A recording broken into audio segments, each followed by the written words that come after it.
Observer 2000 back again doing another video in Stormworks. This is stream 76. I'm joined by Seal Shark, but I have the Discord on OBS muted until I can figure out the audio problem. Seal, could you talk real quick? Wow. It seems you're coming through on my mic. Maybe. Let me check. Hold on.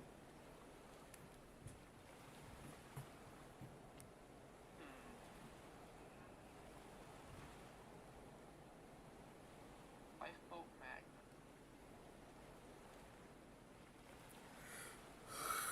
Oh, it's a magnet. Okay, it's a magnet.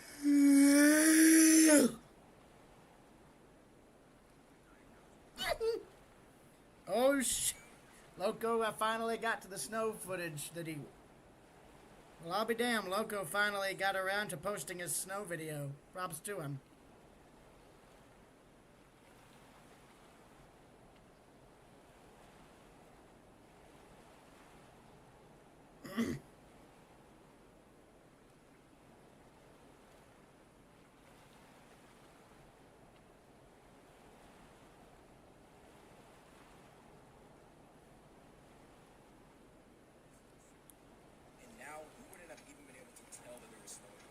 Which I'm sure was disappointing for anyone who lives in this area. But it was very good for me, because that meant as I made my way towards Atlanta, the roads were only getting better and I wouldn't have to deal with it.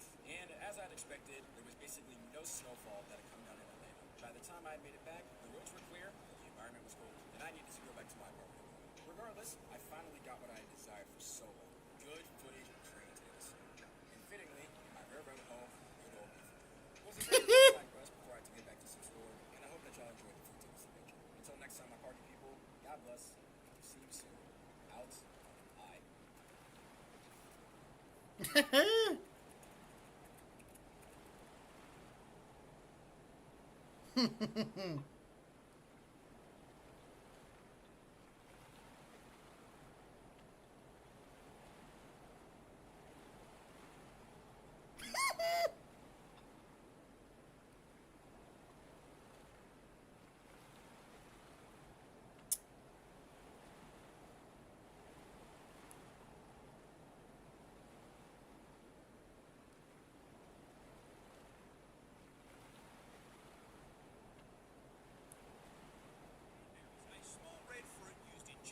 Sauces and even alcohol. However, unlike luscious green fields, If you guys are curious, I'm watching more Pars, the Australian guy who does the absolute best meme stuff regarding wildlife. It's great. I recommend checking him out. Same with Loco Pro, the guy who does train stuff here in Georgia.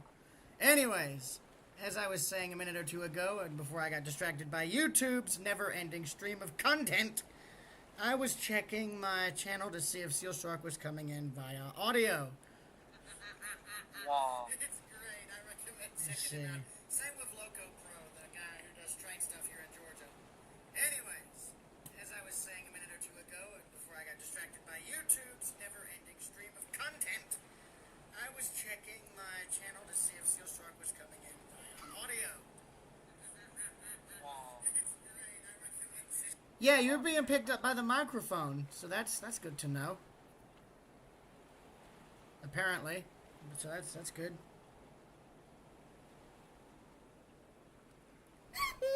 Oh, the helm back here isn't functional. Oh dear, that's not good.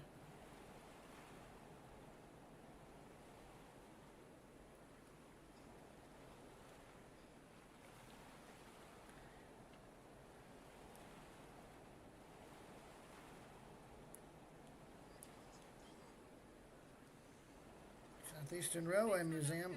I don't need ads! Get off my feed! I really need to find an ad blocker that YouTube can't screw me over with. Because F YouTube, F their microtransactions, and F all the scam ads that they post. Anyways, how far out are we? Oh, we're not that far out, actually. I wonder How will this ship fare in the Arctic? Let's find out. Year.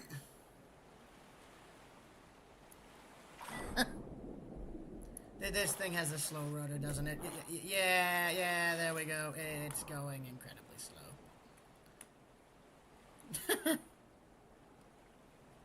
Quick, someone clip the stream while I have it on the compass and do a time lapse.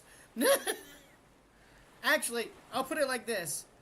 I challenge all of those who view my channel or watch it and its content to go through my live streams and get the funniest and most out of context stuff possible, and try to make a funny moments out of it. What the hell just... I wonder how much of that stuff is gonna be me. Oh, hello, we have the Meg. Did you spawn him, or did he spawn on his own? No, I didn't. Oh, well, we have the Meg, apparently.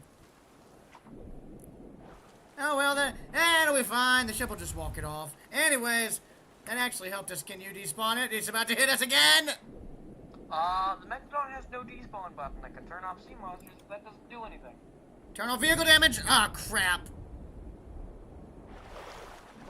Oh! I don't believe this ship had a scope. Yes, it did. Stern. Seal? He broke open the aft scuttle hatch. Well, Turn off vehicle damage. Just turn it off. It's off now.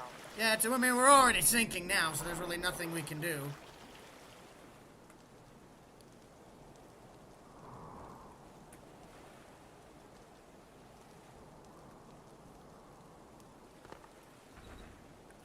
Well, I better tour the ship while it's still afloat so I can... So we had the bridge up there, which is a proper bridge. How do I get in here? We have the main staircase. We found the main staircase for the passenger quarters. Nice, nice. I like the lamp. I like everything. Got a really gorgeous passenger interior. So it's like a tramp steamer. It's a bulk cargo freighter, but it's a tramp steamer. Love the gorgeous interior, but unfortunately it's not going to last. Got like a shower room? Yeah, some sort of shower thing. And a restroom. Moving aft, we have open bunks. California, so of course. That's a joke, by the way. We have more bunks, more restrooms. We have a lounge that... Oh dear! We have a busted boarding door in the main dining area. Seal, is there a torch on board anywhere? Because we might need it. I have no idea. This is my first time seeing this ship. Wait, why did we stop moving? Did the shark take out the props? I think it took out the props. I don't know, but I stopped it. Oh, well, can we keep moving? Because that'll kind of keep the stern out of the water. Okay. I mean, we're probably going to die anyway, so it really doesn't matter. But, still, you know. Okay, now here's the galley with the stores. Alright, so apparently this ship does not like to reverse. I'm not saying to reverse back to land. Oh, wait a minute. Also, the Megalodon, I think, is here. Hi. It can't... Oh, hi. Is it capsizing us? Well, you just tail whipped the ship. Okay, I'm going below. Okay, so, here's... Did it again. Okay, so here's the generator room and engine room. Or actually, no, here's the boiler room, I should say. I found the lights and heaters. Ah, well, I got all that working, so that's good. Oh, crap, I gotta kill the lights. Why? Are they destroying your game now? I need to see what my... Oh, I know why it's doing that. Physics detail was on high. Hold on. Oh, no, wait a minute. I'm getting really bad moon physics. What the hell? I'm not. Let me close CapCut. Maybe that's one reason it's bugging out. Oh, yeah, it's probably sucking up resources. Oh, gosh, how did you get down there? Staircase. Left side.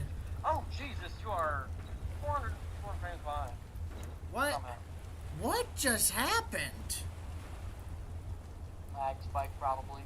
No, that ain't... Lag. No, that ain't it.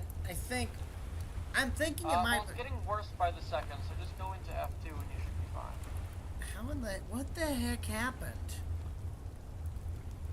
Again?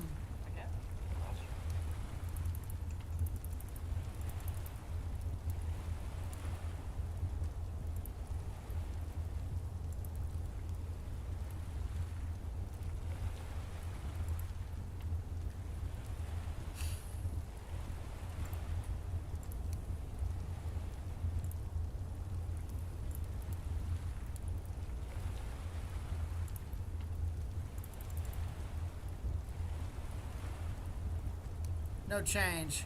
Crap. Try to cut the lights. I think the lights might be what's doing it, as much as I hate to say it. I turned off instant electricity. But, Yeah, it's cap cut. It's crashing, so that might be what's one of the problems.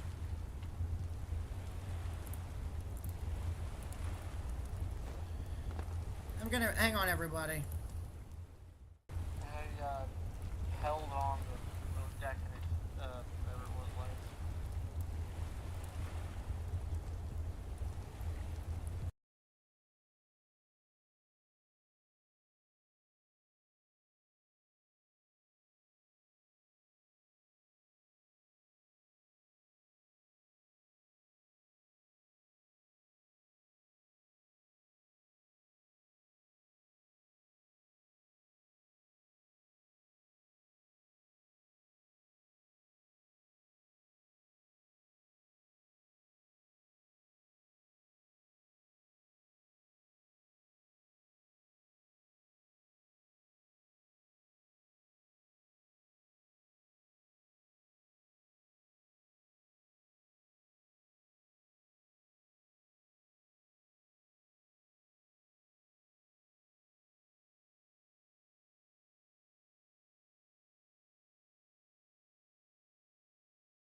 Yeah, well, start the stream again. That's fine.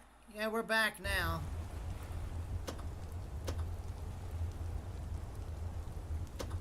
Yeah, it's the lights. It had to be. That and CapCut, even CapCut. Yeah, I closed CapCut, so... Anyways, I'm on the second deck now, so this is the main boiler room. 2 single-ended boilers. Or actually, no. Are they double-ended? Let me see. I think they're single-ended. I poked around back there. Yeah, they are. Yeah, they're all single-ended. Do we have bilge pumps, though? That's the real question. Your coal bunkers and coal chutes. We have severe damage here. We're gonna... There's got to be... Yep, I found the engine. Or engine room.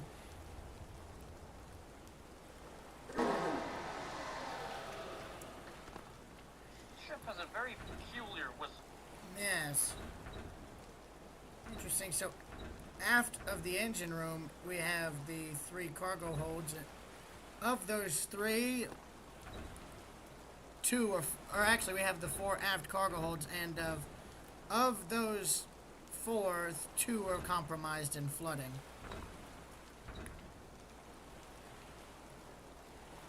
And also, the very aft compartment is also taking water, slowly.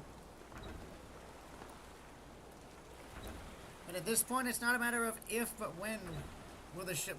But it's not a matter of... But at this point, it's not a matter of if the ship will sink, but when. We have the crew cabins back here. Might take a second. This ship might have had a scuttle. There's doors on the other No, side of this ship that were not compromised. Yeah, so... no, it's got a scuttle. I mean, that's obvious. I mean, it's set off now. I know. We need to prep the lifeboats. I have one already going out.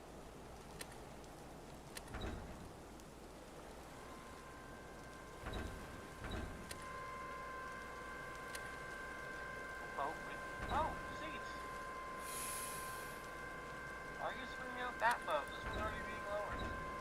As it always, it doesn't hurt to have another one.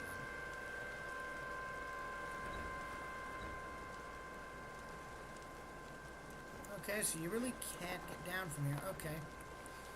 So I'm now on the forward deck with the forward cargo holds. And like the back, there's 4, so there's 8 holds altogether. And here we have the upper bow of the forecastle. There would be a spare anchor here and an anchor crane, probably. And the waves are picking up, which is not good with a damaged ship. What do we have in terms of towing capabilities? Nothing! So that's not good. Fake baller. Fake baller.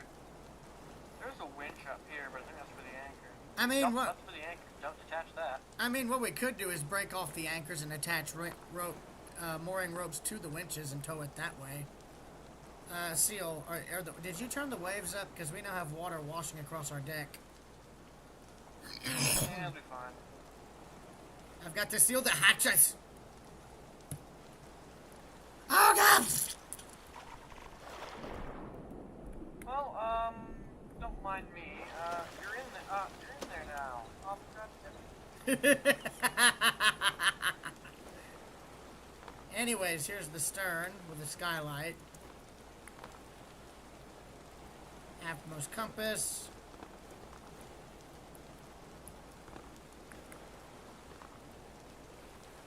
I wonder. What is I our... don't think the skylight collapsed.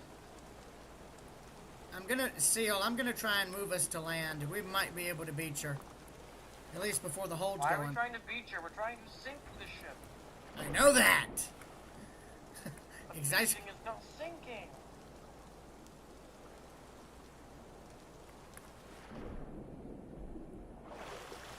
Well, still, there's a chance she's...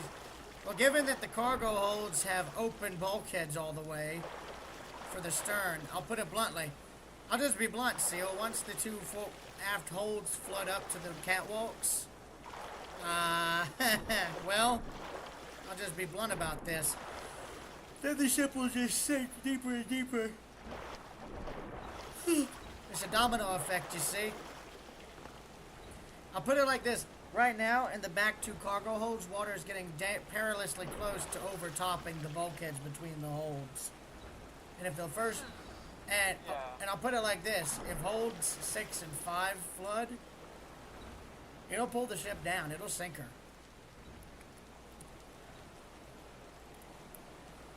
Yeah, I'll let you know when it tops over those, Or starts topping. It's probably going to do it right now as I turn. Yep, it's already starting to. That's because I'm turning. Note to self, get a ship with pumps next time.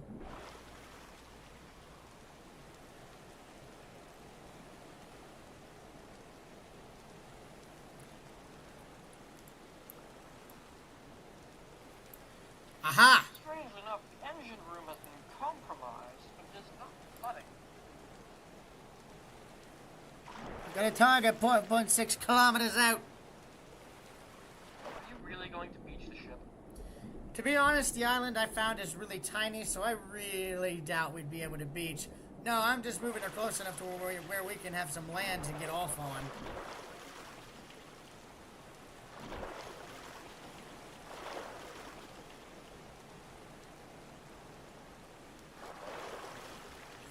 But as I was saying, those who watch my streams and other videos on the channel, if y'all want to do a compilation of either the best moments, funniest moments, or out of context stuff for like a YTP or something, by all means, go ahead and do it. You have my permission because, let's face it, we all like to laugh at ourselves now and again. It's healthy. And I want to see what y'all can do. So I'm challenging y'all to get what you consider the funniest clips and all of that and put something interesting together, and I'll try to look at it in either a live stream or a standalone recording. I like the diamond shapeliness Of the windows? not the windows, the cowl vents. Yeah, you're right. You know, something I like those too.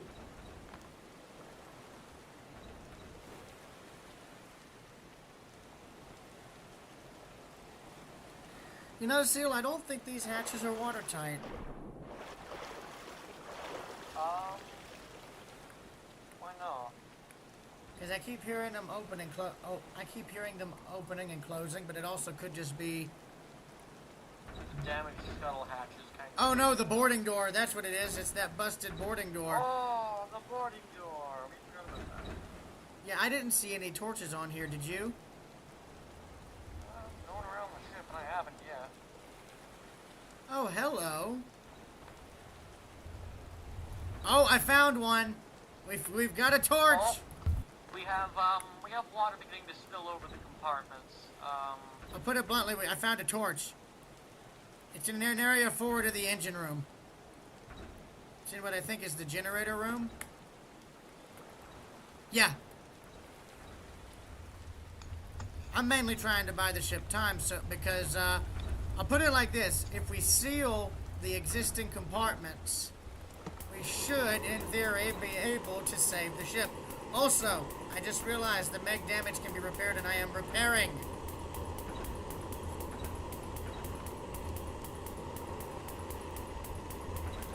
First thing needs to be repaired is probably that boarding door. I know. I'm gonna get to that. Right now, I'm trying to get the hull repaired, at least around the engine room. We'll be really far down at the stern, but we've got enough bulkheads between us and the water, so we should be okay. As long as somebody keeps the doors shut. Cough, cough, hint, hint. In other words... Yes, I know, I'm a cuss. No, it's alright, I got it. That was good. Look. Lamp on the headlights.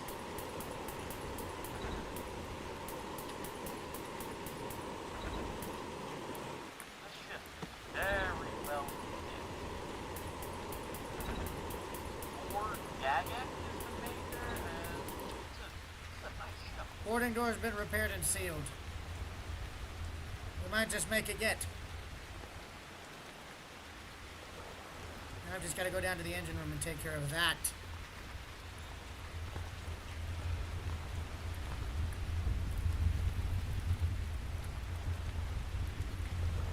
Sealing bulkheads.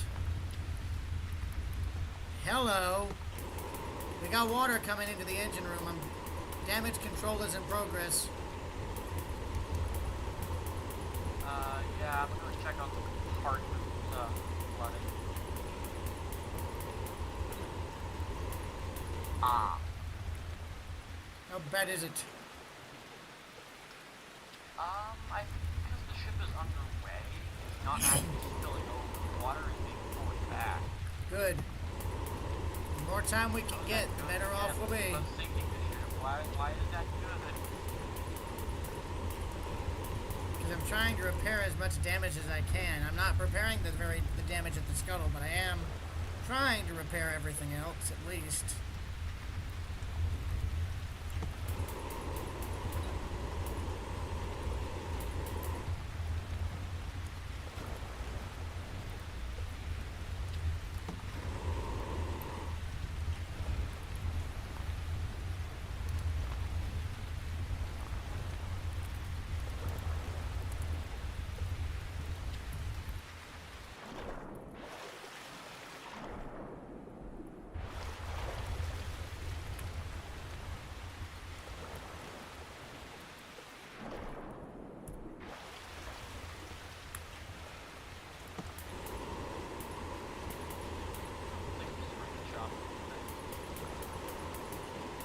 I have found a cheat.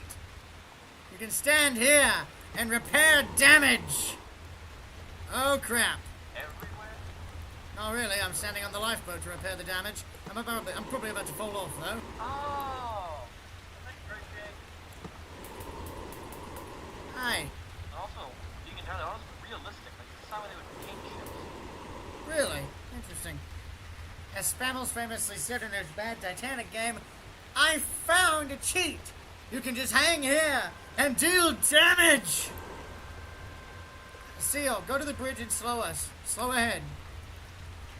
Yeah, go ahead. down to 25 drop.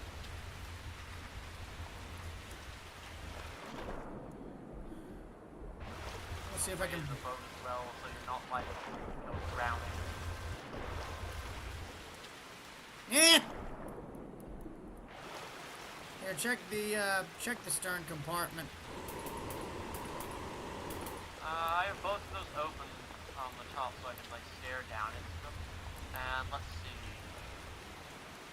Both previously flooded compartments are, well, as expected, still flooding. I gather that. I gather that. Okay, so, Correction, slight spillingness. no, I know. Let's It's count the holes. 1, 2, 5, 6, 7. There's 8 holds. And I'll put it like this. Hold 6 is yeah, go. 6 is filling up with water. Here, close the holds for up top. If the waves we get wave action, it's just gonna make this problem worse. I'm gonna check the forward generator room again. There might be another torch. Yep, there's another torch. So this area is the only one in the entire ship that has welding torches. There's no equipment lockers of any sort, and that's not good. It's not good at all. It is most certainly,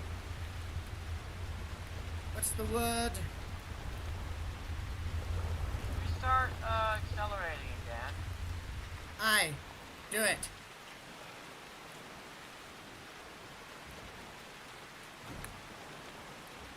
I'm worried about the fact that we're like dragging 2 lifeboats behind us. It'll be fine. Don't worry about it.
So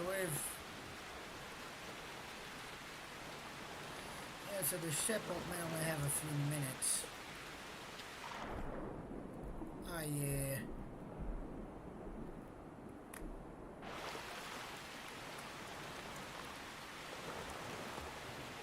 Hey, Seal, buddy.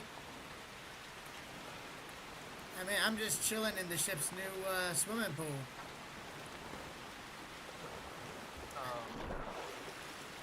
Yeah, I'm in the back hold. Excellent. No, it's fine. I got out. Hello down there. Hi. You might want to keep those shut. I mean, well, I guess you're down there now. Did you forget the doors?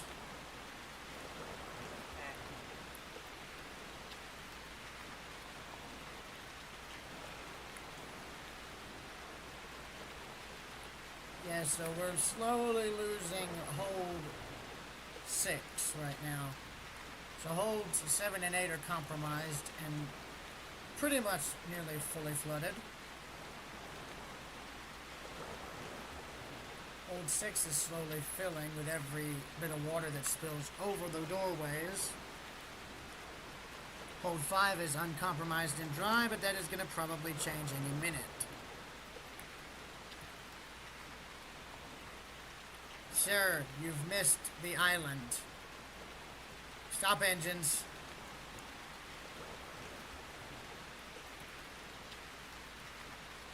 Seal.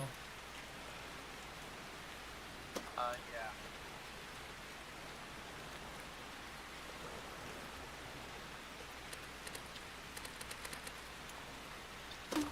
Now what? Flares.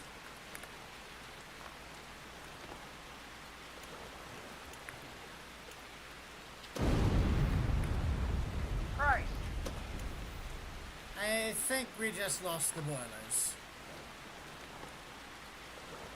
Agreed. Lifeboat time! Oh, the lifeboats are getting swamped! Hey, we're all gonna die. Hey, we're all gonna die.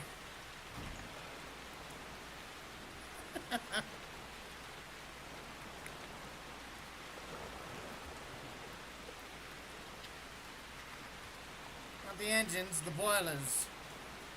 And to be honest, we were already sinking long before I pressed the scuttle, so you know, it's fine.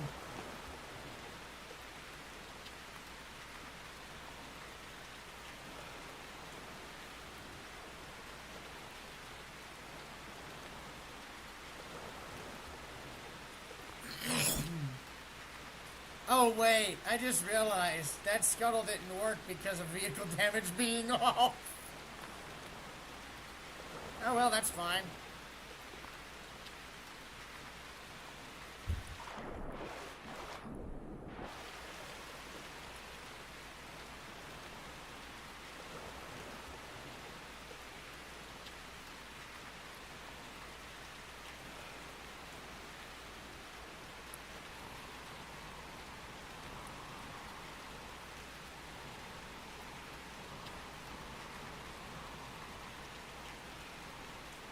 This is all in all, this has been a very good ship. Like, I'm serious, I like it. Slow sinker, but yeah. Well, it's only going slow because we're not sinking it the right way, but, you know, it's fine. And, I mean, it is sinking. Like, water's halfway up to the Why are orange we paint. moving it yet? Because the scuttle was hindered by the vehicle damage thing being off, but it's fine. Don't worry about it.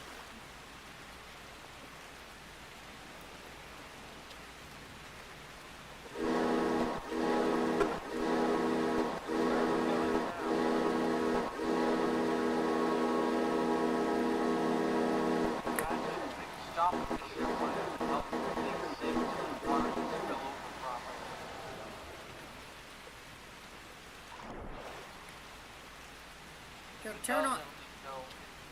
Turn on infinite electric and then hit the scuttle key, but turn vehicle damage on too, just to be safe. Alright. I'm thinking since the bomb didn't blow up, it should be able to just be redone. Check the bridge wing. The scuttle was on one of the bridge wings.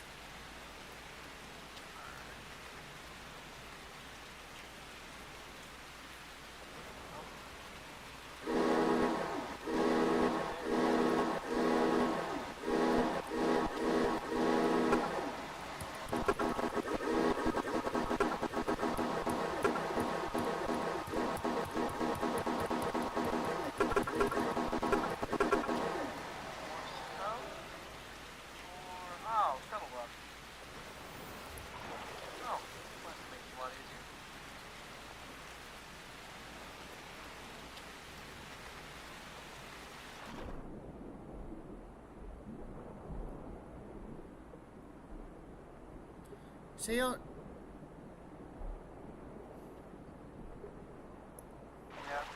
Never mind.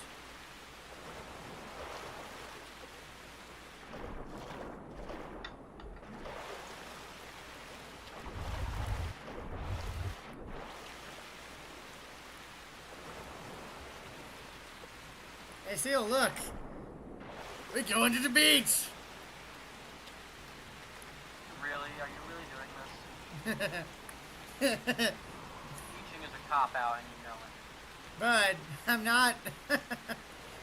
It's beaching, but not in the way you think. I'm trying. You'll see. Just no spoilers. You'll see.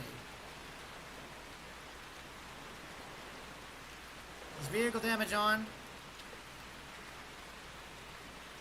Yeah. Good. That'll be important for in a minute.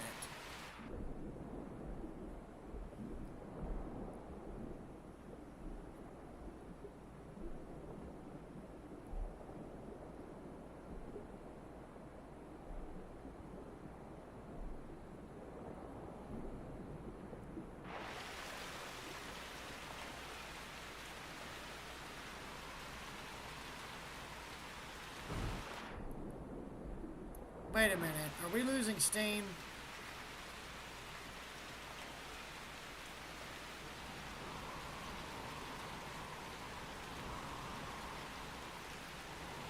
Well,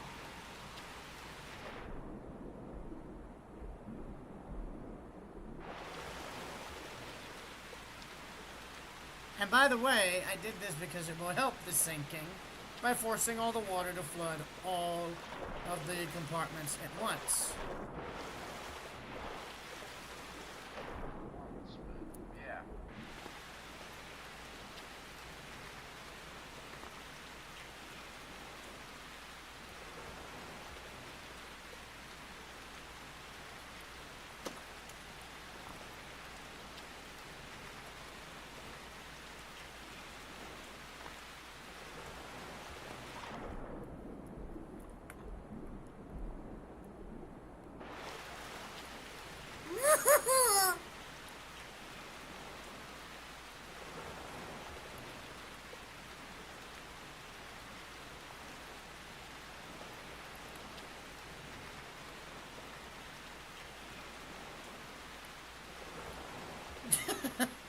That's an epic sight.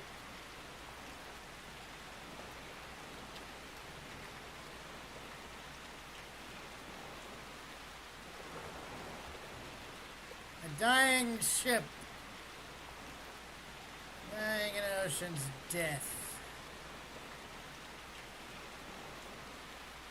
You know, it'd be a real shame if the waves suddenly grew intense and became a maelstrom.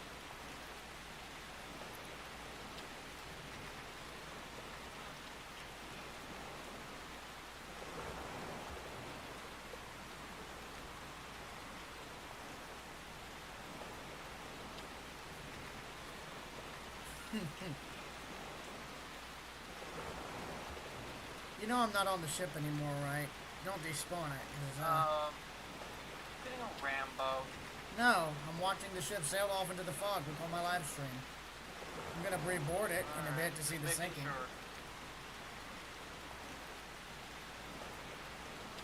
There's fires everywhere, but there's only like 3 torches on the whole ship.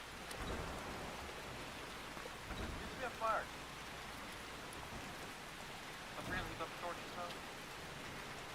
Whoa, that was a lag by you. She's listing. The ship is listing. It's the lights. That's what it is. It's gotta be the dang lights.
Forget the shining.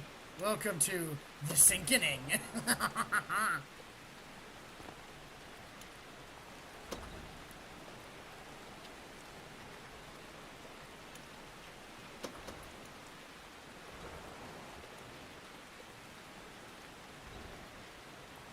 I seal. Aha, you missed. I am not trying to get you in the holes. I'm trying to open it so the ship will sink. I think the ship is actually okay on its own sinking. It might just take some time. That's fine. I'm just speeding up the process. Besides, she's already listed, so it's only a matter of time.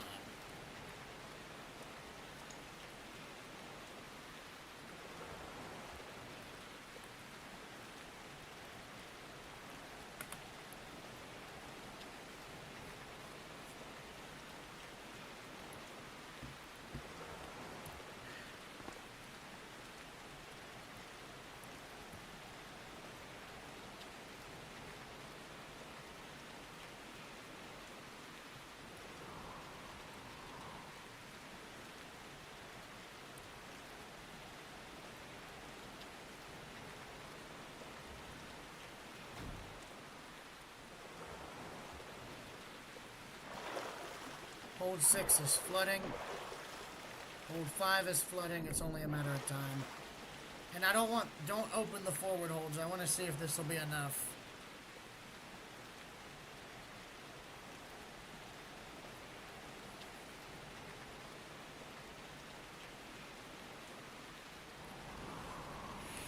Also, this thing has got... It's enough. Also, and this thing has got some ridiculously tall masts, don't you think?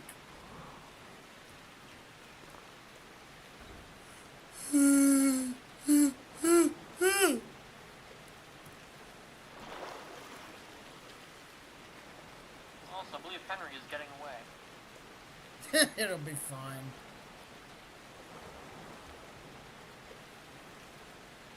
The boats aren't motorized.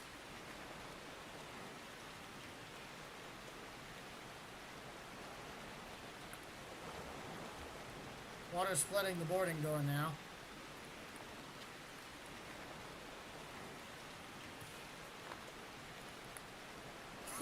I know it's going. This is terrifying. You have water flooding in 2 different directions. You know, I do believe the ship may sink.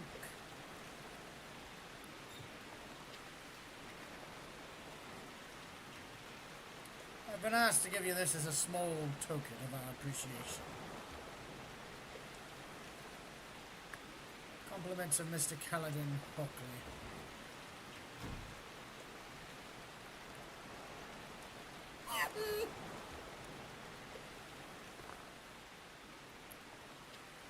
Oh crap, we have water rapidly flooding the boiler room. I'm in the very bottom of the ship and I'm gonna die. Oh no. It might honestly be down flooding from the boarding pool. Yeah, you know it is. Well, that's interesting. So these holds had, oh god!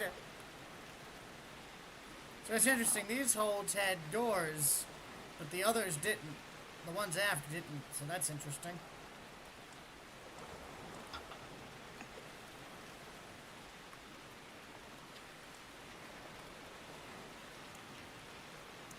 He just made it out.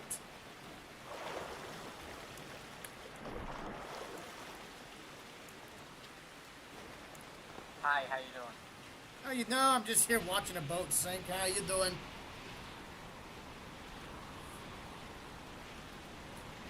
Let's see if those holds, hatch covers are watertight. I don't think they are. No, they're watertight. I just don't know how much water is being taken in.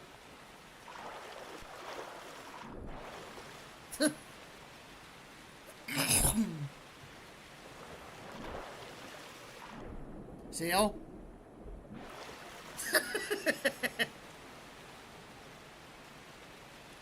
I was gonna say.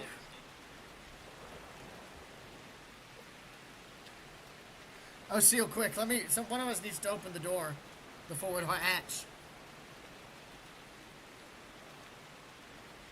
You No, want? I think it's fine. I'm opening it because otherwise only the interior doors would let in water, and that wouldn't work. What? I mean, the hatches I would think have. it would be alright, but... I mean, the hatch covers would have imploded anyway from the pressure. Plus, if you'll note, they're wood hatches. So. Yeah, you just opened the only one that wouldn't have imploded because it wasn't underwater yet. Oh crap! Imagine if the boat got sucked inside. I want to see that happen now. It's getting close.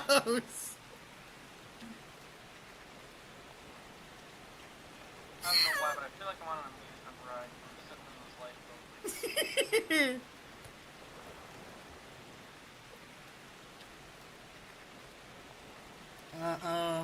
Seal? But buddy? We're gonna get dragged down. Oh, never mind, we're good.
So, next boat.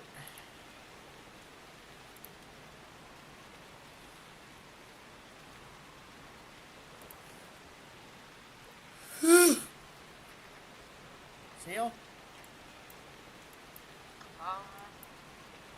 I think the boat is gone now. I know, I was saying, did you want to do another thing with another boat?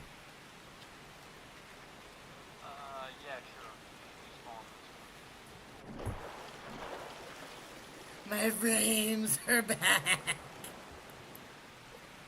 Let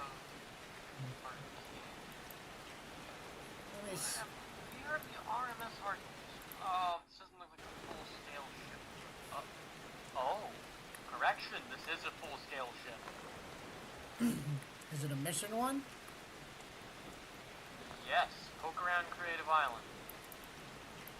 Oh crap. It's not a big mission ship, but it does spawn with a mission.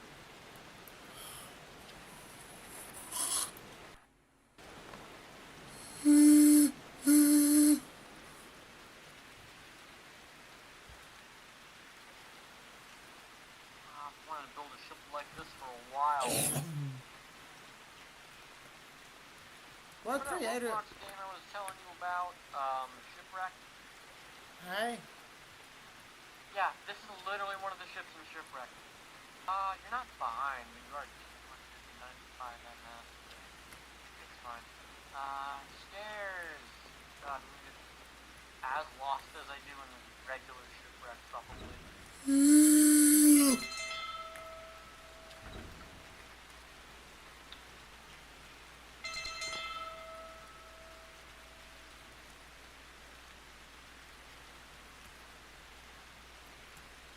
Sweet Swift.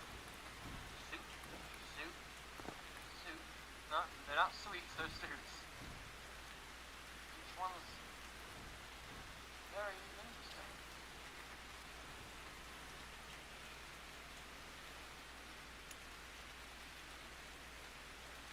Let me find my way down to the boiler room to get us some wafers, though. Can we have the watertight doors open, please? Oh crap, this is probably... how old is the ship? Because if it uses the old paint blocks, it's going to be very laggy. I can't imagine it's that old. Here, real You're already quick. 500 frames behind. This ship is from March 7th. It's only up. I've only uploaded them and got updated on the 14th. Here, I'm gonna probably end the stream real quick so I can restart. Hang on. Frames behind. Here, I'm gonna end the stream real quick so I can restart my computer, and then I'll go from there. And I'm gonna restart the server. All right. Or would that be better then? Do you, no, in that case, then I won't. Then I won't. They can't.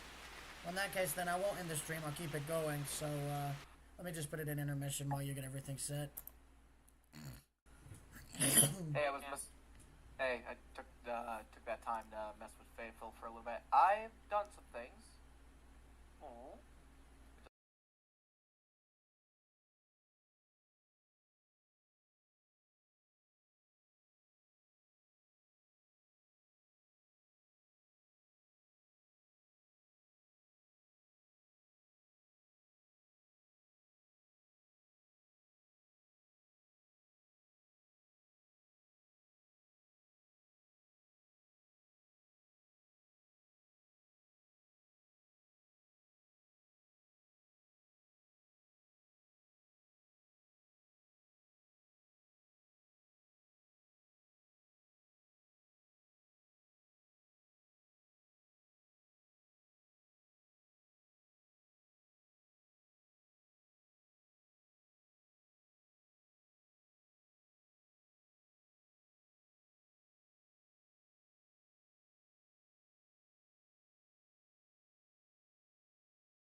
about it. Yeah. And we're that back. Game is unplayable. And now we are joined by Camping Life and Thoron, as well as Seal Shark, who's been here the entire time. Hi. We also got joined by Henry Stan earlier, so major hello to him. Oh, God! He might come back.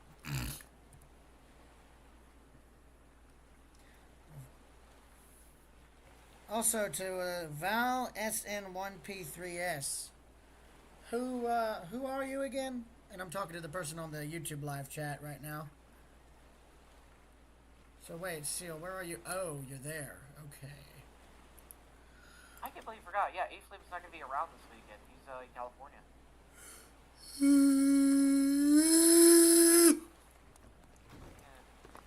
Good for him. Getting out of the house. Going to have fun. Right, Oh, speaking of that, I've got a really small video project that'll be out, possibly later this evening, depending on how long I stream for.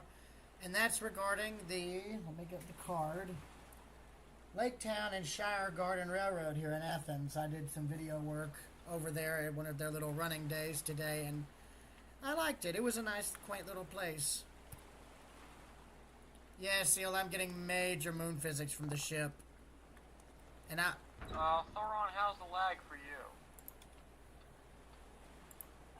Bit of lag. It is a moon physics thing? And we're back.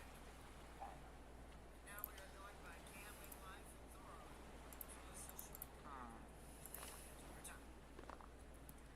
Hi. We also got joined by famous live show. earlier, so Tim. Oh, God. Yeah, it's sad. I don't even think we can use this ship. It is sad. It's a really nice ship. well, wait a minute. Let's try to get it out to open water. That's true. Try, just Yeah, have I'm Seals crank try to up. start. I'm glad you like the picture, Val. Yeah, let me turn on. Here, let me... Okay, somebody get the engines going. Try to get the engines and boilers lit. We might be able to... Going. Thank you. You want the regular old props, not those new fancy ones that can be broke with a machine gun. Okay, also, I'm turning on all the bilge pumps. We're not flooding yet. I know that. It's just good to have them on. Yeah, plus you guys might forget when you activate this thing. Oh, here we go. I've got some physics back, so that's good. And we have underwater torches on the bottom deck, so I want to make that clear. This person went all out with the bilge pumps. They're doing exactly what I would do. They are absolutely doing what... Okay. Do you want a man in the engine room automatically doing things manually, or would you like to automatically control the things from the bridge? What would you think is easier? Because I'm just going to turn on the buttons that allow bridge control. Boiler temperature must not go over 110 degrees Celsius. I sense the boiler explosion sinking. When I found the I don't dynamos... cause one by accident. Oh, by the way, the dynamos are starting 10, up. well, I guess Web is vibing at 120. Dude, this is a very souped up boiler. Unless, oh wait, no. Boilers. Oh wait, no, this is like a separate boiler for the dynamo. Oh, I don't even think we can use this ship. Oh no, what's wrong? I took a peek at the TPS thing, and literally everyone is desync. Everyone is desync except me. Well, why aren't you the... Oh, right, host. Forgot you were on the thing. Sorry. Let me at least look it over the ship real quick. Yeah, but decent. Nice engines, though. Also, Hey, wait a minute, hold on. At some points, it desyncs, but then on others, it's actually running properly. for you, but I can see Well, no, that like- the whole time you've been desynced by around 600 frames. I am going to get Or crushed by worse the than door. 1400. Seal, turn. Seal. You're running in place on my screen. Okay, well, Thanos the ship. Thanosing the ship. Wait a minute, I have a better idea. Let's just destroy it with meteors. Ship has already been Thanos. No! This is a sad thing. Of course, it had to be Thanos. It could have been any other supervillain. I just feel like Thanos is kind of overplayed at this point. No, it's not that. It's just... Oh, never mind. Well, I'm just saying, you know, Thanos feels a little overplayed, in my opinion. Okay, And when okay. you gotta, like, I have a fair reason for it, mostly because I'm an Iron Or Man you can guy. have an anti-hero doing it. Like Q. He always does stuff by stopping his fingers. Oh, yes, it's like... Oh, my word, you have gotten old. Let me catch up. Alright. There, now we're I even. found a ship. Wait a Does minute. anybody else here watch Amazing Digital Circus? No, but I'm... No. And no, in the Q we're referring to is from Star Trek Next Generation. Well, no, I'm not talking about, like, Q or anything. I get where you guys are, I understand where you're talking about Q, but I'm, you know, in the conversation, because I'm talking about something different. I watched that, episode 8, and I ain't gonna say nothing because you're streaming, you know, anyone that's watching it, I'm not gonna spoil it, that'd be a dick move. It's a good episode. I'm trying to think... I like the references. Seal, do you have any other ships from creators that I'm not following? Ah. What is going... Here, I'm going to put my stream into either intermission or I'm going to pause it. And I'm going to restart my computer because that might be the problem here. So I will be back. Thoron was having the same desynchronization issues, so... Well, here's the might odd not be thing. able I'm to still... yours. Well, for some reason, the MS is still bugging out on my end. That's true. It's weird. Well, now it's working fine, but it's like... Here, let me see. Seal, do you have any smaller boats we could do? Because if not, I was thinking Small about boats. spawning Andrea Gale. Small boats. What kind of Poking around for Seal? What does he some take more you for? vehicles. What? Oh no, I was making a joke about small boats. I have the... Oh, guys. I have an awful idea, but I want to do it. And it's because... Oh, And I have Spamholes to God, thank no. for it. God, please no. Oh, are we destroying No. Spammels copies again? No, I'm talking about the man. He may or may not have gotten the sea skimmer and skimmed some ships. You guys want me to join in and we can do something stupid like Yes. spawn in my I'll put it I like... can spawn in my I can spawn in my brain, my knockoff freaking wait a minute. What is it? It's freaking like my knockoff it's the I won't call it a knockoff, it's my Dang it. Oscar, my Osprey. I can just like, you know, pick up ships. Well, hear me out, though. I want to get the sea skimmer and I want to commit some more crimes with it. Okay. Maybe don't turn on the lights if everyone's having desync issues. Well, I think it's because of us being around the docks. And also, remember, we normally don't have problems when we don't have the industrial frontier on. That's I'm not gonna say that's wrong, but it's not 100% accurate. We sometimes still have issues with it all. But then again, that was when I was when I was hosting and Oh, what a streaming. quaint little engine room. I actually want to like check this ship out without running it over with a giant paddle wheel too. Well, no, I'm just saying, we can sink it normally first and look at it and all that. But then we can do the sea skiff of madness. Yeah, no, it literally goes, oh, good news, guys, we've raised the ship. 2 seconds later, now we've sunk it. Now we must derail it. There's a self-destruct button on the bridge. No, no, no, please don't hit that. No, don't touch that. It's freaking... Don't touch it. It's like, no, don't touch that. If you know where that's All from, the watertight bulkheads you'll know. are closed for some reason. I'm gonna open it because it's making my traversing of the ship honestly.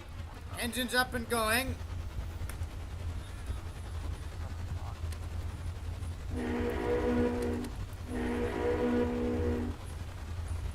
I like how I was playing floating sandbox simulator or whatever the thing was. And I came across the Montwall, I think the name was, except that was part of the offensive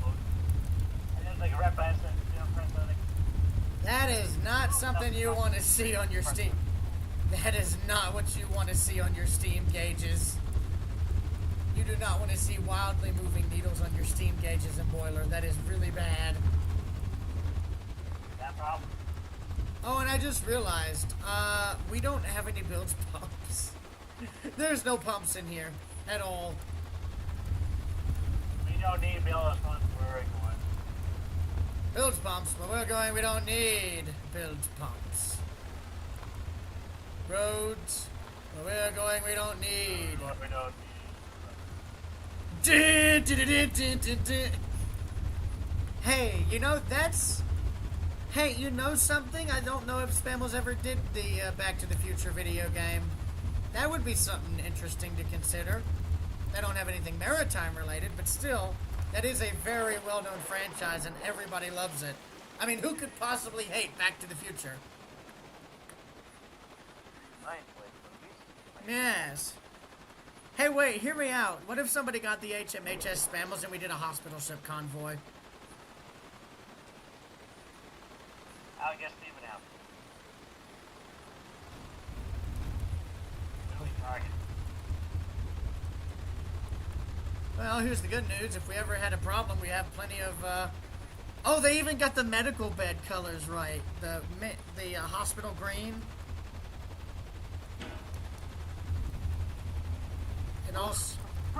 And then also they got plenty of medical supplies. I have to check the medical supplies. Proceeds to blow up the ship.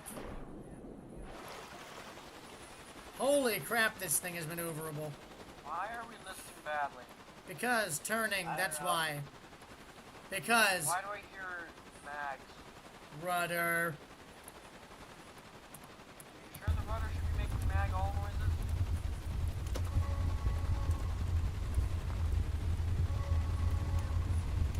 And I want to point out, the minute we got away from land, the ship, the desync stopped. Yeah. What ship is this? She is... Oh crap, I thought there was a nameplate on the stern. If you look back in the stream, I'm sure I said the name. Nope.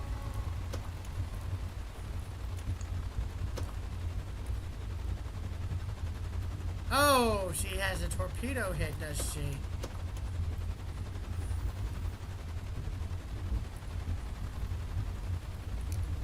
Seal, could you turn it to, like, late evening? Almost dusk? Twilight? You guys on the boat, it's about 2 minutes. Alright. We're on a job on these props here. Seal, you're already on the bronze paint job on the props. Something like that. Does that look good to you? So we have a twin rudder this entire time. Yeah, that looks good. Drive it out right here, push up the line, and goes right out. When should I sink the ship, Seal? Say wait, temper before. Fair enough. I'm sealing watertight doors since it is wartime. Good. Honestly, if this thing was working, we had all the weapons, torpedoes, everything fancy needed to sink you, I would recommend flying it.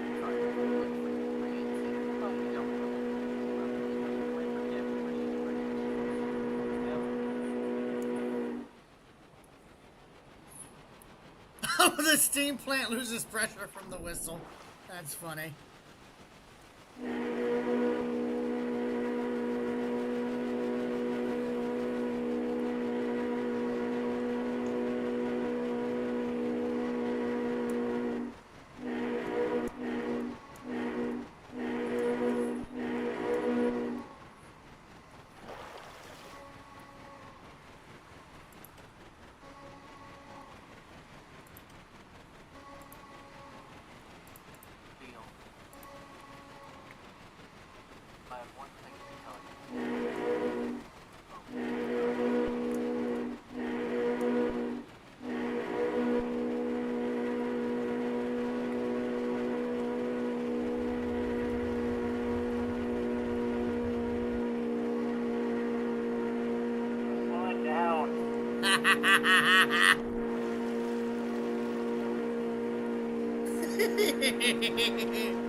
Almost there.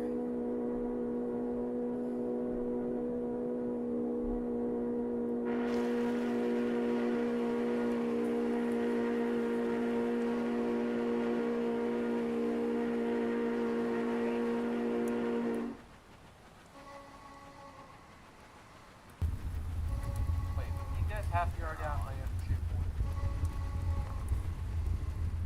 Teleport. We have a slight covered list. Wait, is the sync system activated before we got here? Oh, wait a minute. I hit the reverse gear. Oh, that explains the list. Stormworks vehicles, right? Every time you put it in reverse, they want to capsize. I wonder why, though. I know to do that. I think it's something with the screw. Well, no, it's okay with Mariana, and I'm pretty sure if the ship has it, it has an active stabilizer. They have some submarines. Every time they go in reverse, you got the active stabilizer. It needs to have a system. Whoever's pressing that button to stop, I can't hear Cam talking. It is it basically, because it has an active stabilizer, which has the fin rudders, which are basically, counteracting. For some reason, when it's going backwards, because the fin rudders face the opposite way, every input is inverted, which means even though the ship's leaning left, the thing is going, hey, we're leaning left, and we need to counteract right. But because you're counteracting right, but you're reversing is counteracting left, which means you're getting worse and worse, which means it's going to counteract worse and worse, which means it's actually going to in simple terms, it's going to turn you over if you go reverse. If it does have a system that just shuts it off when you go reverse, or inverts it. Otherwise, it will, put the ship upside down.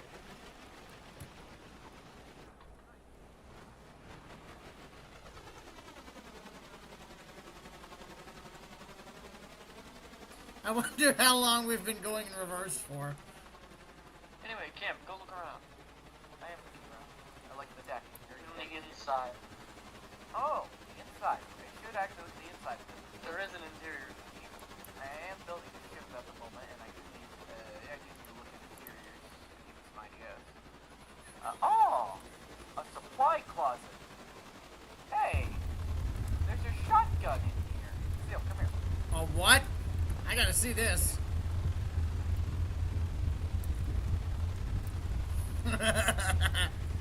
I should have realized that when I realized, oh wait, Stormworks doesn't have shotguns. Oh, we need shotguns though. But they do have torpedoes. We need shotguns.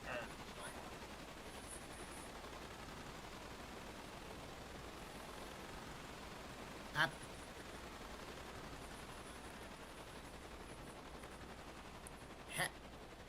Wait. Get the other one. Did you turn off the weapons DLC? No, weapons DLC is on. Where there's not really an explosion, there's just a hole in the side of the ship. Oh, I know how to fix that. I can fix that. There we go. Problem Oh, solved. There goes the ship. All hands on the ship. Oh, I found a hole in the ship here. Permission to point it out. You just pointed it out and we're getting Nice. Don't worry, I have a plan. I'm going to abandon the ship through the hole. I will now demonstrate. Ha! Oh, the lights went out. Okay, that's kind of cool. They had a flickering effect. That was me. That was me. Oh. Damn, I thought that was built in. Damn it, Roro.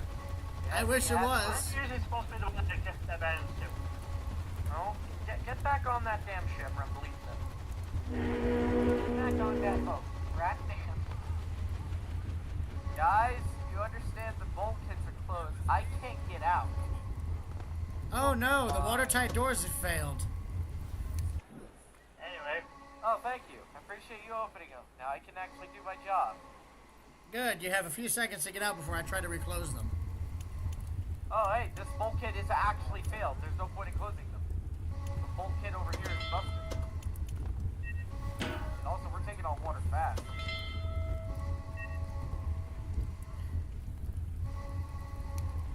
gonna do something very stupid. I'm gonna try and go back inside the ship. This can only end well.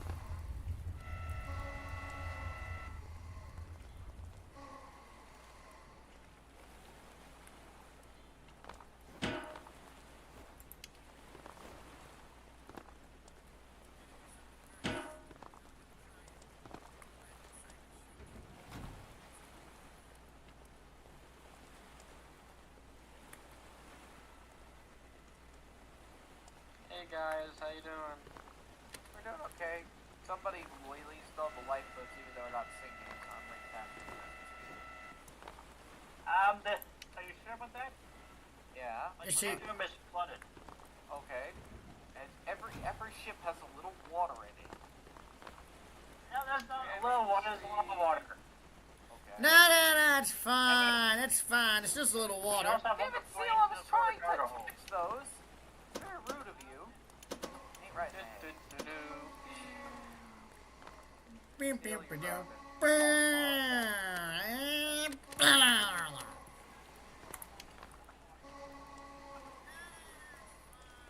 We have gotten rid of that last night.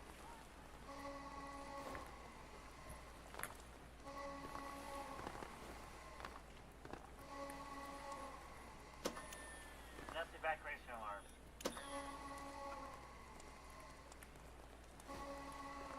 Hold on, I love you just got C4 on you wherever you go. One of the essentials.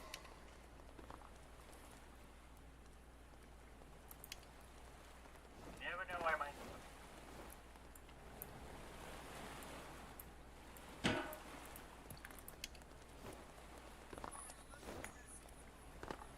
Uh-oh. Hey, guys. Our deck is going underwater. The back, yeah, the back deck's awash. Both decks are going under.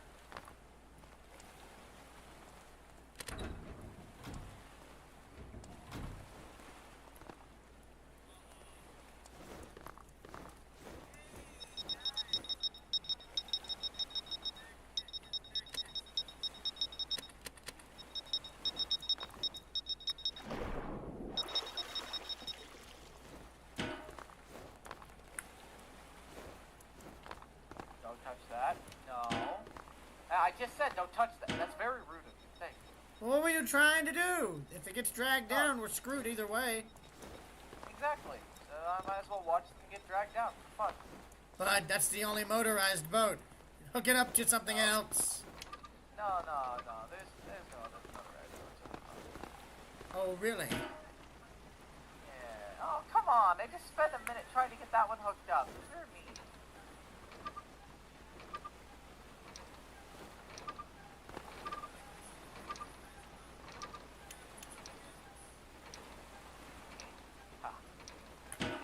Seal, help me! Help me! Nope.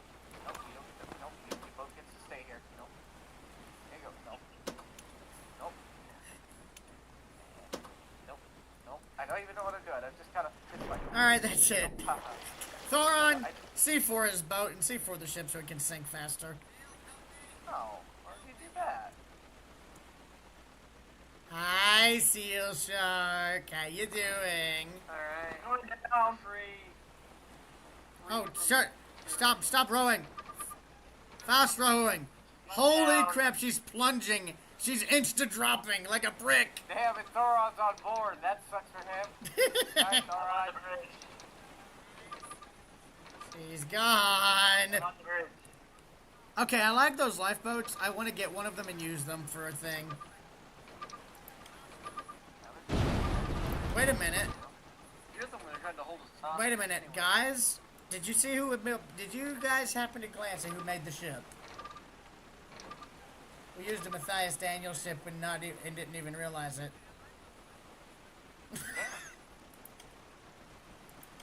Hang on, where was the hospital ship made? Hang on, I gotta check that. I'm gonna go to Multiplayer Island. And what ship is it? I'm about to find out. Oh, and I know why we're lagging so bad. It's because of all the add-ons with, like, the fuel and stuff. HMS Kronos. Wait a minute. HMHS Kinross, and it's from 2026. Unless that's a re-upload. Also, gents, I have the Ship Eater. Oh dear. Can this thing be sunk? No, but I want to use it to sink other ships just cuz. Perhaps today is a good day to die. Ramming speed! Oh, wait, can we use this thing to, like, friggin' destroy Spammel's knockoffs? Just run it over? You know, hear me out. I want to do that. I'm just gonna say it.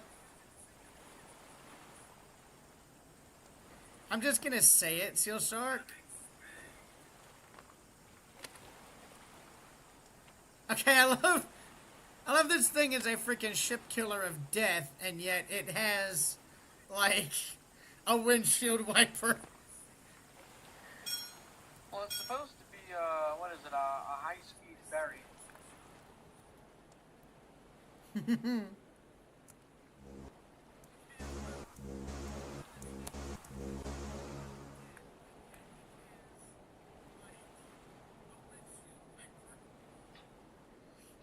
I have no idea how that thing works. Hang on, whose warship is that? Oh crap, I actually can't control this thing due to lag.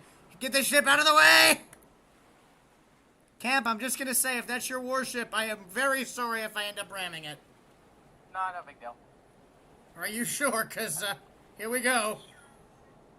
Oh crap! Don't worry at all. You got decent on armor. Well, I guess this is a perfect test then.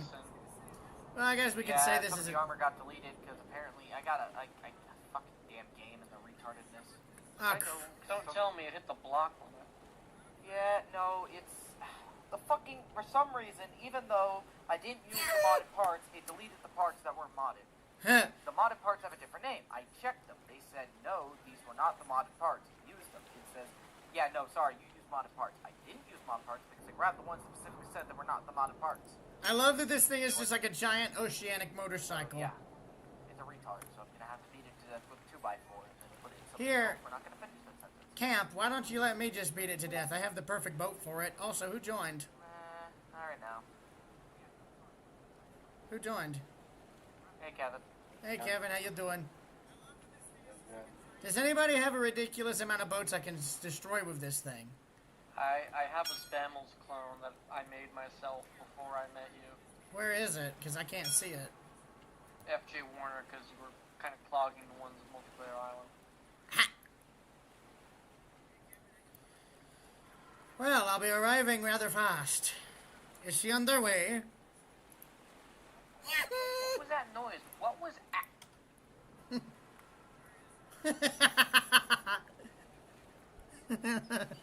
What noise? I don't follow. I said that I got this ship after Warner. You kind of just went, ah. No, I was like, what's your... is it underway? All I heard was, ah.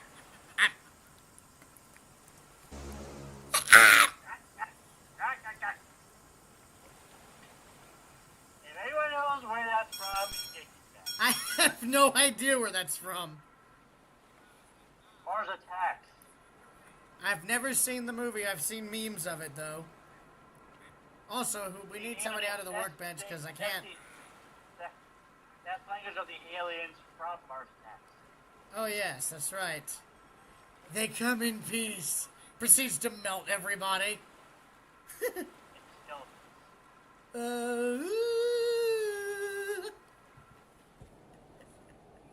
I love they use like the most ridiculous song too to kill them. That was hilarious.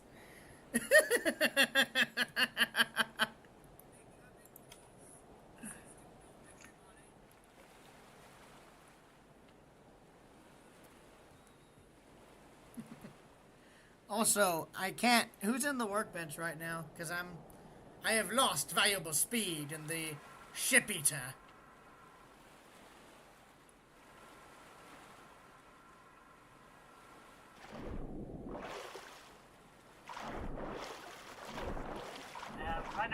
you by coming up from stern. This ship is turning pretty slowly. Also, I can't find Seal Shark. So he spawned it after Warner. You can't find me. I'm at. Oh, wait, never mind. We're miles away from each other. I might run out of fuel between now and then. Oh, don't worry, I can solve that problem. What, infinite fuel? No, I'm not the host. Oh, Silken did that, yeah. Engage infinite fuel! Animals needs it at this point. So yeah, measly 13 knots. We're going 90 knots.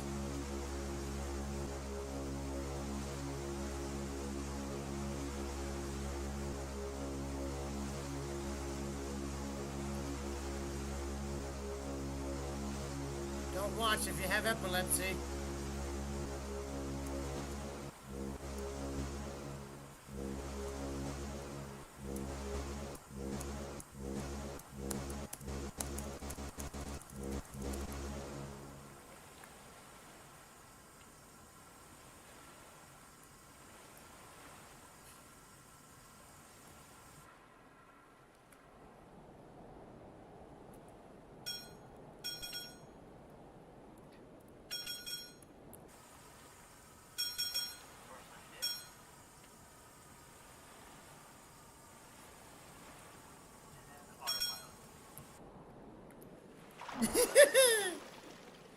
Oh, now it really does look like a motorcycle now.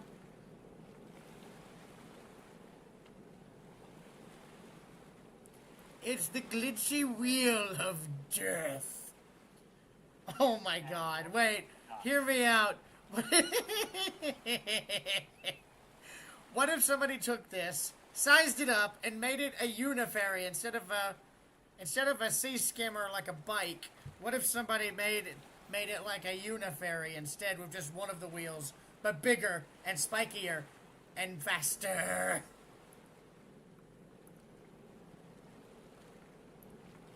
Like, that would be absolutely insane.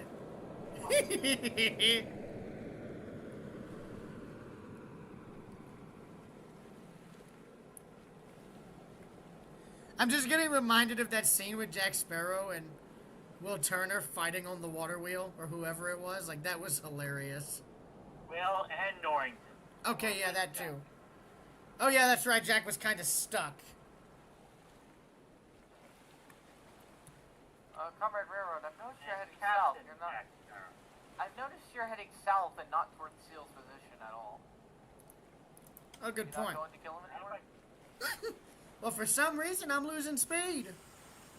Huh. Well, I can try to give you a speed boost, but it might not work. Forget it. The thing is going from 90 to like 78 knots, and I don't know if that's due to the engines or something else.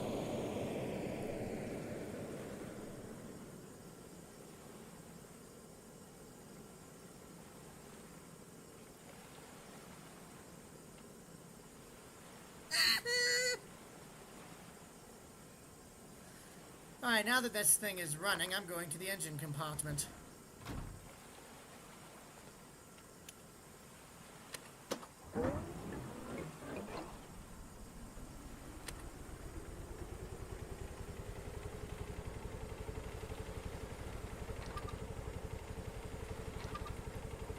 Hi, Seal.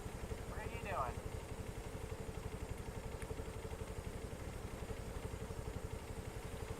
I swear to God, you did. I'm not gonna hit you. I'm just gonna say hi and fly past. With your laser sight out. Of course, I had to make sure I was gonna not hit you. No. If I saw a red dot on the The ship, I go. sun is a deadly laser. Not anymore, there's a meme. No. Seal, do you Why? think I could disable your engines from a single burst? The sun don't wanna is find a deadly out. laser. Oh, Not anymore, there's a Would be mad at blanket. me if I shoot at you right now. See, I would get mad, probably close the server, and do a bunch of other bad things. Yeah, no, that's no. Not camp. What? What do you mean accusing me of that? I don't do any of that shit. Would you like me Rage to? baited earlier. You got rage baited earlier. Yes, I would rage quit. I wouldn't pull a flame. Rage would ruin everything for everyone. Okay, yeah, that's true. You're not a lady. Oh, by the way, hi, Seal Shark. How you doing, buddy? I left for a good reason. It's called not being an asshole, because I was being one, so I walked away to cool down. If you'd like, in the future, I won't. I'll just talk my mind, and then y'all will ban me for talking my fucking mind. Camp. Okay, yeah, you're dead. Oh, crap. I don't talk shit about friends. Okay, You don't yeah, talk you shit should about have friends. this time then. You're getting way too angry, man. You just I'm calm just down. saying. I'm just saying. I'm just saying, too. I don't talk you're- shit about you. You don't talk shit about me. And by the way, I It's wasn't... like you're talking shit right now. And by the way, I wasn't trying to put myself into the thing that you were upset about earlier. I had my speakers muted, so I didn't know if you were upset due to me not hearing you or just if it was unrelated. No. Sorry. I wasn't trying to be mad at you guys earlier. I was just frustrated. Hi, That's more Seal annoying Shark. than Seal said deal with it because, well, okay, fine. And from now on, I will just say deal with it when Seal gets mad. And he'll be annoyed with me, and then will look at me like I'm an asshole for it. But as soon as someone says, well, you're being an asshole, I'm for saying it, I'm gonna throw it right back at you, Seal. I'll throw it right back at you. Because you said it to me, go right ahead, I'll say it back. You said deal with it, so I'm gonna deal with it. But if you get mad at me for talking about North Carolina or anything like that, then I will also say And I'll mute you. You're gonna be like that. I'm not gonna be like what? Returning the energy that you were just giving me? Is that it? You don't Well, like I was gonna apologize to you, but I wanted to wait for you to finish speaking because I know you don't like being interrupted. Well, you just I said you don't were... apology because you had your point. You were right. You were dead right. You don't need to apologize. But just remember, I'm in my right to also return the same energy. Okay? I don't want to because I'm not an asshole. I hope you realize... Well, Seal, you just said you were going to apologize, but what are you I basically was, saying? and then he kept going about how he was gonna. Well, now, so what does that mean now? What does that say now, then? I have no idea. Look, I got on here to do a bunch of crazy stuff with the sea skimmer. I wasn't... And y'all wonder why I delete a lot of these streams, even when I get to do what I want to do with them. I'm not trying to argue here. I'm sorry for being angry earlier. And it frustrated me because it just felt like, you know, it just feels like sometimes when I say something, it just goes in one ear and out the other. You guys don't hear what I'm saying. Welcome to how my mom feels about me and my sister. I don't mean to welcome. I just mean I feel your pain or something like that, not a comparison to life here. That also kind of means something. I have the same problem. Okay, well, I understand that, but that's not really, it's not a, you know, I'm just saying that kind of, it's kind of a reversion onto yourself thing, you know, like, it's hard to explain. It's one of those kinds of situations where if you say, welcome to my world, feels like I've never had to feel that in my entire life.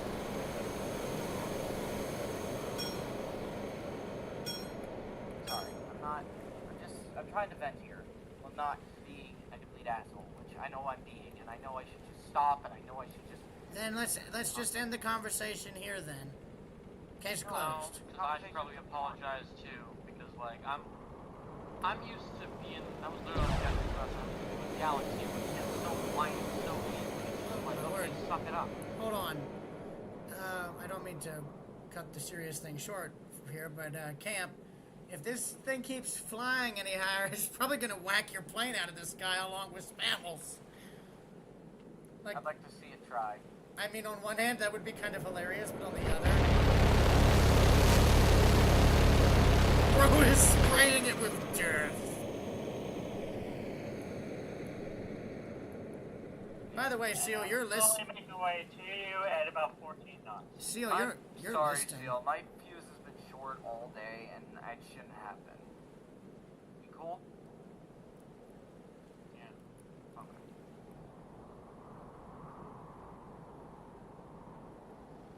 You have a good day? Oh my god. Diddly diddly diddly Can I just diddly join the diddly speed diddly simmer? I want to diddly. destroy Oh yeah, it sure. so Hit him with a badly.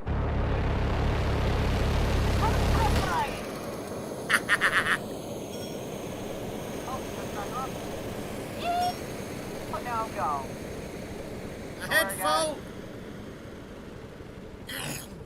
It's not dead at all. Hey, Cap, guess what? It's in. Yes! It is invincible! No, you say that, but what you fail to realize is one thing. You damaged the Nothing back is engine. invincible as long as there is enough boom.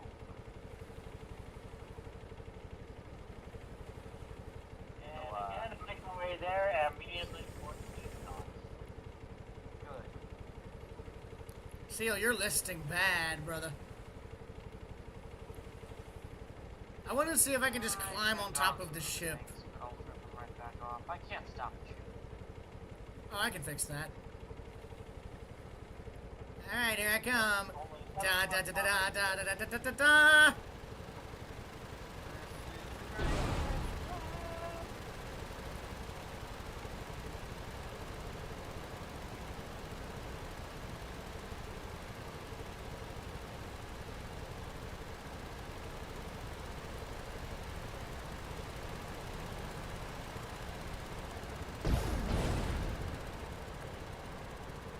Dude, how are you still floating? The bow is completely wrecked. I don't know how much people know why And there's to get something faster. Or a spot or something with torpedoes. Actually, I already tried torpedoes on railroad a little bit ago. They just kind of go underneath them. Torpedo with no underwater damage whatsoever yet. I mean, I can fix that. I'm about to try and fix that because I want to try and strike the center of the ship where the engine room is.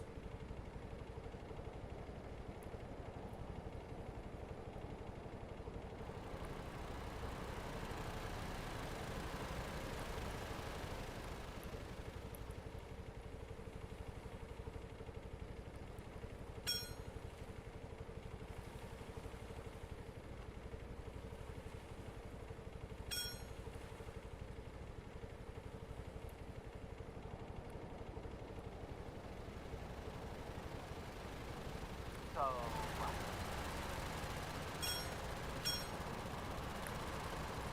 oh, there's boats in the water over there. Why is there boats? Oh, Yeah.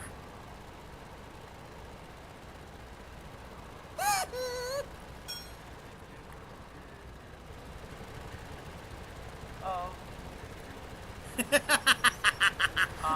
Now I think we definitely. Don't worry, I got the flying torpedoes on the way. Wait a Flying minute, let me torpedoes. check. I would imagine the ship is... Hang on. Oh, crap. I got out of no clip at the worst time. Hello. Oh, don't worry, there's torpedoes in the water as well. Hi, how you doing? I don't even see the torpedoes. They'll be there any minute, don't worry. Slow it down. What direction? Left, right, front, or back? The direction I came in from. I didn't see it. I literally got out of the helm on the sea skimmer right as your bombing run happened. Okay, well, it's not like I can tell. Oh, wait, there they come. Found them. They're right there in the water. They can see you. I don't know what side you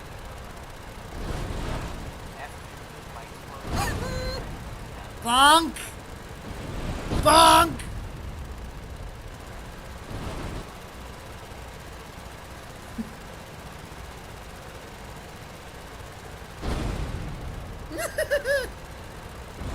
Dang it, well, dang it, man, stop beating him on the ass. You already got a bit an ass whooping enough.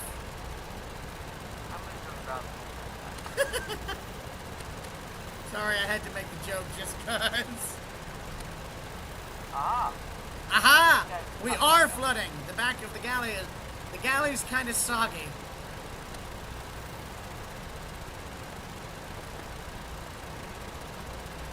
There we go. That should cause it to sink. Everyone's going down. Is Spammel's actually sinking now? Oh, yep, it is. Bow's flooding. Seal picked a very bad time to go AFK. By the time he gets back, the ship will be gone.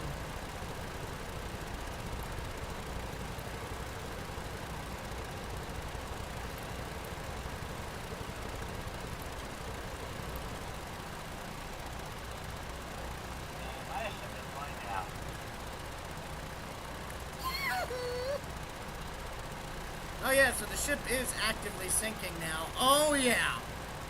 Yeah, no, dude, she's gone. She's going. Like, I'm looking at every single door. Every single door on the ship is completely open and open to the sea. So she is actively sinking right now. If the engines stop, the ship plunges. I'll put it that way. I don't even think I had any torches on this thing. Also, Camp, why did you leave? Wait, Camp, your thing left the game.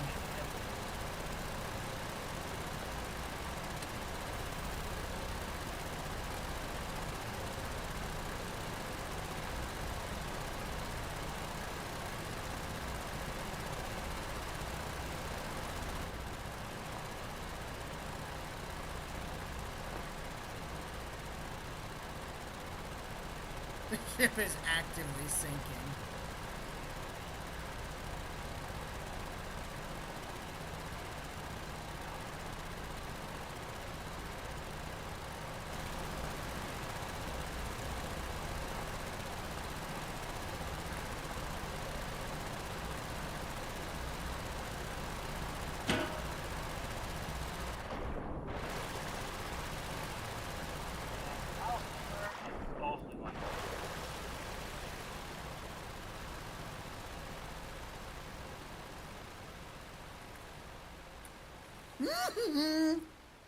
Oh god, Seal's gonna be in a very bad position.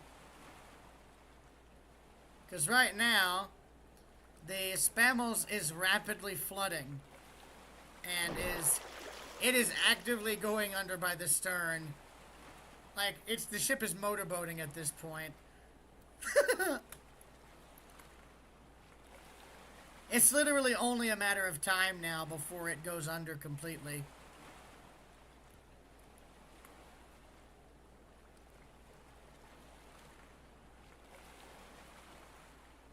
Oh no, as I say that, it's starting to plunge. It's actively plunging right now. So am I. How did your boat start sinking? Boiler explosion. What do you have? The steamboat Sultana? Went out for quite a few times already. Although this ship has an issue of not stopping, even when the boiler is gone in engine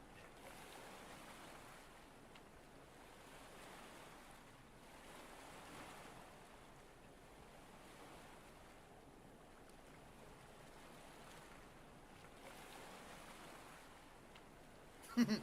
Aft skylight is starting to go underwater.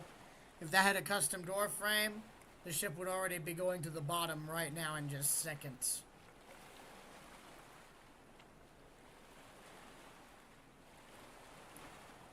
Abandoned ship.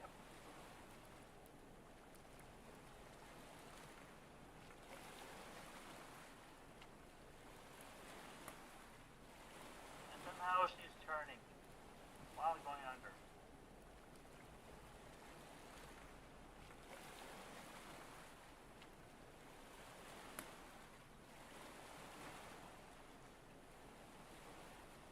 And there she goes.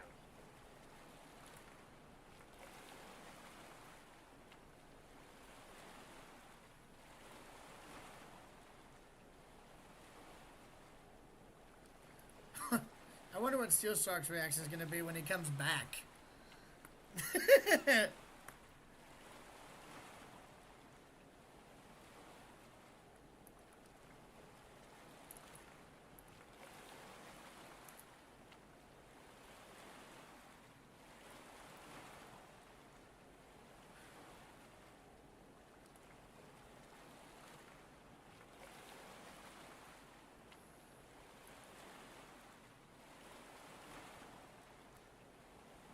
And she's still going forward.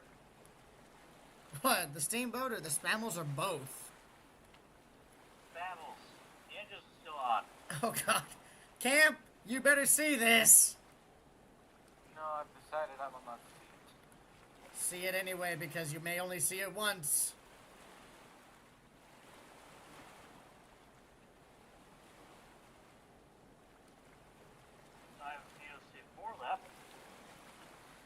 Put him alone. Don't. Not yet. Not yet. Now you on the skylight? No. The skylight's already flooding. Yeah, I was gonna say they don't have custom door frames around them, but I want to just see how long the ship can keep going in this state. Why is boat? Motorboating? Yes, I know. It's interesting, isn't it? Also, fun fact, everything in the bow was flooded too, so now all that water is spilling back. You know what? Put C4 on one of the engines. Just one piece of C4 should be enough to disable the engines. Because they're both side by side. Right. Make my way to the engine room. Just no clip down, the rest is underwater. Working on it. Oh wait, imagine if the ship caught on fire because of that and it just burned as well as sunk. Got it. Boom. I only took out one of the engines. That's fine. Still running. Which side of the engine did you put that on? Starboard. Okay, blow up the rest.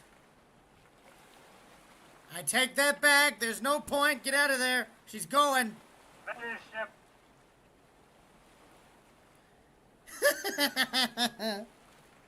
Get to the bow.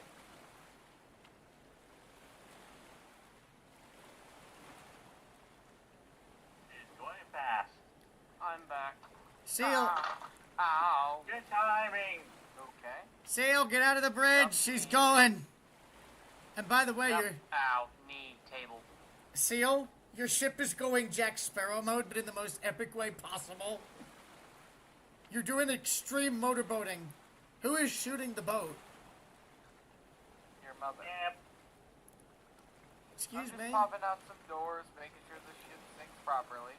Oh no, it's already sinking. Everything is open. Disagree to agree. Seal, the angle I've got looks like Antonio Graza as it started to sink. Like, look on my stream.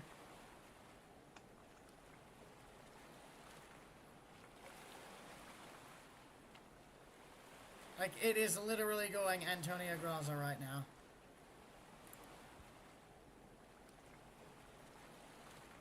Doing a wheelie in a ship. Camp, if we are... Thoron, if you want to blow up the remaining engines, go for it. They can't possibly move the thing if they're blown up.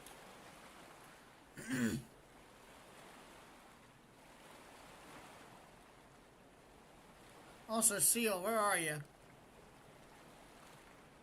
I'm on the bridge. Yeah, you might want to get off, buddy. It's time to go.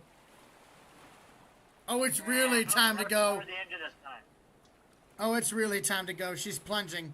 She's actively plunging. Seal, get out of there. Ship.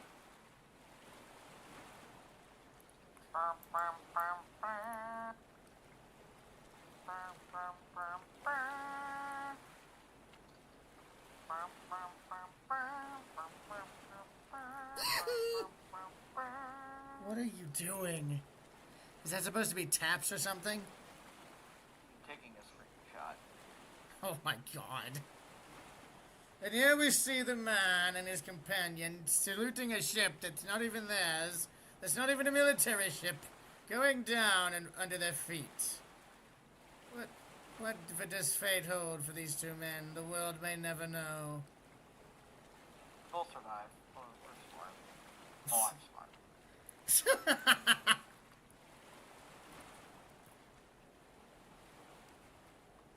The Bruce's Lounge is now rapidly sending water cascading down into the abyss.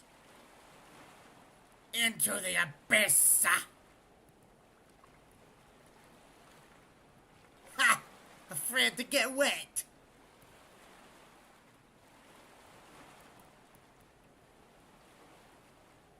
She's still staying up. Don't worry, that not for long. I wouldn't be too sure of that, because it is still slowly sinking.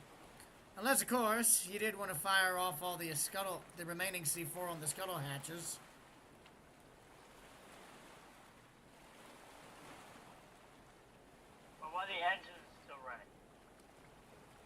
Thoron.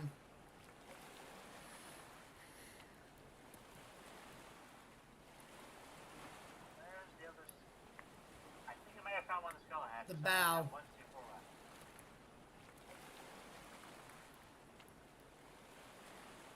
Here, put the rest of the C4 along the underside of the hull.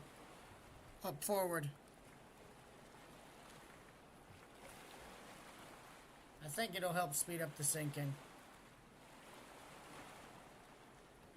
I have one C4 left, and I found a skull hatch. Is he open?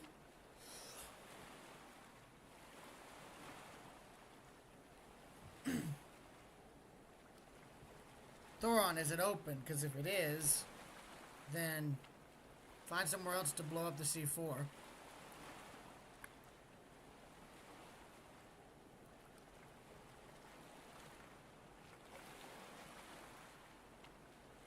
Wait a minute. Oh, well, never mind.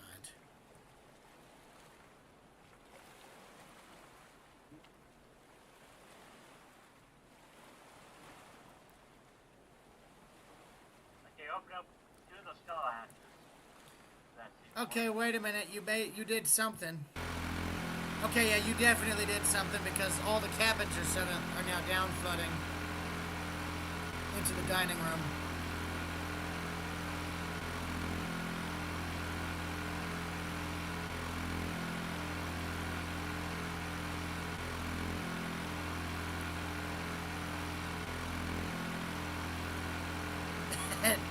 That is low-key terrifying. Because I want to point out, if this was looking straight on into this ship, you wouldn't think she was sinking until you realize that you ain't all that level anymore. You're actually rather vertical, if I'm being honest. By the way, Thoron, water is rapidly rising in the dining room. Yeah, we're going under. Ship is gone.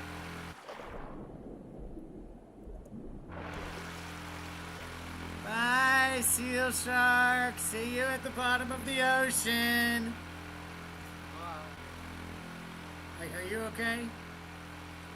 Yeah. Be honest. How long have you been back for?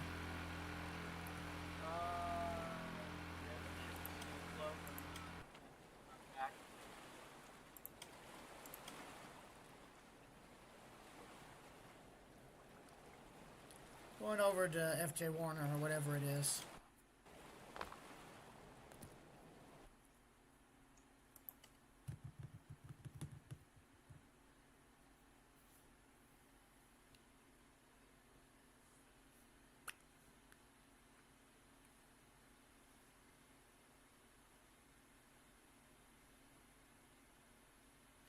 Gosfordia, did I ever look at that boat?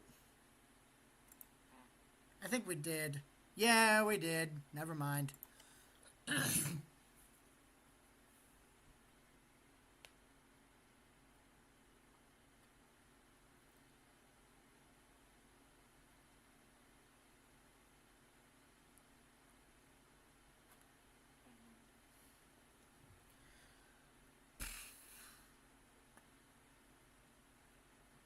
They showed Matrix picture of ship sinking.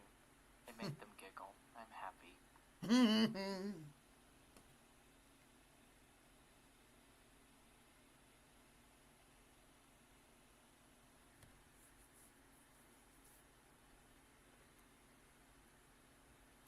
Trying to see if there's any other ships on my thing that we haven't looked at yet. But I can't tell if I can't see any. They have a ship, more of a boat. Oh, what the fuck? No, they deserve to. Hold up.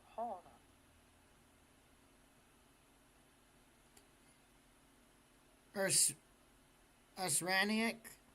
That's a ship I don't think I've done. It's a passenger steamer, side wheeler.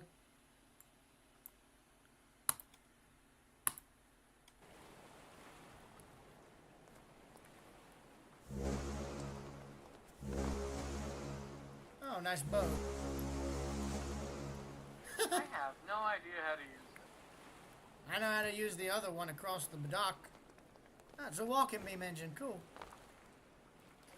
This really reminds me of GB Danny's first ship, which was that paddle steamer that had the. Oh, yeah. There's a.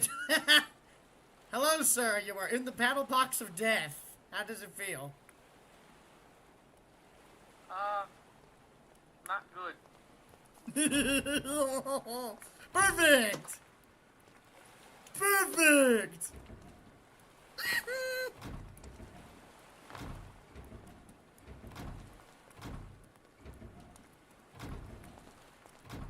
How the devil do you... Oh.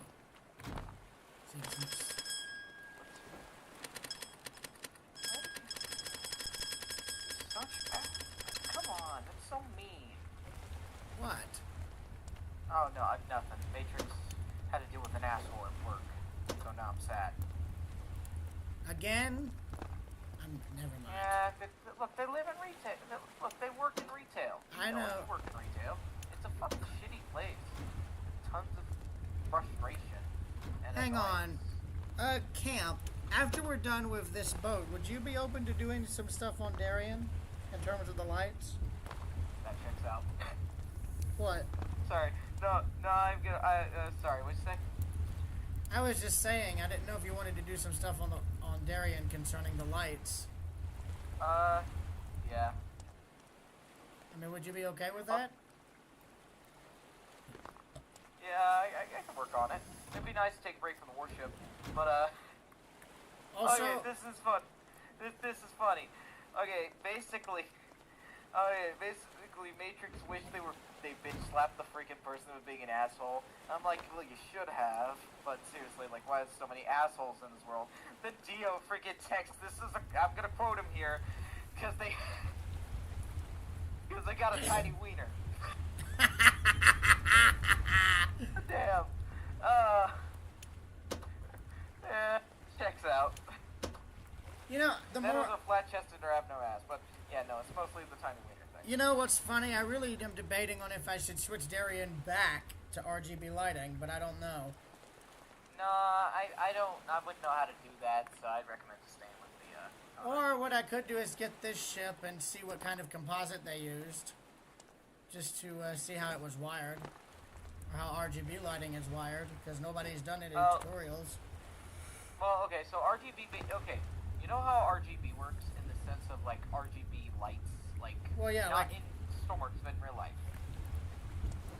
They have a number value system, which, there's composite channels which you put the number values into. The problem is, I don't know those numbers. I guess we could look it up. Main thing is, like... I only bring it up because Spammels' generators and whatnot have RGB lights and indicator lights that are meant to fade on or fade out as the power is either engaged or disengaged, you know? Yes.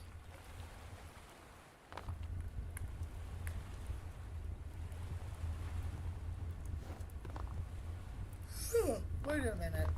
Seal. Is Infinite Electric on? Yeah, why? The walking beam the mock-up of the walking beam engine isn't running. Oh, there we go. Now it works.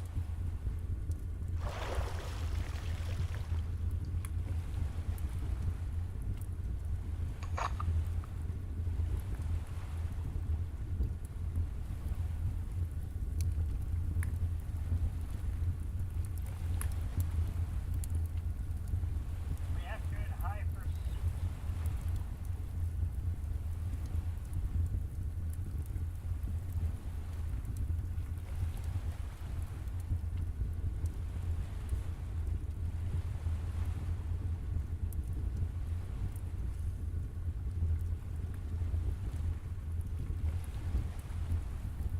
Oh, wait a minute.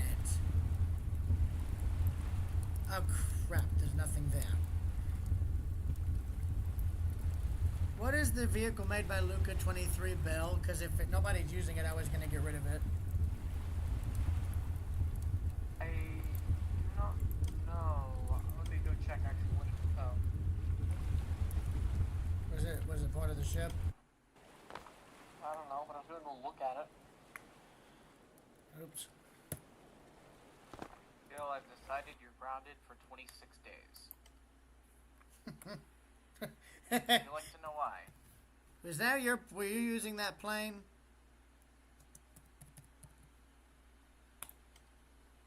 Phil, are you mad at me for making jokes? Huh? I feel like I've been going with a lot of jokes today and you're starting to get annoyed with them. So do you want me to back down a little bit for a while? Oh, Okay, yeah. I'll back down for a little while. Coming behind you in high pursuit. You ain't the only one who wants that paddle steamer. I have 2 torpedoes when I'm driving the paddle. Lucky.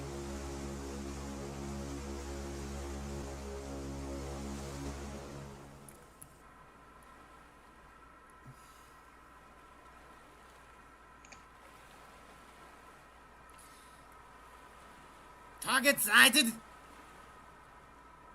You arrogant ass. You've killed us.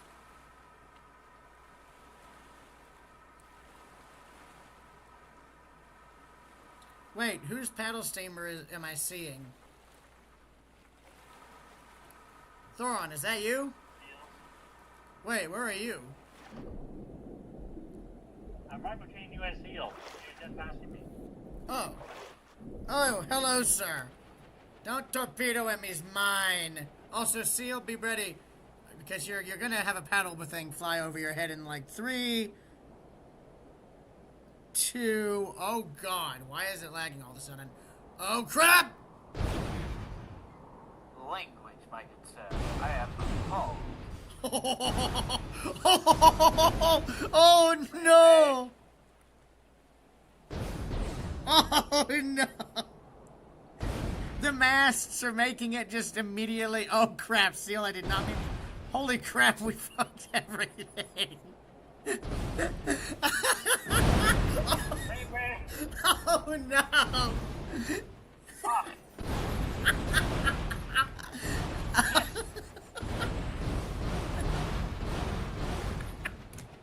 What happened? Plastic collision like this. Seal, I did not mean for this to happen. Wait a minute, is it upside down? Oh no, the rudders are clipping in. Reverse! Reverse! I have to load the second torpedo. Oh god. But there was a reflection, so I think What that's in the hell am I looking at? Oh my god.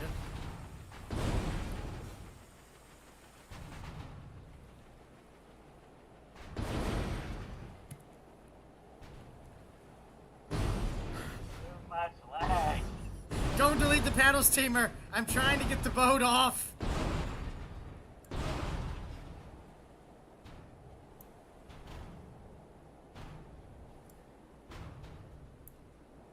Bear with it, everyone. I'm trying to get the thing.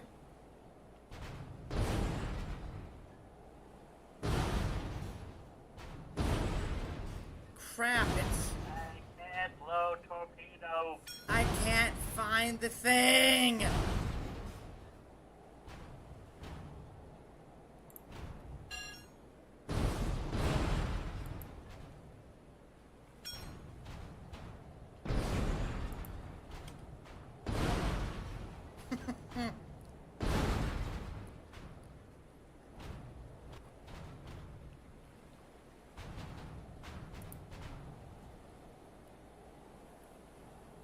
Okay, I think it stopped. Okay, yeah, I know, we're good. I've got it to reverse. It's rolling off. I can't do anything. It's alright.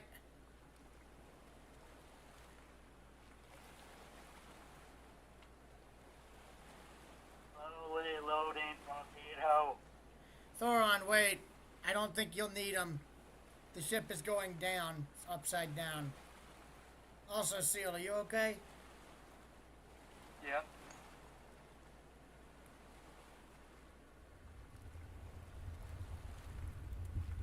Oh, there's so much lag. Thoron, the boat's off the thing.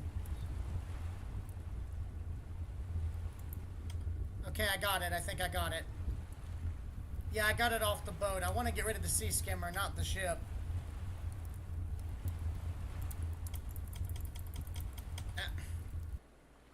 Let me F2 it. Hold on.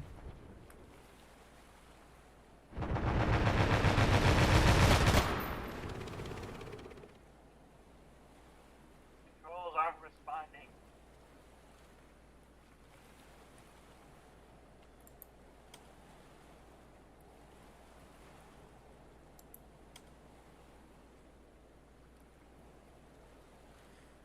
Okay, I hate to say it, but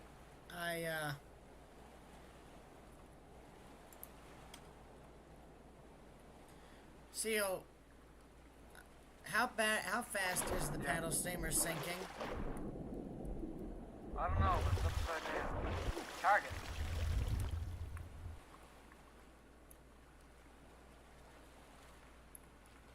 Let me go back over the paddle. I'm trying to get the dang... What's funny is I got the thing off, but now the game is still lagging as a result of it. Hold on, what's the thing that's off? The paddle, the sea skimmer. Can't bomb it. Try to bomb the sea. Not even in your guys' server anymore. Thoron, try to bomb the thing. Try to bomb the sea skimmer so it'll despawn. Can't get back on the helm. The controls have a hard time responding. Crap. Okay, so it is slowly sinking. It is still slowly sinking. It's just gonna take a while because of the frickin' sea skimmer over here.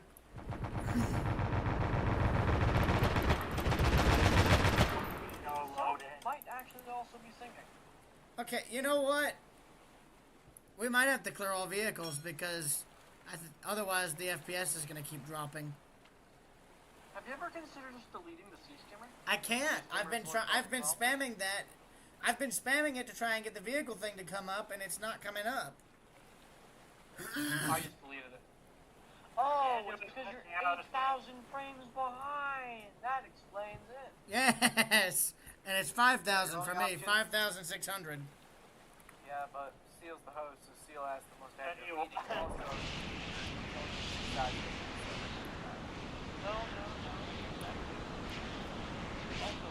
Also, you get 2,000, so he's better than you.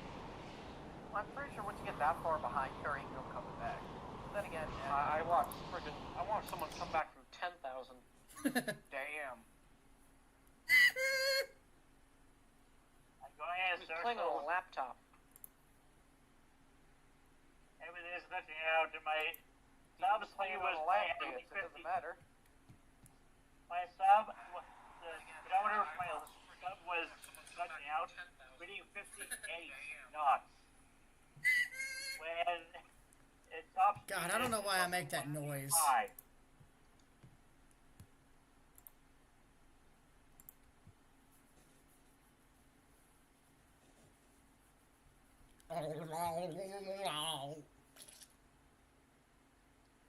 Also, Camp, the other reason I asked Iron Chat if I could get the engines out is I'm thinking of redesigning the main generator room for the ship. So instead of like having those 4 large generators, I could cut it down to just 2 giant ones that are just like maybe a set of 3 cylinders each. So it basically would be the same number of cylinders, and only 2 generators, you know? Yeah.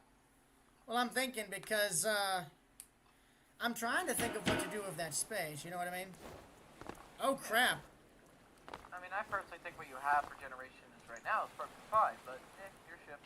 Well, no, I'm just trying to think. That's all. Because I'll put it like this: those aren't even running, so we have no idea what kind of lag they'll produce once they are running. We don't even know how much lighting the ship will need.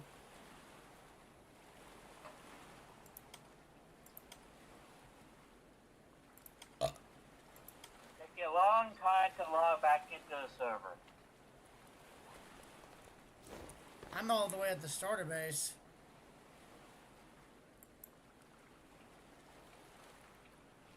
Wait, Seal, are you in a plane now?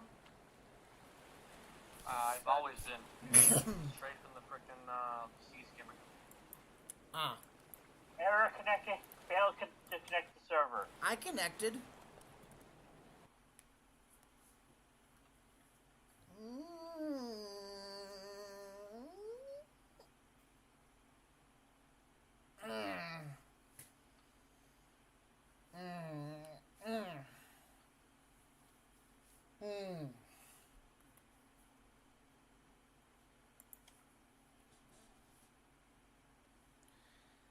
Let me see. Yeah, back on. Support.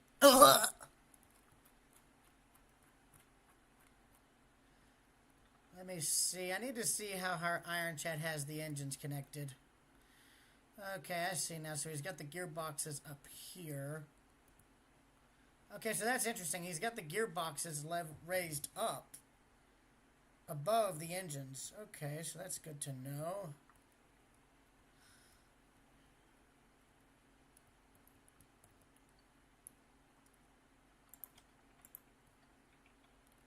I think you know what? I know what I'm going to do. I'm going to do like what I did with Spammels, and I'm going to get the entire engineering plant and just move it out. I'm working on the drive room right now in the Fayetteville right now. Oh, nice. Well, good luck. Yes. Seal, would you like to see what I've done? Yeah, sure. Okay, let's start off. So, this area right here will be divided up. You're not into... streaming, you know that, right? No, I did not know that. Thanks for telling me it. I appreciate you saying it. White way. Anyway, here I am. You watching? Maybe.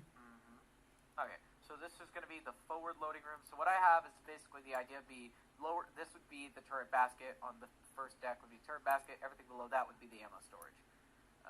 Same thing for the front gun, turret basket, ammo storage. Then over here you have engine 1, 4-cylinder. It's a 4-cylinder Triton engine, fairly good, does the job. Good, and our Triton right there does the job. Continuing. Wait, Camp. those aren't Tritons. Tritons are three prong. Okay, think of it like, you know a Triton? Triton has 3 prongs. This is 4-cylinder, so it's not Triton. I'm thinking of something different. Quadrant. No. Oh yeah, quadrant. That's a good name for him. Thanks, Phil. This is what we call the fueling brick. Would you like to know what the fueling brick is? Could have just made a custom tank, you know that, right? Yes, but as I have explained this, custom tanks custom tanks leak. Regular tanks don't. This makes it to where the ship doesn't leak fuel when it's hit, which is a major problem in a naval battle, because if you leak all your fuel, this is what happened. Hey guys, I can't move. What do I do now? You're dead. That's what. Oh. Exactly. So having fuel tanks that don't leak is a pretty smart move, in my opinion. And besides, you can carry a decent amount of fuel. This would be enough fuel to make it to the Arctic. I'm pretty sure, at least. And then the drive shaft comes through here. Now, if you notice, the drive shaft is a through drive shaft. The drive shaft goes here, comes out, goes into this motor, then comes out, then comes all the way through as a straight line. Then we have these two. Would you like to know what these are? These are Generators. Yes, these are 2 aircraft motors, which are not only generators, but have a direct drive as well to the main drive shaft, meaning they also work up with backup engines. They won't be able to move fast, but they will be able to move the ship. It'll be slow, and they can also be used as speed boosts, but they're also pumping engines, designed to be used for reserve pumps to drain the ship.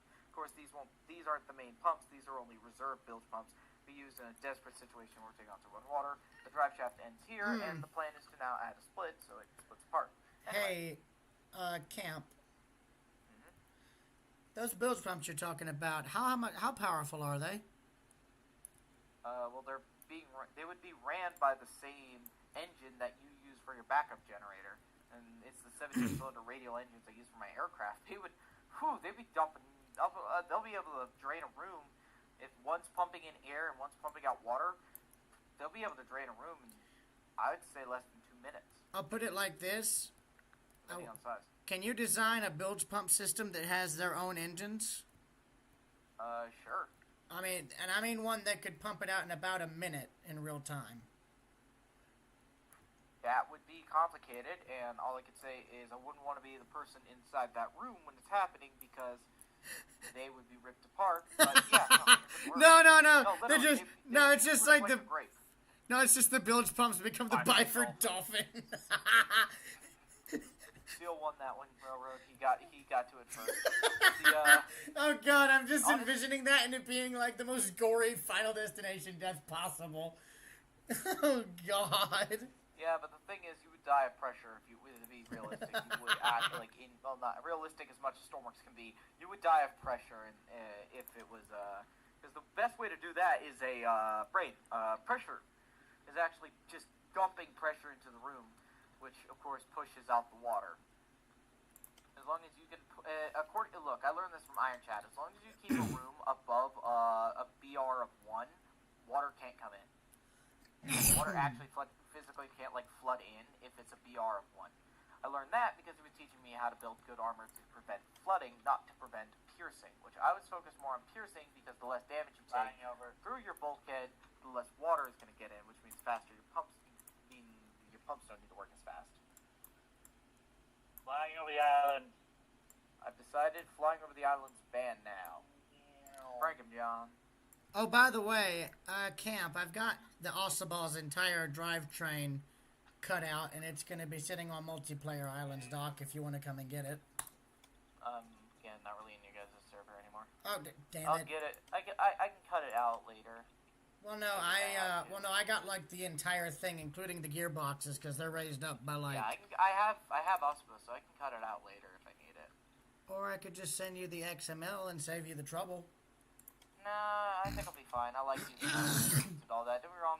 Iron Chad, he's great with engine stuff. In fact, he's so good that it honestly makes me pretty annoyed. Same thing with... I won't lie to you guys. When I see his turrets and I see his guns and stuff, I get very fucking jealous because, god damn, those things are so pretty. Why the fuck do I have to be so shit at this game? You know, it's one of those kind of situations where I'm playing for so damn long. I should be good at this game, but I'm not, so yeah. Iron Chad might have been playing for a little bit longer than you, but I don't know. Yeah, he's got 15,000. I only have 13,000. No, I really haven't looked to see how long I play for, but if you consider... I'm sure if you combine the total number of hours for every stream I've done, since OBS alone, it would be pretty dang substantial. Yeah, anyway. You can look right now. Steam tells you how many hours you've had on one game. Touché. But the reason I was getting the engines from Osabal in particular is because they mainly still work. In fact, if they work well enough to launch the boat out of the water like a dolphin, then I would imagine they're powerful enough. That could be more or less made up to the ship itself, not the actual engines. But then again, those are pretty powerful engines. Indeed. Again, how long have you actually drove those engines on that ship before they started overheating? I mean... I'll just say, if you guys have never really done a long-haul trip with that thing, you don't know really how well those engines work when it comes to overheating. Just saying. Not to mention, you gotta understand, engines aren't as simple as people think. They think, okay, stick it in there, it's done, we're good. No. Depending on how heavy the ship is, how big the ship is, it's going to create issues because, interesting fact, Stormworks engine, Stormworks modular engine, when it's at 100% throttle, it's not actually at 100% throttle. It is set to the max amount of energy it's allowed to exert. So let's say that max amount of energy exert is 20 RPS. Well, the engine's going to, of course, tune itself up to 20 RPS. Once it hits 20 RPS, it's going to drop its internal throttle, not the hand throttle you set, but its internal throttle down until it's staying at 20 RPS. Now, let's say it has a massive gear ratio, it's spinning a massive prop, and it's moving a massive ship. Then it's going to, push itself too hard. It's going to stay above 100% throttle constantly. It's just going to overheat and go kaboom. And that's not fun. Hello, who joined? Oh. Hey, Hurricane. Hurricane. Wait, what? Who joined? Take a wild freaking guess. You alright? George Foreman. Ooh, tired as well. Wait a minute, wait a minute, wait a minute. Have you not been able to sleep? I slept until 2 today.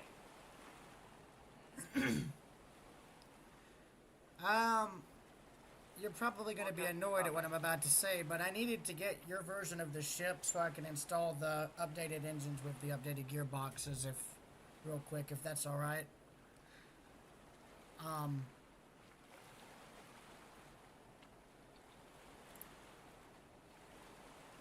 Okay. Speaking of which, speaking of engines, stormworks, data, vehicles. There we go. Oh, damn it. The drive shaft's 1 block to the left.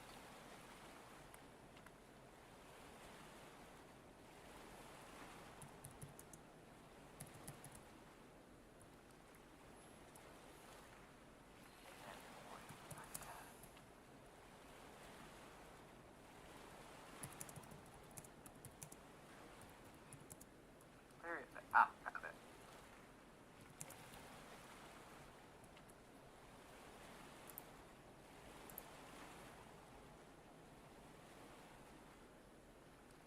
So,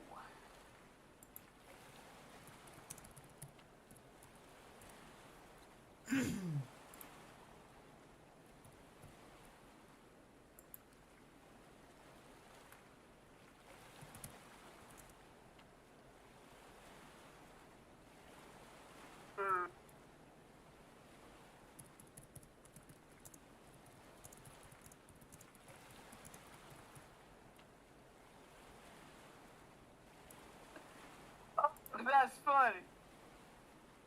Oh, that's funny. I got him with 2. Damn.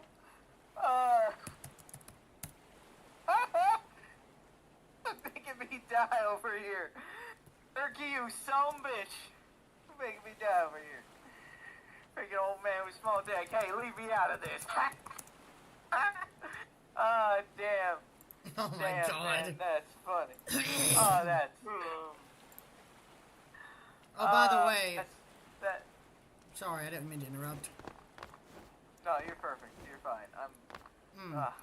By the way, check your DMs because I sent you the XML for the engines, and it's I saw. I downloaded it. Don't worry.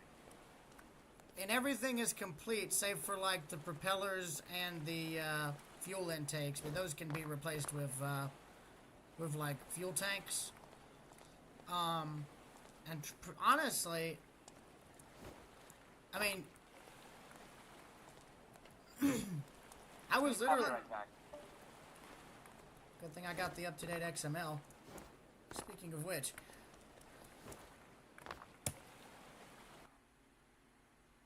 Where are you, Steel? this song's not good enough. I'll erase it. Oh, damn it. Seems we're all in the yawning phase tonight. No, I'm not in the yawning phase. You're in the yawning phase. How dare you imply such a thing? Ah.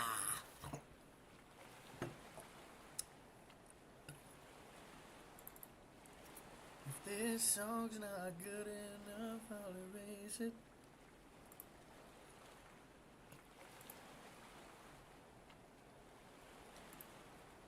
Do do do do. Do do do do do do do do do do do do do do do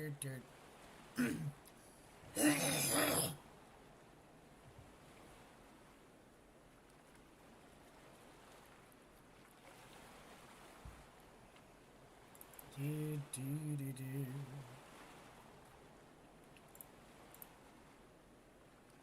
Oh, I see you.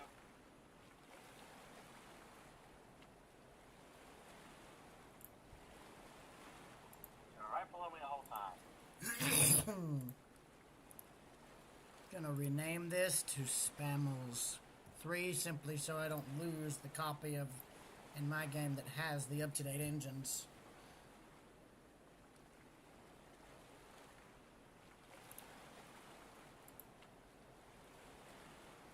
I wonder, would Bill work at copyright a stream if I played some of his music or something in it? I mean, I doubt it. I was gonna say I doubt it, but at the same time, that would be kind of funny. I got actually a funny copyright story you're gonna fucking love. Would you like to hear a funny copyright story? Sure, hit me with it. Proceeds to get hit. Sorry, it's No, just no, no, you're gonna laugh, There was a company, right? You're gonna wait for me to finish so you can laugh. That's the thing. This is funny. There is a company, right? Basically, it was a kind of a sham company, and they were having videos taken down, and were claiming they were the owners of the soundtrack to the Halo the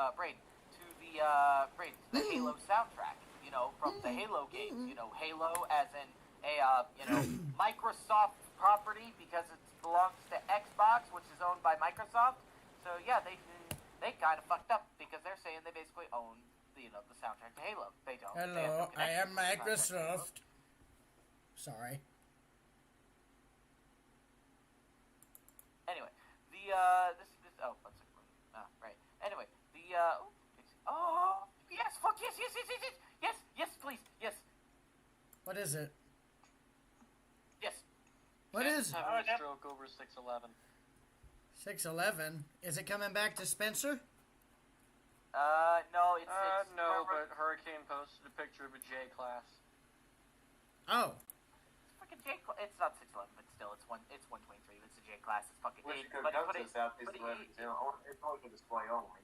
Yeah, no, he put it in Dixie Atlantic. I will gladly make a fucking. I wanted to make a 6. I completely forgot. I started up 611 friggin' scale recreation in stormworks. I completely forgot.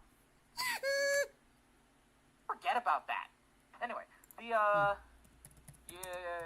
as I was saying, basically they were claiming they own the freaking rights to it and all that, and just having videos taken down, any video that had the soundtrack was played, and of course YouTube, they don't. The thing is, YouTube, they don't check the stuff. They just report it. All the YouTube really anyone has to do is kind of like just report it, and then YouTube will go, okay, and then do it. They don't really, do a full proper investigation, to make sure everything's legit. So of course, they take down some people's videos. Here's the thing. This is really funny. You're gonna laugh at this. This is really funny. You're gonna laugh at this. Basically, the friggin' okay, you know how I play Helldivers. I'm a Helldiver. You all know this. But Helldivers, during the situation with this, Helldivers was released on Xbox. When they did, they had an ODST They had a ODST Warbond, and they also had an ODST collaboration, which they had a Halo collaboration to celebrate it coming to Xbox. Well, here's the thing. When they released it, they used Halo music. Okay, sounds good. Now they had licensing from the owners of Halo. Who are the owners of Halo? Anybody here? Microsoft. They had licensing from Microsoft. Now remember, there's a company who's claiming they own the music.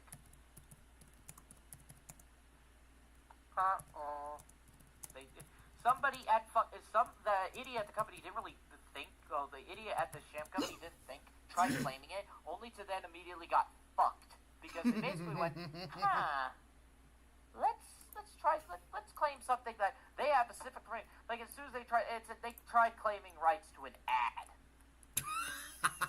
That's kind of stupid. I'm sorry, but you're a moron if you're trying to claim the rights to an ad. Plot twist: it's a Microsoft ad. Well, no, it is. It is, dude. Were you not listening? No, I was partially. Oh. Yeah, Sorry. everyone does. Well, no, it's not that. I was genuinely invested in this. I'm just trying to also do other stuff in the same time, Okay, understandable. You're busy. Yeah, you seem... Excuse me. What? No, let him finish the story first, and then I'll talk. Well, no, I'm already finished. Well, that's...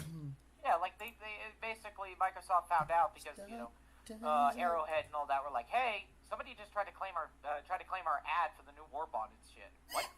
And then they say they own the music. What? So they got the hammer dropped on them pretty hard. It's a very hard hammer.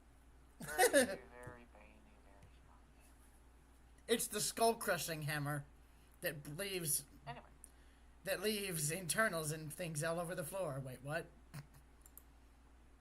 Anyway, as you were saying, Seal. Yeah, when people are doing other things and they're not entirely paying attention, that's one of the things you seem to get angry over. Is just like people are, yeah. Yeah, I know. I'm sorry. And it just kind of feels like I'm not allowed to do anything else and try to focus on anything else when you're talking because you expect everyone to be exactly focused on whatever the hell you're talking about. Yeah. Like when I forget certain things, yes, because I'm doing something else. Yeah. Sorry. I'm not trying to do that. Like, I shouldn't get angry because, like, you guys are doing your own thing, and I'm not trying to do that. I'm more or less just, trying to tell you guys I'm funny, and I feel sad when it feels like nobody cares. It's not that we're not interested, it's just It's a lot of... you guys are busy, and I gotta be patient. Camp. Mm-hmm. Usually me listening to music or listening to somebody talk about stuff helps me concentrate, and I just go quiet while I do what I'm doing. Me too. It's not due to me not being interested. In fact, that actually, for me, if I'm usually quiet while doing other stuff and listening to the person talk, that means I'm listening. I'm just saying. Did I paste this in already? Okay, good, I did. Now I just gotta merge it. There we go. Alright. I'm getting the rear ammo storage done up, which the rear ammo storage compartment and the rear in the drive shaft compartment are the same compartment. Because I feel like, I could divide it up by one more compartment, I think. By the way, sorry, Camp. No, I'm good. I finished my sentence. Well, I was going to say, in terms of the auxiliary engine just specifically for the bilge pumps, I'm just going to say it. I'm thinking there would be a pump system that would go at least either on the bottom deck or on the bottom two decks. So the engineering spaces and the crew deck, since both are under the waterline. Yeah. And I'm wondering if there should be a small radial engine in one corner of the pump room so that, Oh, I was gonna say this earlier, but I forgot. Oh, I just remembered this. Railroad. For the watertight bulkheads on spanels, we should have them go up multiple decks. Only thing, the doors, because, the pump, I'll put it like this. I've actually split the bulkhead directly behind the main generator room. So one side is going to be like a heavy repair machine shop for the main engines. Now, of course, alternatively, since I built up the, of course, then again, in lieu of the fact that I've made, platform type areas above the actual engine and generator rooms, there could be machine shops on those upper decks for both. In fact, it would actually make sense to add details like moving, line cranes on either side of each engine bank so that, you can take stuff off of the engines to repair them on the ship. And I bring that up because Great Lakes freighters have those. Even Titanic had overhead cranes. That's the word I was looking for. So I'm thinking there could be I'm just thinking it would be another detail that most people don't think to add on these ships, and it would make sense to have it, You would need an overhead crane to do shipboard repairs. Well, we also probably should have multiple deck watertight bulkheads. Oh, no, I like that idea. It's I don't actually know any ships that have the multi-deck watertight Britannic feature. And no, in Stormworks on the workshop, I haven't seen any ships with multiple, unless it's again one of those one-to-one ships. I haven't seen any ships with that. Ah, fair point. Yeah, it's not really a feature you see in ships and stormworks because most people who build the really cool big ships tend to build sync mechanisms, and those doors just complicate things, which I can see where they're going from. I will say this. Same time. Yeah, part of me is wondering, you know what?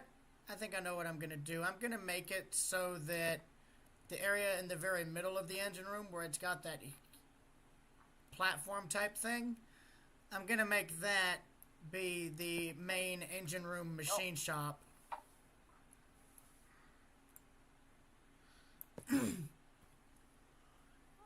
because if you look on my stream right now, you can see what I'm talking about. It's this area here.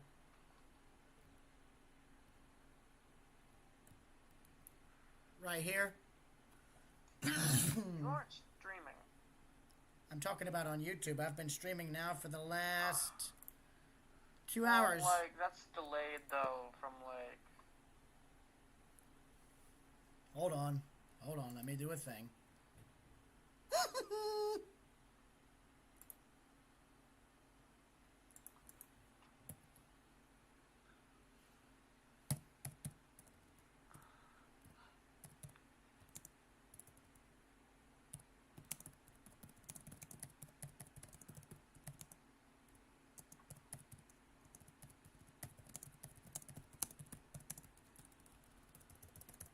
Lucille, what's your opinion on this rudder?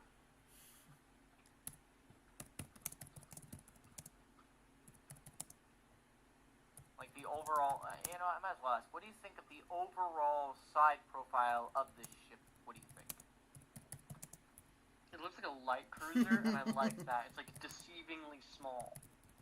Wait, this is small?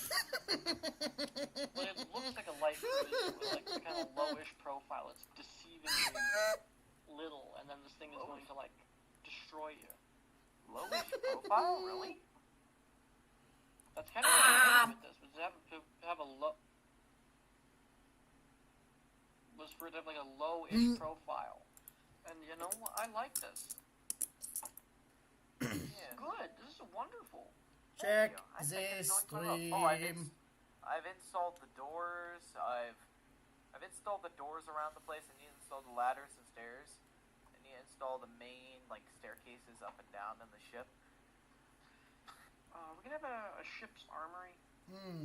I do plan on having a basic armory. I think right here, because boarding I think should be allowed during the battle with Lotrex, just for fun.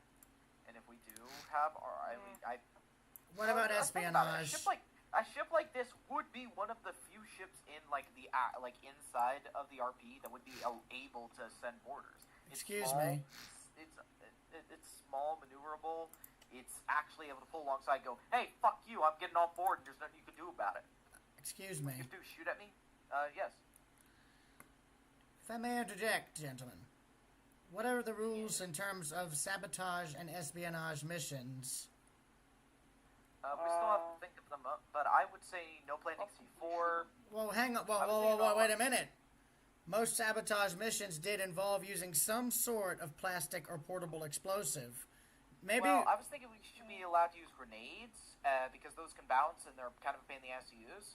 Well, but no C4 unless well, what I'm saying, what if there's like, well, here, what about this? In terms of sabotage missions, a person is only allowed maybe 2 to 3 pieces of C4 and 1 detonator that they can only use once. Like, once the C4 is planted and after it's blown up, they have to then jettison the detonator or destroy it somehow. I feel like that's... Nah, I feel like C4 is just too powerful. X-Craft style mission. I mean, well, what about this? Take it something like how some British forces sank 3 German freighters. They basically used... Well, no, there's a whole film about it. Yes.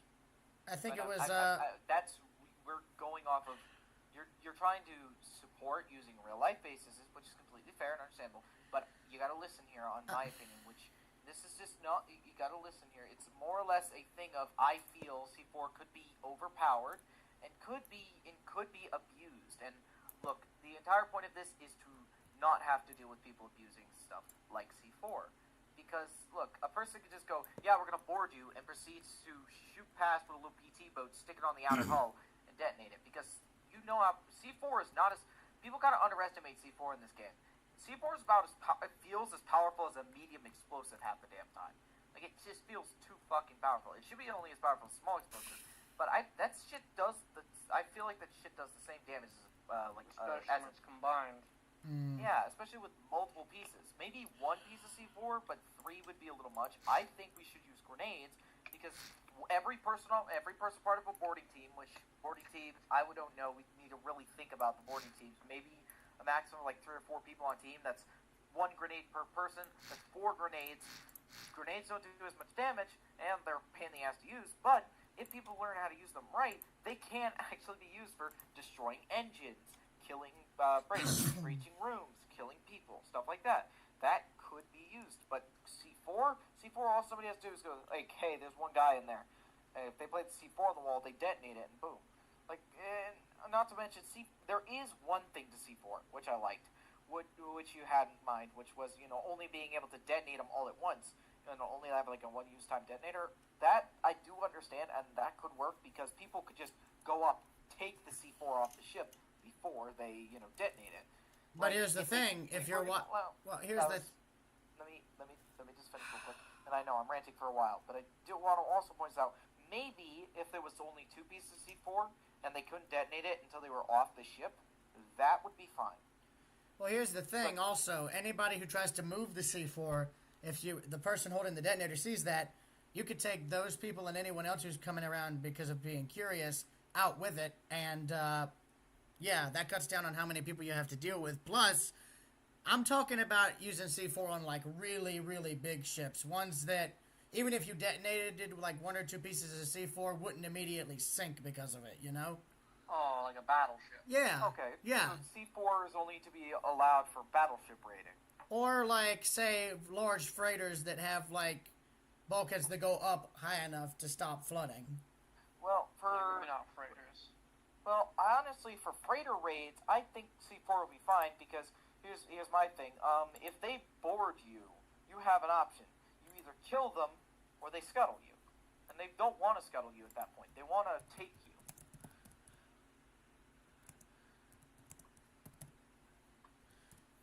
By the way, if you were curious of what I was referring to, I'm referring to the last charge of the Calcutta Light Horse.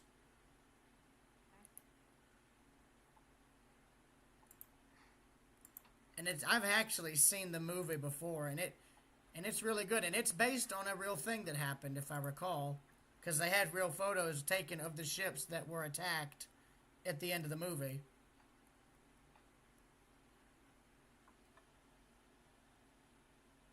Plus, it's got one of the Bond actors in it, too, Roger Moore.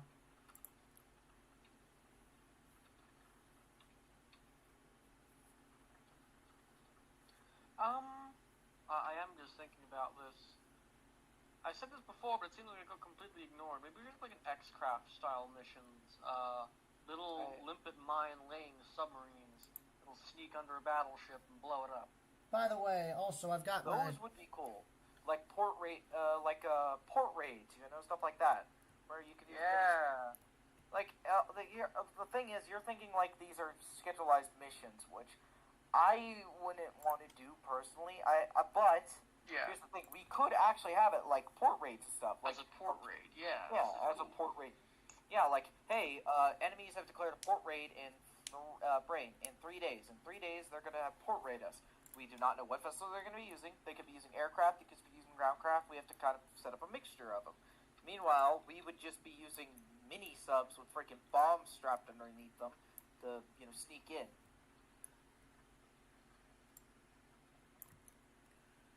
Let's see. By the way, I meant to ask you this, Camp. In terms of the radial engines you use for the pumps, do you just replace the generator with like an impeller? You replace the generator with an impeller, but you need to have a one-way flow valve on the output or input of the brain. One-way output or input on the impeller, so that way water just doesn't flood back into the ship. And let me ask, how many engines do you have to run the pumps, or is it just one impeller and then you have like a system of pipes going through everything? You could just do one impeller with the pipes through everything, but I would recommend multiple impellers, multiple pumps, and again, you need to have an air pump-in system. You have to pump air in to replace the water you're pumping out. Well, how about this? I just gutted the dual room like bulkhead behind the main generator room. So and I'm thinking of actually extending that room's bulkhead back. I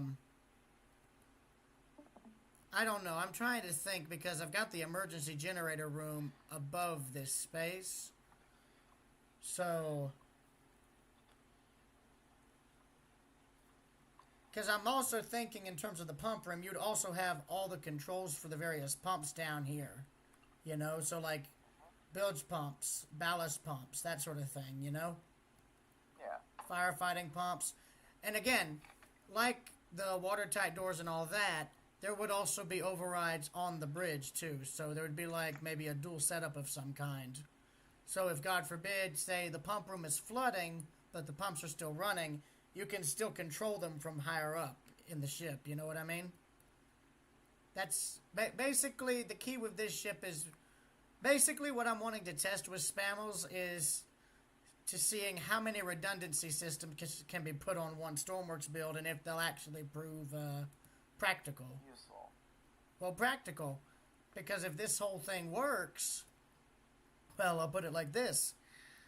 That would really increase the actual usability of the ship, yeah. And the player experience, because you could have a multi-person crew. Because I'll put it like this. The entire... Let me just visualize this for you. Alright, let me get rid of that. Let me do this. Let me go...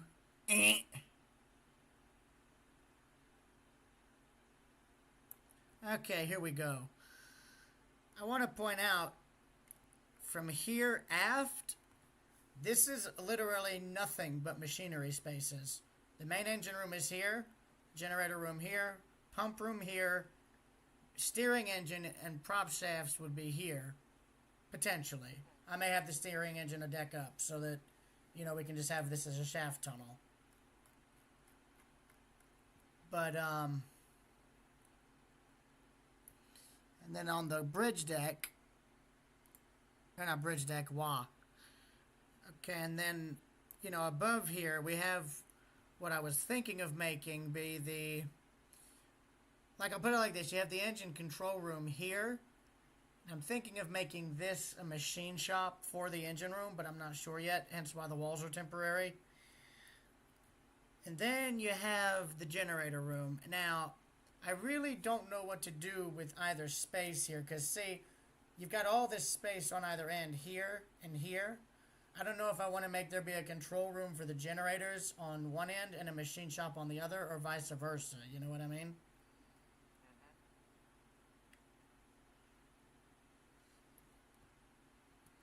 I feel like I might do the machine shop on this side so that you can directly access the generator room through there and then have, like, the control room back here, maybe? Yeah. I don't know. I'm mainly trying to figure out how to use the existing space. Of course, if we did do a machine shop, we'd have to have working overhead cranes that ran along the engine, along where the engines are. So, like, one would be on this side and go from here all the way to this engine here, you know? So they'd have to go the full length and then from side to side. Same with here, you know? Of course, then again, I could just get away with doing one, you know? One overhead crane to service all the generators. Maybe even that for the reason I'm having to do two here is because of the escape ladder, you know? And as for the emergency generator room, I'm thinking there would also be, like, gear lockers alongside. So, like, you know, torches and stuff. And then, I'm thinking this would be where the main steering engine is. So it would be on this deck, and there would also be an emergency steering helm in here, too. And then you'd have the shaft and all going up to turn the rudder. And I'm thinking there would be more details in here, like maybe motors or some other stuff, because I really don't want there to be a bunch of empty space. You know what I mean? Yeah. I mean, empty space, that's a bad thing, apparently. Well, also, it's like... I don't trust people. Well, also, it's like... I want to do a lot... I want to try and put a bunch of machinery detailing in the space. Now, I could also streamline the hull on the inside, and that would help. But it would have to stop about here because it goes to a 3x3 point. See? Yeah. Oh, you should be getting off work in about 6 minutes.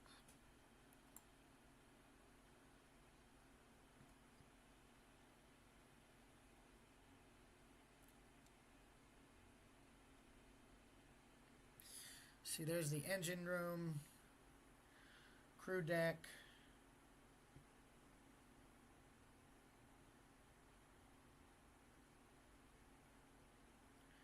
You know what's interesting?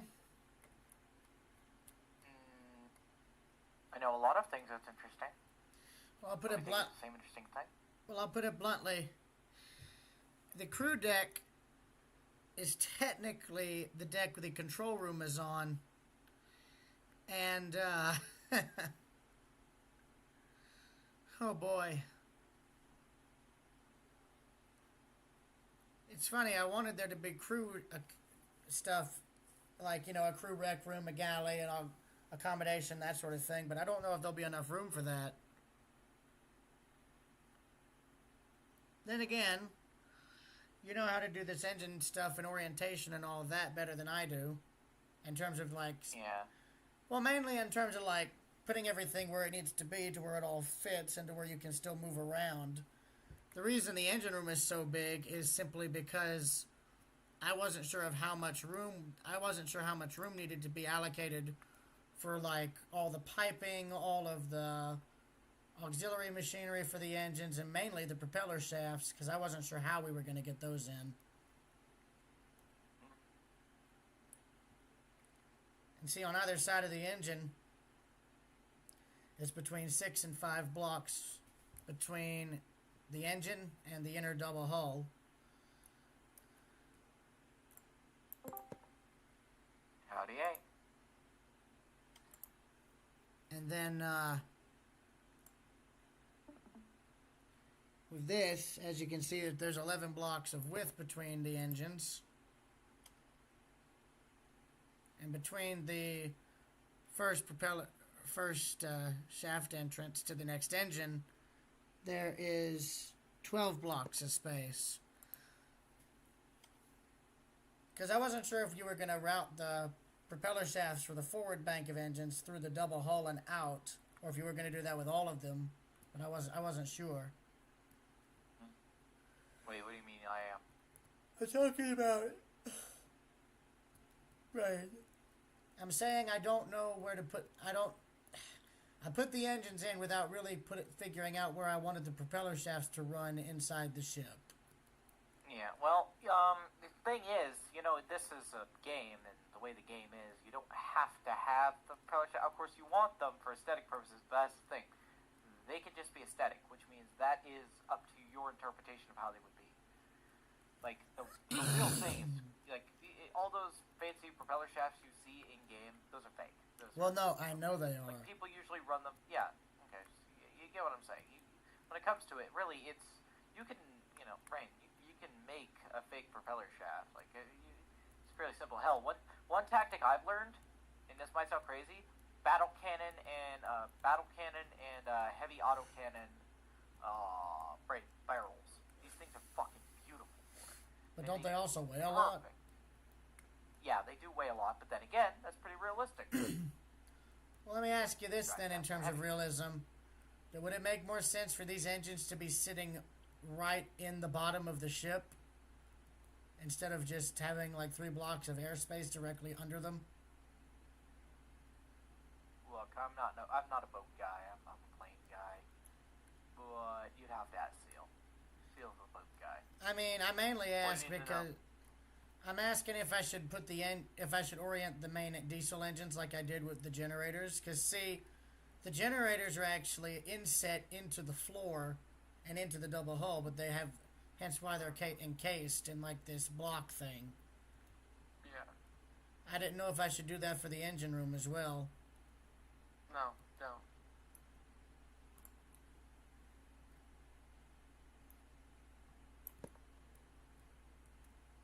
Speaking of which, I actually am glad I did check the...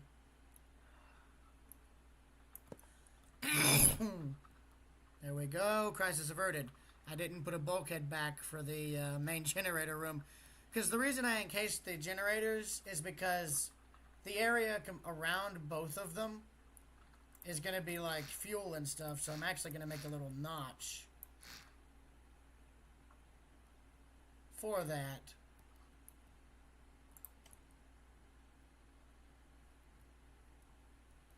What's going on, you guys? The usual. Wait, who's here? It's me, Emerald. Oh crap, Emerald. I haven't heard from you in a while. How have you been? Chilling, you know. Chilling like a villain, as they say.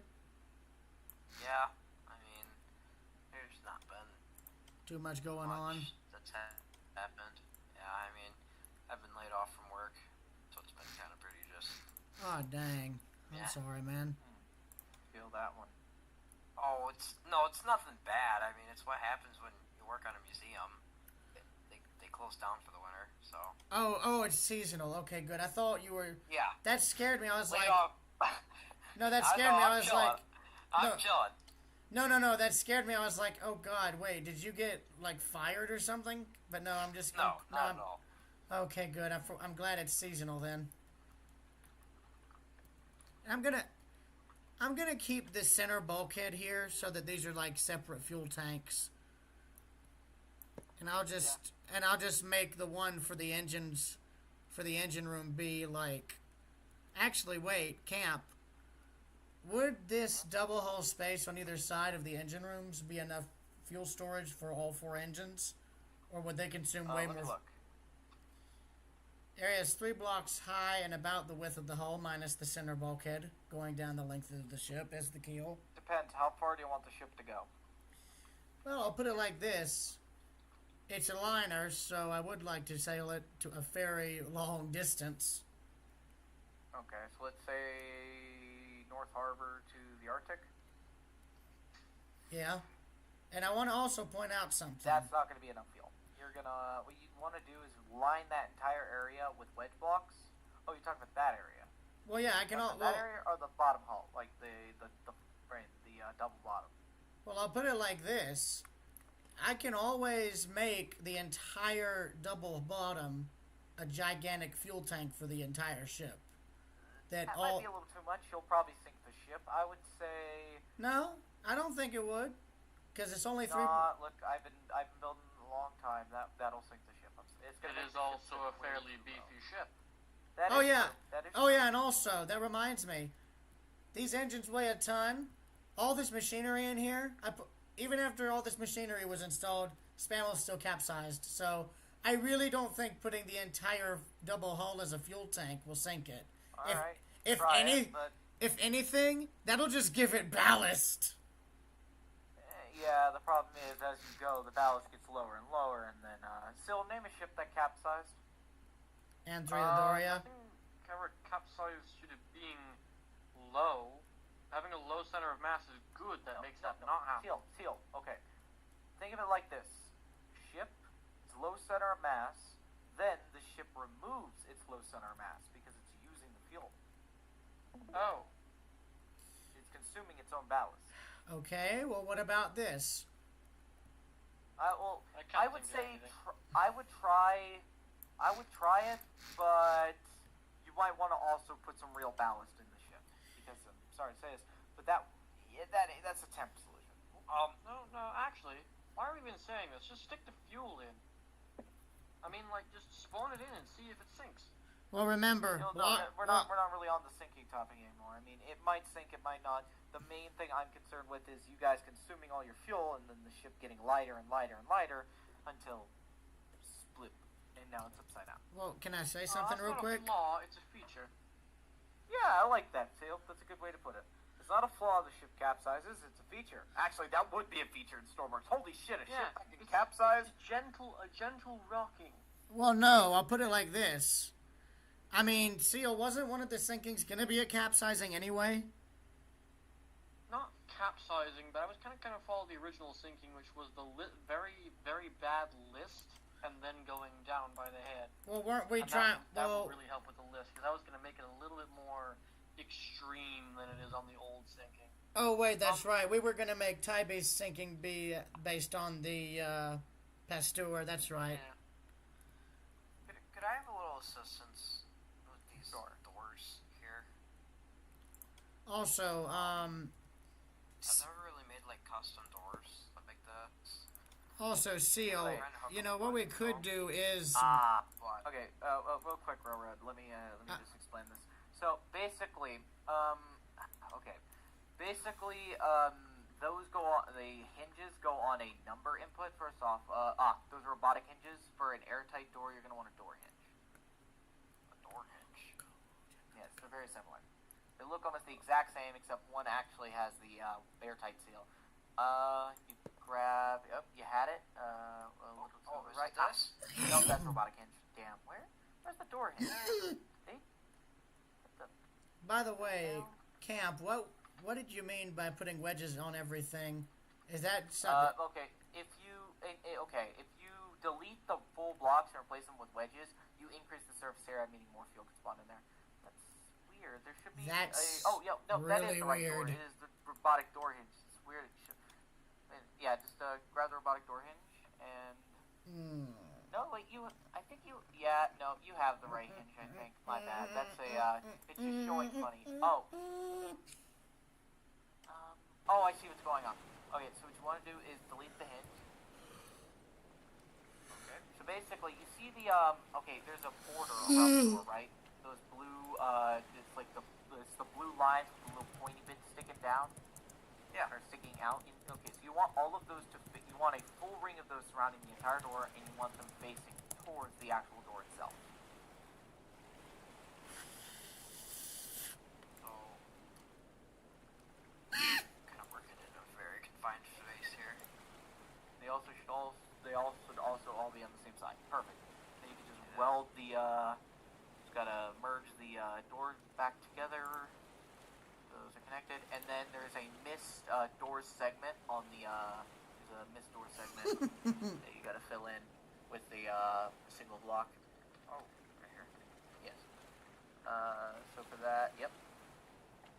And that should solve any airtight problems you have with the door, unless the stormworks X retarded, and then when it does. Well, I mean, the problem I was having is just I didn't know how to bind the button to the hinge. So for that part, what you're gonna want to do is go to your logic. Basically, this is not complicated, but it gets a bit advanced. You want to go to the top of your screen. It's gonna be your logic tool thing to the right. Look at your logic thing. Go to the right, all the way to the very right. There you go. That's your microcontroller editor. Click on that. Okay, you're gonna want to make a microcontroller. So to do this, what you want to do is first name it door controller.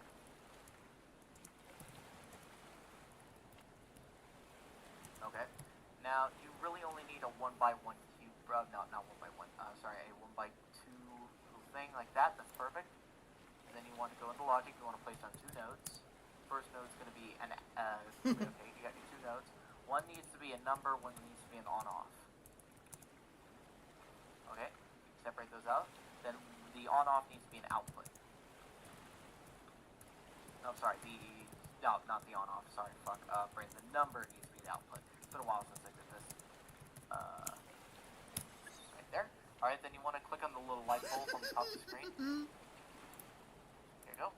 And now it's time to configure it. So you want to separate those out real quick. Maybe separate them out. So, grab the, there you go. I see. Yeah, you gotta drag them around a little bit. And then what you want to do, this is the, you want to go grab, in your parts category thing, I want you to grab a, switch. There you go. That's the right there, number switch. Yep. Then what you want to grab is a constant number.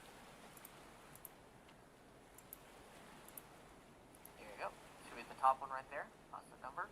Then you need to connect a constant number to both the on and the off on the, you need two separate constant numbers for this part. So you want to connect to the on and off signals on the,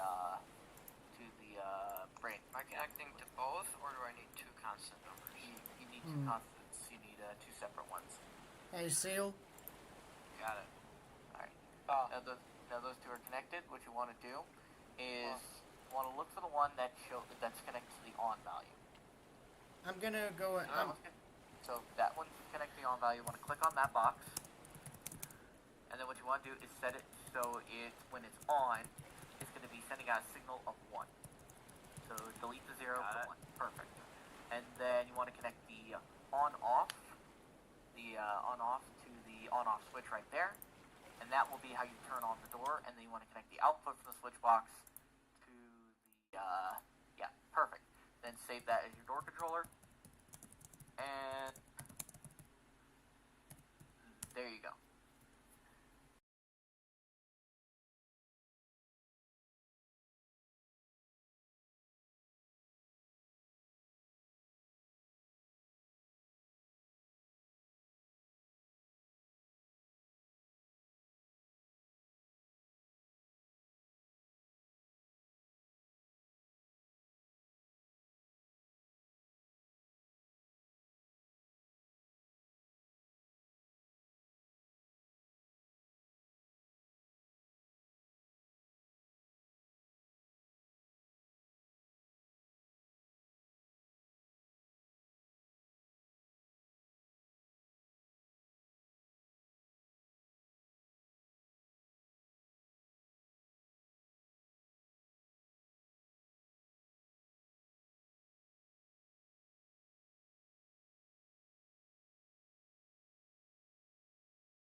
And we're back. And, oh dear. It appears my colleagues have a bit of a problem. So, what I'm doing here is... I've spawned in Spammels to test its buoyancy and ballast in terms of using fuel. Didn't go too well, so what I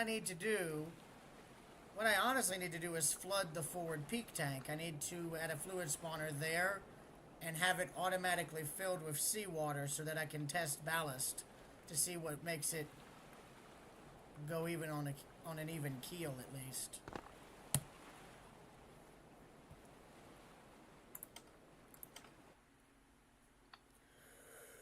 Alright, let's see.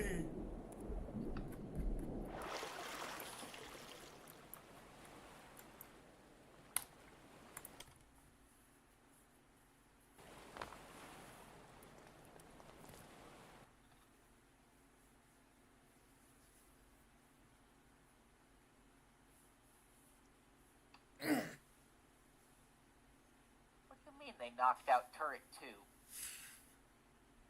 It's their version of Oh, Iowa. by the way, I know there was I made a misspelling. There was an and somewhere.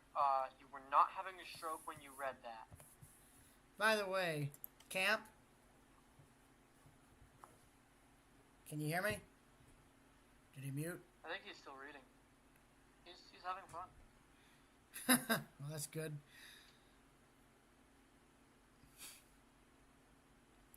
I love the fact that even with the fuel and the engines, Spammels still is capsizing.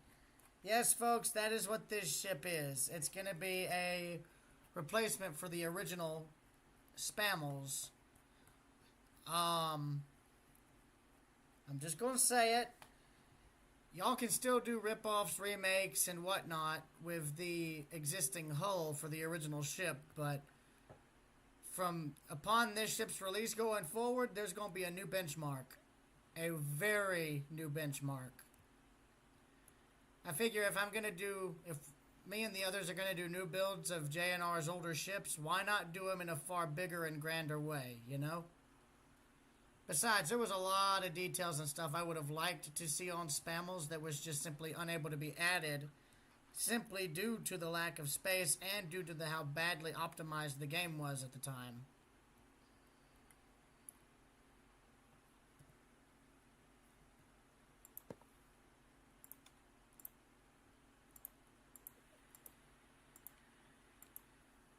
Seal, I will fucking kill you.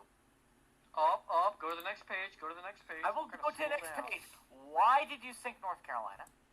Yup, give it a second. You're not all there yet. Sorry.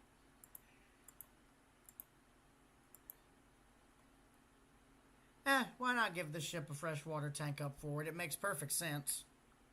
What did you say about my... Oh, never mind. I thought... Okay. Okay.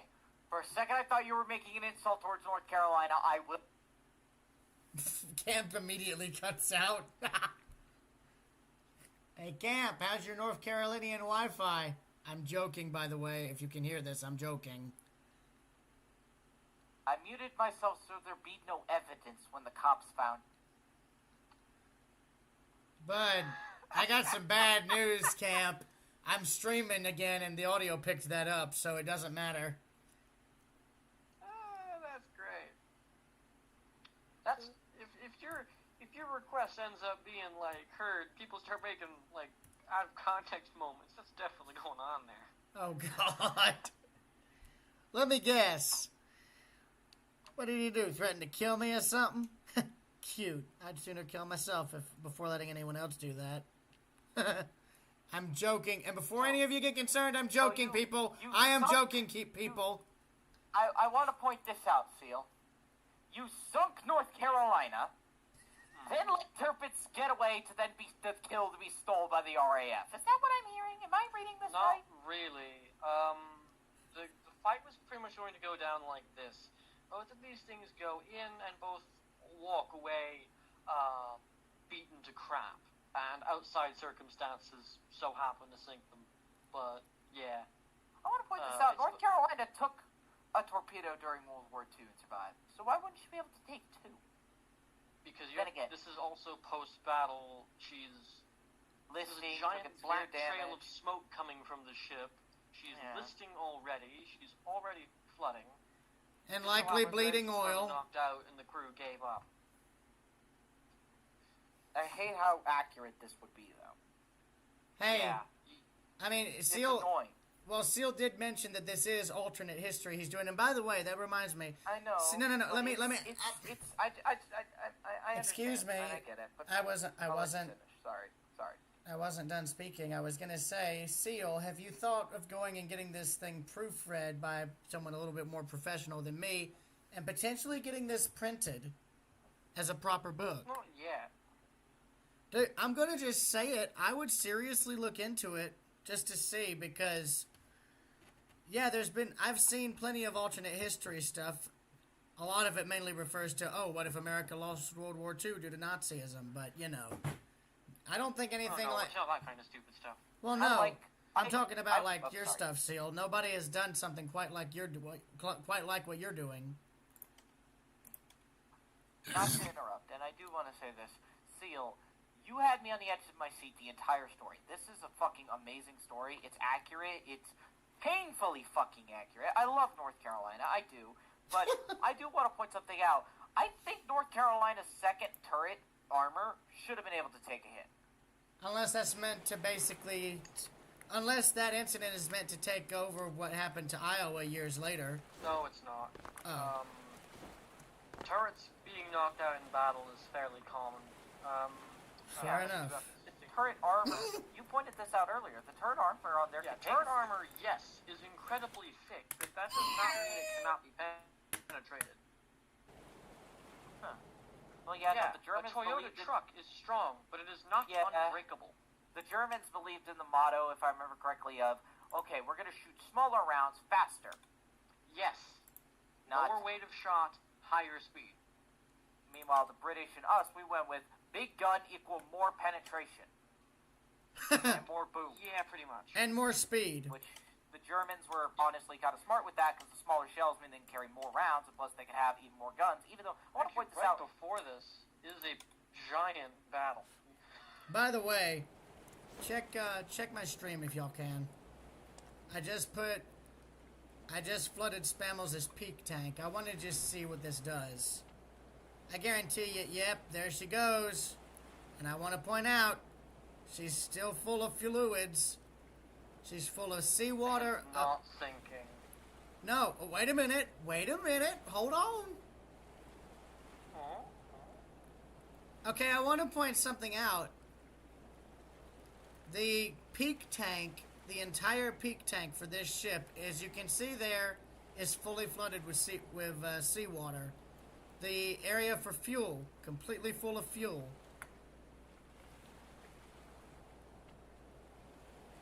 Oh, friggin', And she's not sinking. She would roll over, but she ain't sinking.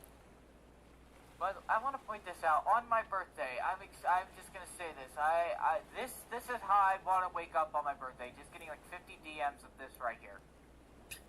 Camp, why? Forgive me, and I don't mean to be. I do not, and please don't take this as an insult. But why on earth, out of every surviving battleship, are you basically obsessed with the USS North Carolina? Aside from it being a ship of state. Let's go over some things. She was the most modern ship up until the Iowas were made. Then when it came to battleships, she was finished in 1941. You know, just before the war started. She was on her way to Pearl Harbor actually when the attack occurred. She was actually in the Panama Canal and all that when the attack occurred, which is kind of funny to me.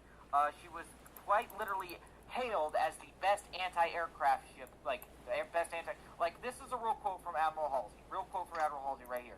We knew we were safe when USS North Carolina was escorting USS Enterprise because she was the best at anti-air during the entire war. And I also want to point, and I want to point this out as well.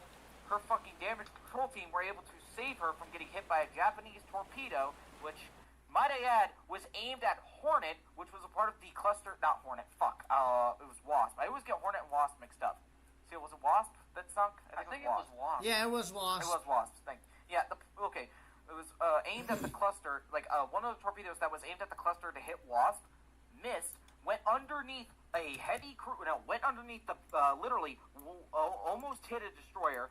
Light cruiser dodged it. Went underneath. I think it went underneath a light cruiser if I remember the video right. Then fucking hit North Carolina. This torpedo went, "Fuck you guys, I'm going for the bigger target," and proceeded to hit the ship, severely crippling her, putting her in her entire crew. Worked, got the ship back online, got her back to base, got her repaired, and she went back out there. That's fucking sick. This is another real quote. From I can't remember which battle it was. I want to say it was Guam, where they were escorting the friggin' the aircraft carriers, and they on the bridge, Admiral Halsey looks over and goes, "Hey, I think North Carolina's on fire. Radio them. North Carolina, are you on fire?" This is what he heard back. "No, we are firing.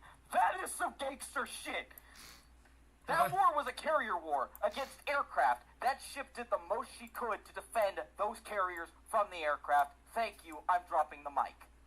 I'm gonna take that torpedo hit thing though, because being honest, sometimes I think people underestimate how powerful a torpedo actually is.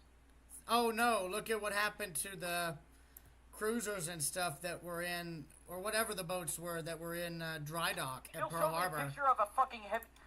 I just posted that same picture in cursed ships. Yeah, where the bows are literally blown off. Yeah, no, I also want to point this out. Unless that was a magazine thing. Another ship of the North Carolina heritage also got hit by a torpedo in Pearl Harbor. She was an older ship, it was USS Raleigh, which, by the add, is the only namesake ship in War Thunder from North Carolina. Raleigh only took a hit because the Japanese missed the Utah so badly. No, what happened was they went, "Oh my god, battleship, perfect!" Proceeds to go in. Guys, that's a cruiser. No, it's just American battle. Guys, that's a cruiser. Proceeds to drop all their fucking torpedoes. They miss all except for like one, which hits her, almost capsizes her. But again, repair teams. This is a cruiser, not a battleship. Tiny cruiser. I've seen this cruiser in War Thunder. It's pretty small compared to battleships, and it survived. They fixed this thing, got it working, and served until 1945, where they scrapped her. I don't think she was even hit after that. She was scrapped, and then they used the metal to make other ships. Like, they didn't... I don't think she was hit again. I could be wrong, though. USS Raleigh, CL-7, 4th Omaha class light cruiser. World War II. Oh, right, yeah, the Japanese also shot a cruiser that was moored with a mine layer because they thought it was a battleship. Also, hang on. During Pearl Harbor, they had like 5 midget subs inside the port. 2 of them beached themselves. They had 1. They had 1? I swear they had 5. By the way, all those ones like beaching themselves and getting themselves sunk happened on the way. Damn. Oh, and by the way, wasn't there a battleship that the Japanese emperor or the guy leading the attack and all specifically said to not be torpedoed since it was one he trained on? I'm trying to remember. I have no idea about that one. Well, no, I think Admiral Yamamoto, he's always been Japanese. He's never been American. Look at me. Yes, he was. He had traveled in America well before all the stuff with Japan fighting against him. Yeah, but I didn't say he was always in. I just said he was always. Why would he... Well, no. I don't think he would be a part of the United States military. No, he wasn't. I don't... Okay. I'm saying, like... I don't remember. I just know that there was one ship either he or somebody else said to not... specifically not target. Well, I think it was, like, either... I think it was Oklahoma or Utah, if I recall. I don't remember, but it was... Oklahoma did not ever sail again, and neither did Utah. Utah had already been converted to a radio-controlled training ship at the time of the attack on Pearl Harbor. Radio-controlled? Why they didn't, like... yeah, the ship was radio-controlled. How, excuse me, but how in the hell can you make a steam-powered... Look at my stream. What the look at your stream, and if I see a fucking RC-controlled battleship, I'm gonna fucking lose my shit. Really? It was actually RC? Okay, no. Hold on. There's no damn way. I call bullshit. I call bullshit. You call bullshit, but I'm gonna call some cool shit, because this might be fucking awesome. I gotta get through all the ads first. Stop refreshing it. It'll get rid of the ads. And I hope you know I am streaming, so it may pick up the audio. Unless... Which could be copyrighted. Sorry, Seal. Well, you can also just mute the stream on your end, but this is cool, though. What I want to know is how in the hell did they do something like that? Oh. That's how. Abandoned battleship. What? Are you serious? Are you fucking serious? The target vessel. They had this thing being shot at while it was radio controlled. You're bullshitting me. Shit, I gotta tell my dad about this. No, fuck, I gotta tell my dad about fucking. I gotta tell him this. Wait a minute. Wait a damn minute. How in the actual teetotal hell did they do a remote control freaking battleship in the 1930s? Good question, but frick, I was gonna say. Wait a minute. Are you in my server? He was only attacked because the pilots knew that the pilots thought she was an operating battleship. High Command allegedly was aware Utah was a training ship, like their own old pre-dreadnought Setsu. Just because the pilots didn't know, they went after it.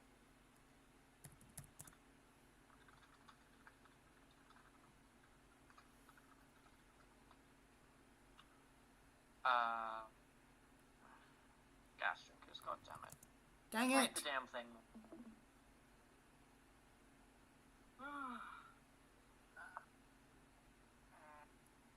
Alright. My dad ain't home. I gotta tell him that, though. He gonna fucking laugh. Have until exactly 10 o'clock. You gotta give me more time. What do you need to ask me, though? You need to ask me something, so, like, what was it? Someone needed to ask a question. Gas drinkers are calling right now, so you don't have a lot of... Dang it. I didn't have a question. Well, Railroad did, I think. I don't know, I heard him say something. Okay, it must have been railroad. No, it's not that. I'm just... Oy. I'm gonna also put this film in Chris ships, though. It's pretty friggin' cool.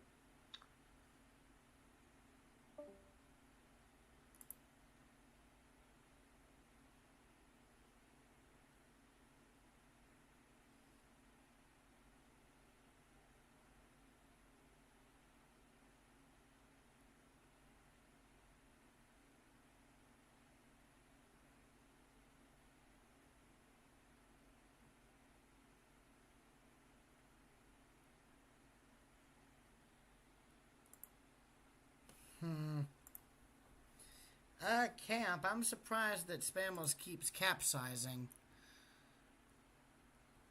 Well, you gotta have actual weights. You can't just, put stuff. Well, no, I know.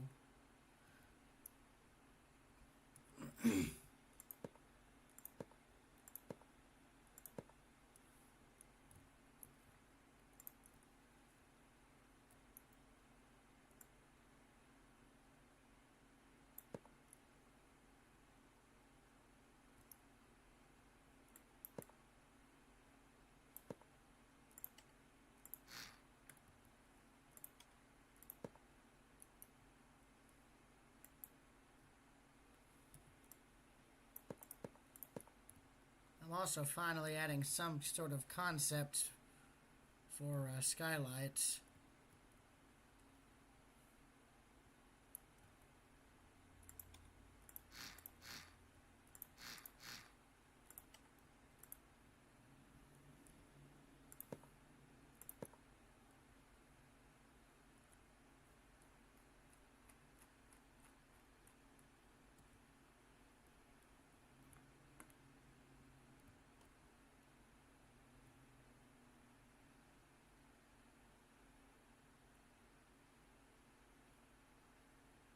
Interesting.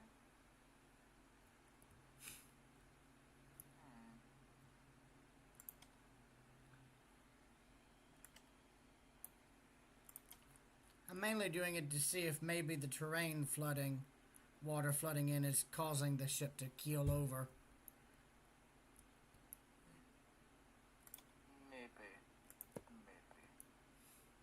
but I'm yet to meet Manuka Natsuko. I'm not Manuka mad at Natsuko. Seal, right? Because he's right. This would actually happen. It probably would.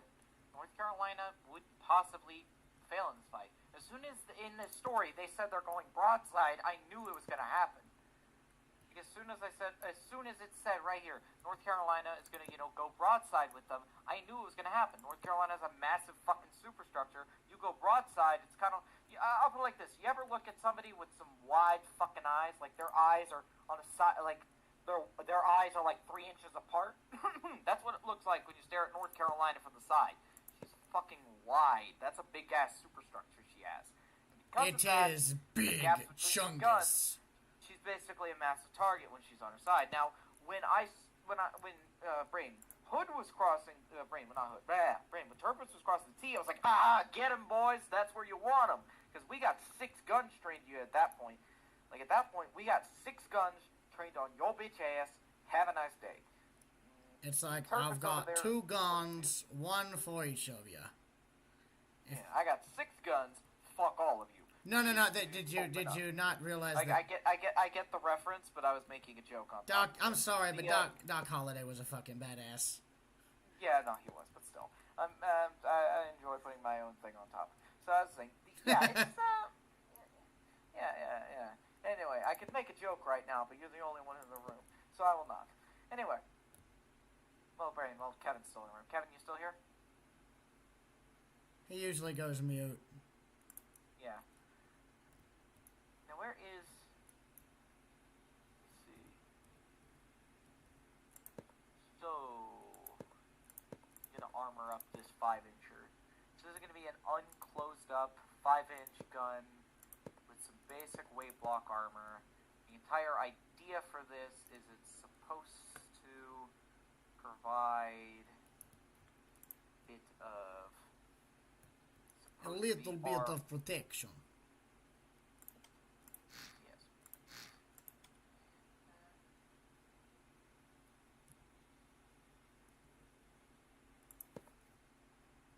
I'm decided I've cursed you with cow falling through ceiling syndrome.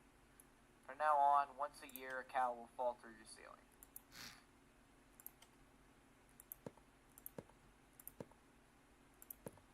Nothing you can do about it, Roro. You can't even get insurance for it. Imagine that. You have homeowners insurance, and you have to ask, hey, if a cow falls through my ceiling, is that an act of God? I mean, if it was Which I'll put it like this: if it was due to a tornado, then I could totally see that being an act of God. Yeah, but now the freaking insurance companies won't pay out if it's an act of God. Like, sorry, we don't pay out for acts of God. Oh no, it's like that's every act is an act of God. no. Technically speaking. I'll put it like this: it's like those stupid things that I've seen that insurance companies try to do to get out of paying. It's like, oh, the storm wasn't stormy enough. Yeah, well, you weren't broke enough. Yeah, well, ooh. Like they friggin' this is funny. This is a good joke. You're gonna laugh. You're gonna love this joke. It's a friggin'. You always say that every time. I've noticed that. Yeah. It's your catchphrase, and I'm gonna warn you, I might just steal that one day, just cause. Mwahaha. Hey, I stole your. Well, I'm just gonna put it to you bluntly thing. So you can steal that if you like. Or I'll tell. Usually mine is, I'm just gonna be blunt. I'll tell you this, and et cetera, et cetera. Yeah. Oh, my dad just walked in. I got some. Dad, did you know the freaking Utah is the battlefield Utah?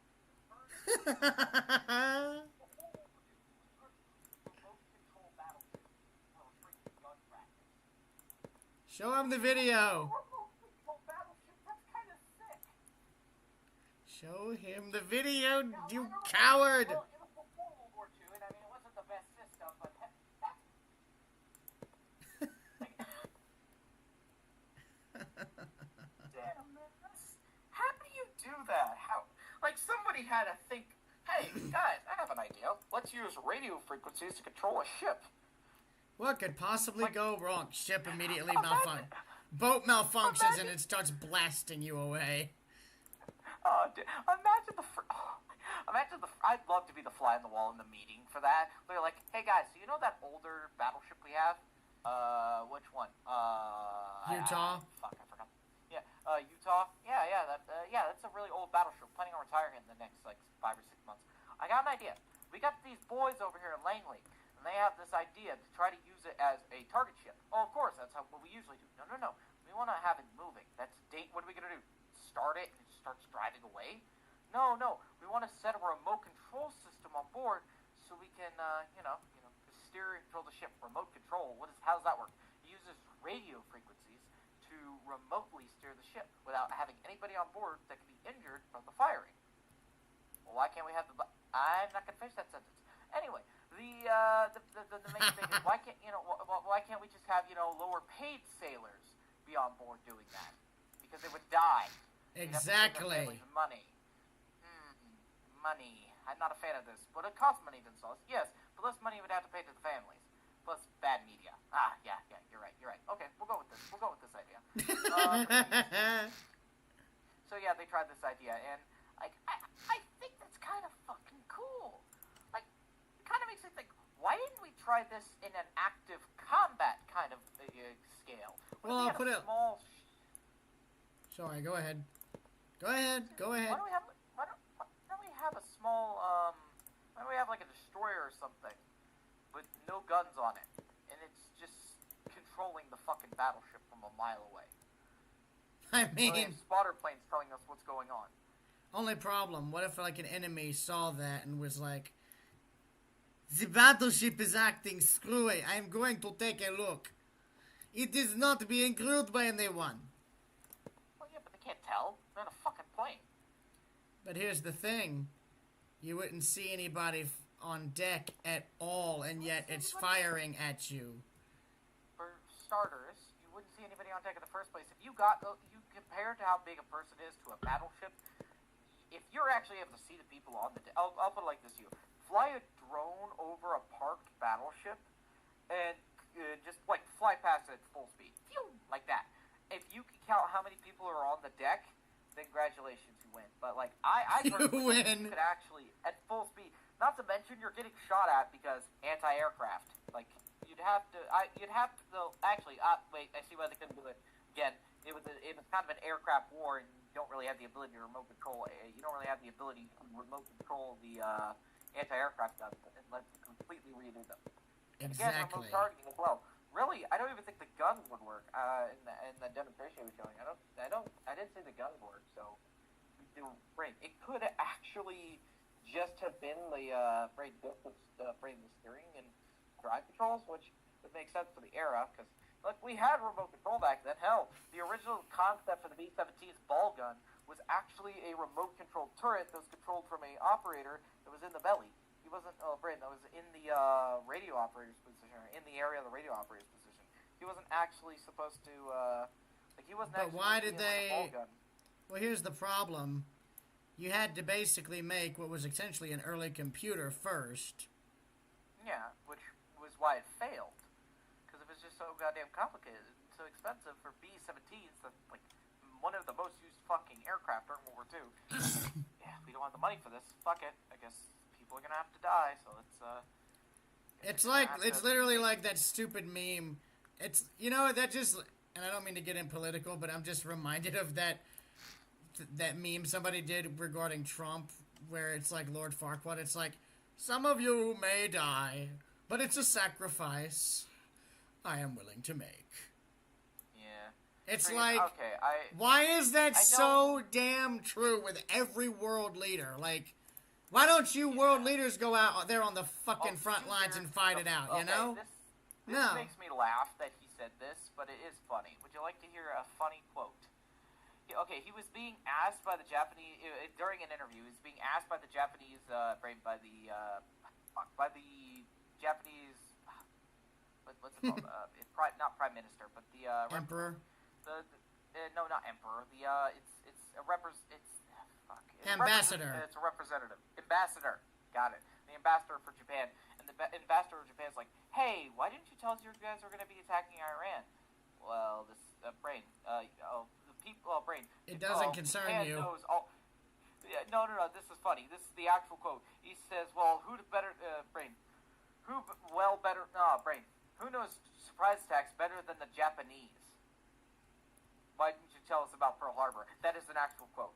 And you might get mad at it, but god damn it, that's funny to me. It makes me laugh a little bit.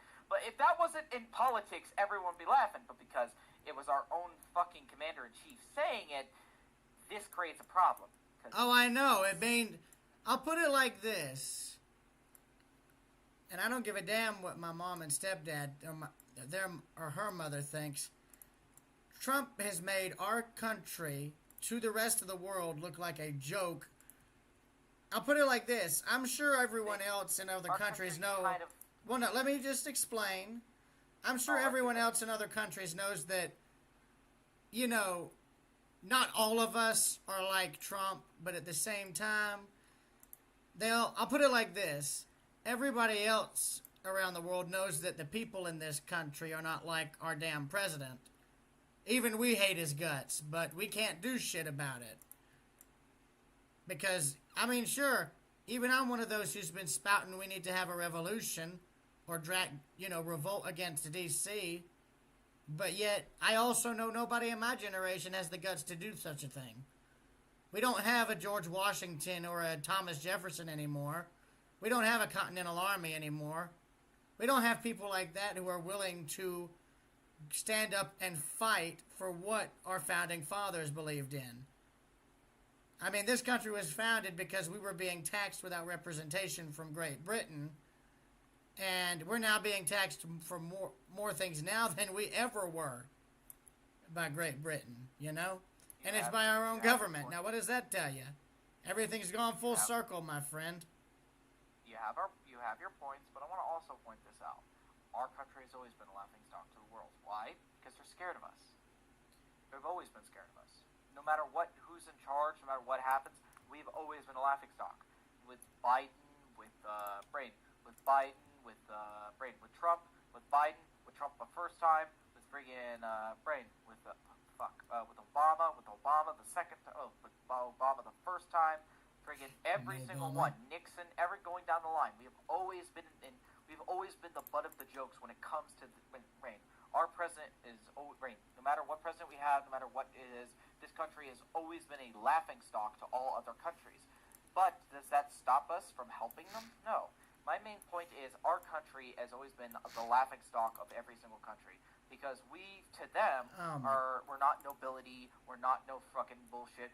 We are a bunch of backwater rednecks who fucking went, hey, you British limey son of a bitch, get the fuck off my land. And ever since, we've been respected, we've only really been respected as a country since, World War I, that era. We were a country, but no one respected us as a country. After World War I, we got some respect. After World War II, we earned all of the respect. Well, here's the thing. Over time, we've lost that respect, and we have regained it in some areas, but we haven't gained it all the way back. Well, may I speak for a moment? Sure. I'm gonna just be blunt, and I apologize if what I'm about to say pisses you off. But you know that you do realize that a lot of the help that was promised by the government following Helene never came for North Carolina.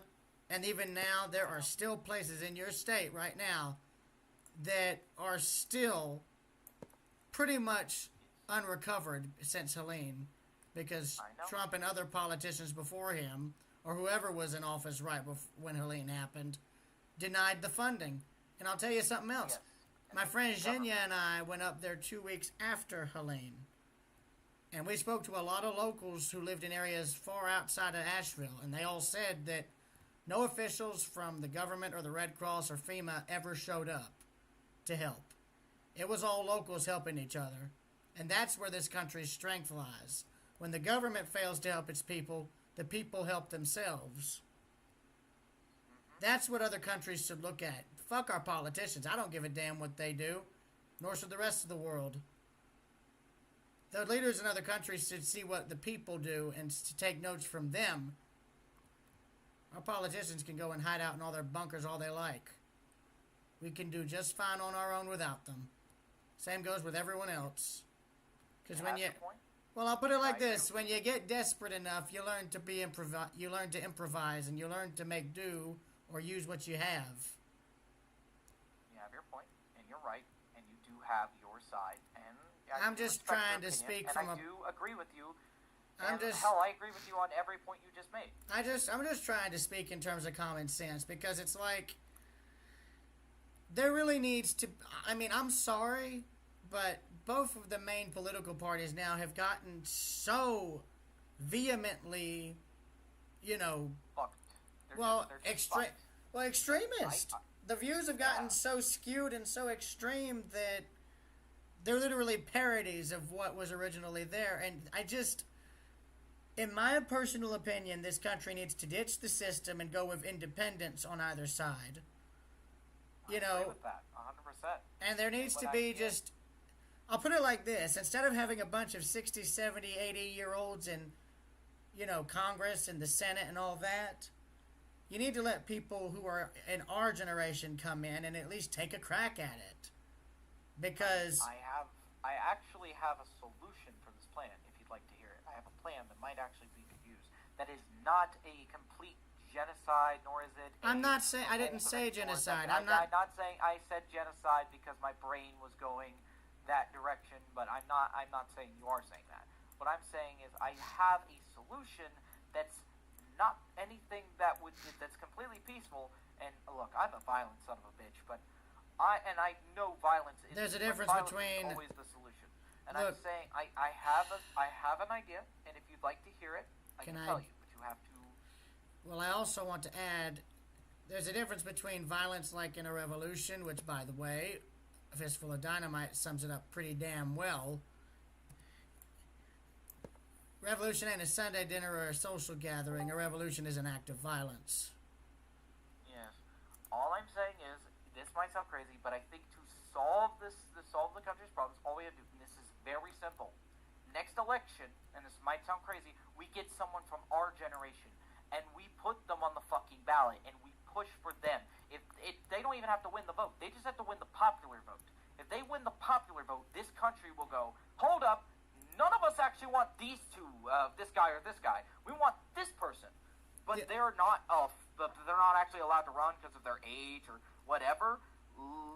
This country is going to go, hold up, we are not, this entire country might either could fall apart because somebody's going to go, well, even though this guy won the popular vote, he is not eligible. So because of that, we're not actually going to let him win.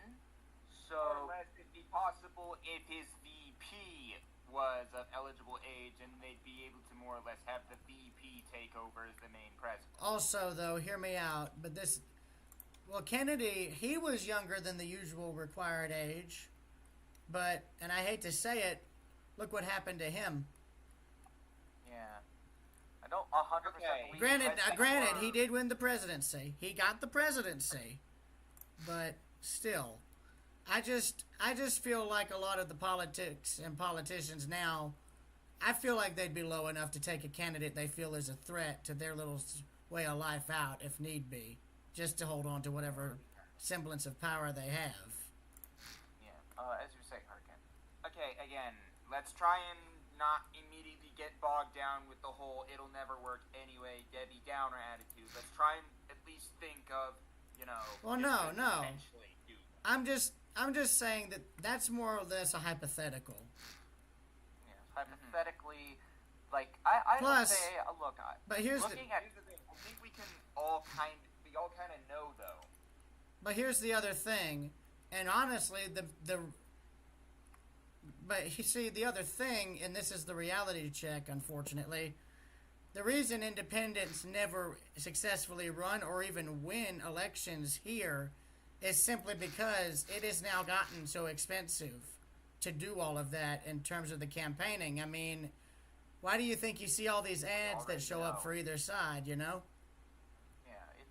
Well, no, that's the thing. If everybody at our age got together en masse in terms of, and, voted for an independent or, raised the money ourselves to at least show that it's still possible, then maybe it'd make people stop and think. And that usually is all it takes to get a ball rolling, you know? You don't necessarily... That's my entire point of that was my entire point of the idea. Even if the independent was to run and lose, as long as they got the popular vote, they would it would show this nation, hey, how did this guy win? If this guy was more popular, okay, go feed the kitty. Cat. I'm gonna try to pull us off politics. It was my bad for putting this on. I agree. We have some agreements here. We're all Americans here. We're all agreements that. I mean, I'll just say it. We're going through this. And I mean, I don't mean to cut you off, Camp. I'm just going to be blunt. I bitch about the government and its stupidity just like everybody else. I'm just more vocal about it than most people would be. I'm vocal about it. Only, I'm not super vocal about it, but I am annoyed with this. Also, country. I do think generation isn't the only factor exactly because, let's be 100% honest, there are plenty of people who are our age who are just as stupid, if not stupider, than many boomers. That's true. We got the baby boomers. Well, also, I mean... And also, there are plenty of older people that actually at least listen to us, or heck, are even pretty cool. Well, my grandmother... The Xers are within that area. Well, I'll put it like this. My grandmother, on my dad's side, was a school teacher in the 70s and was later a Board of Education system employee from about the 80s until the early 2000s. And even she agrees some of the stuff in the education system that they're doing now is just absurd. And coming from her, that really says something. And I'm not going to lie, like... I mean, the first thing that needs to be done is undigitize all the schools. And this is coming, and I bring this up because of something I read regarding a school system in Europe. They wanted to bring their school up to date, so they got they brought computers in and whatnot. But it was literally right after they did that. Guess what happened? Everybody's grades started to fail. The overall intelligence began to drop, but unlike here, they realized what was going on and rolled that stuff back ASAP. And guess what happened? When they went back to the pen and paper way of learning, the grades went up, the kids got smarter, and everything got better off for them, you know? That, honestly, putting kids in front of technology like that to teach them isn't going to work. It's just not. I'm sorry. Now, they should have technology wrong, like a technology class. Yes, desperately. Like, that teaches basic coding, shit like that. That's cool shit to actually learn in school. That's something I always love. Well, I'll put it like this. Coding, yes. And maybe, like, computers for just writing, like, essays and stuff like that. Yeah. But in terms of, like, the broader internet, no. Absolutely not. I would say there's one other thing I learned from my online classes and stuff in school, and that was internet safety. Oh, yeah. That should definitely be on there. I'm 100%. I would believe 100% internet safety should be a mandatory class on the internet.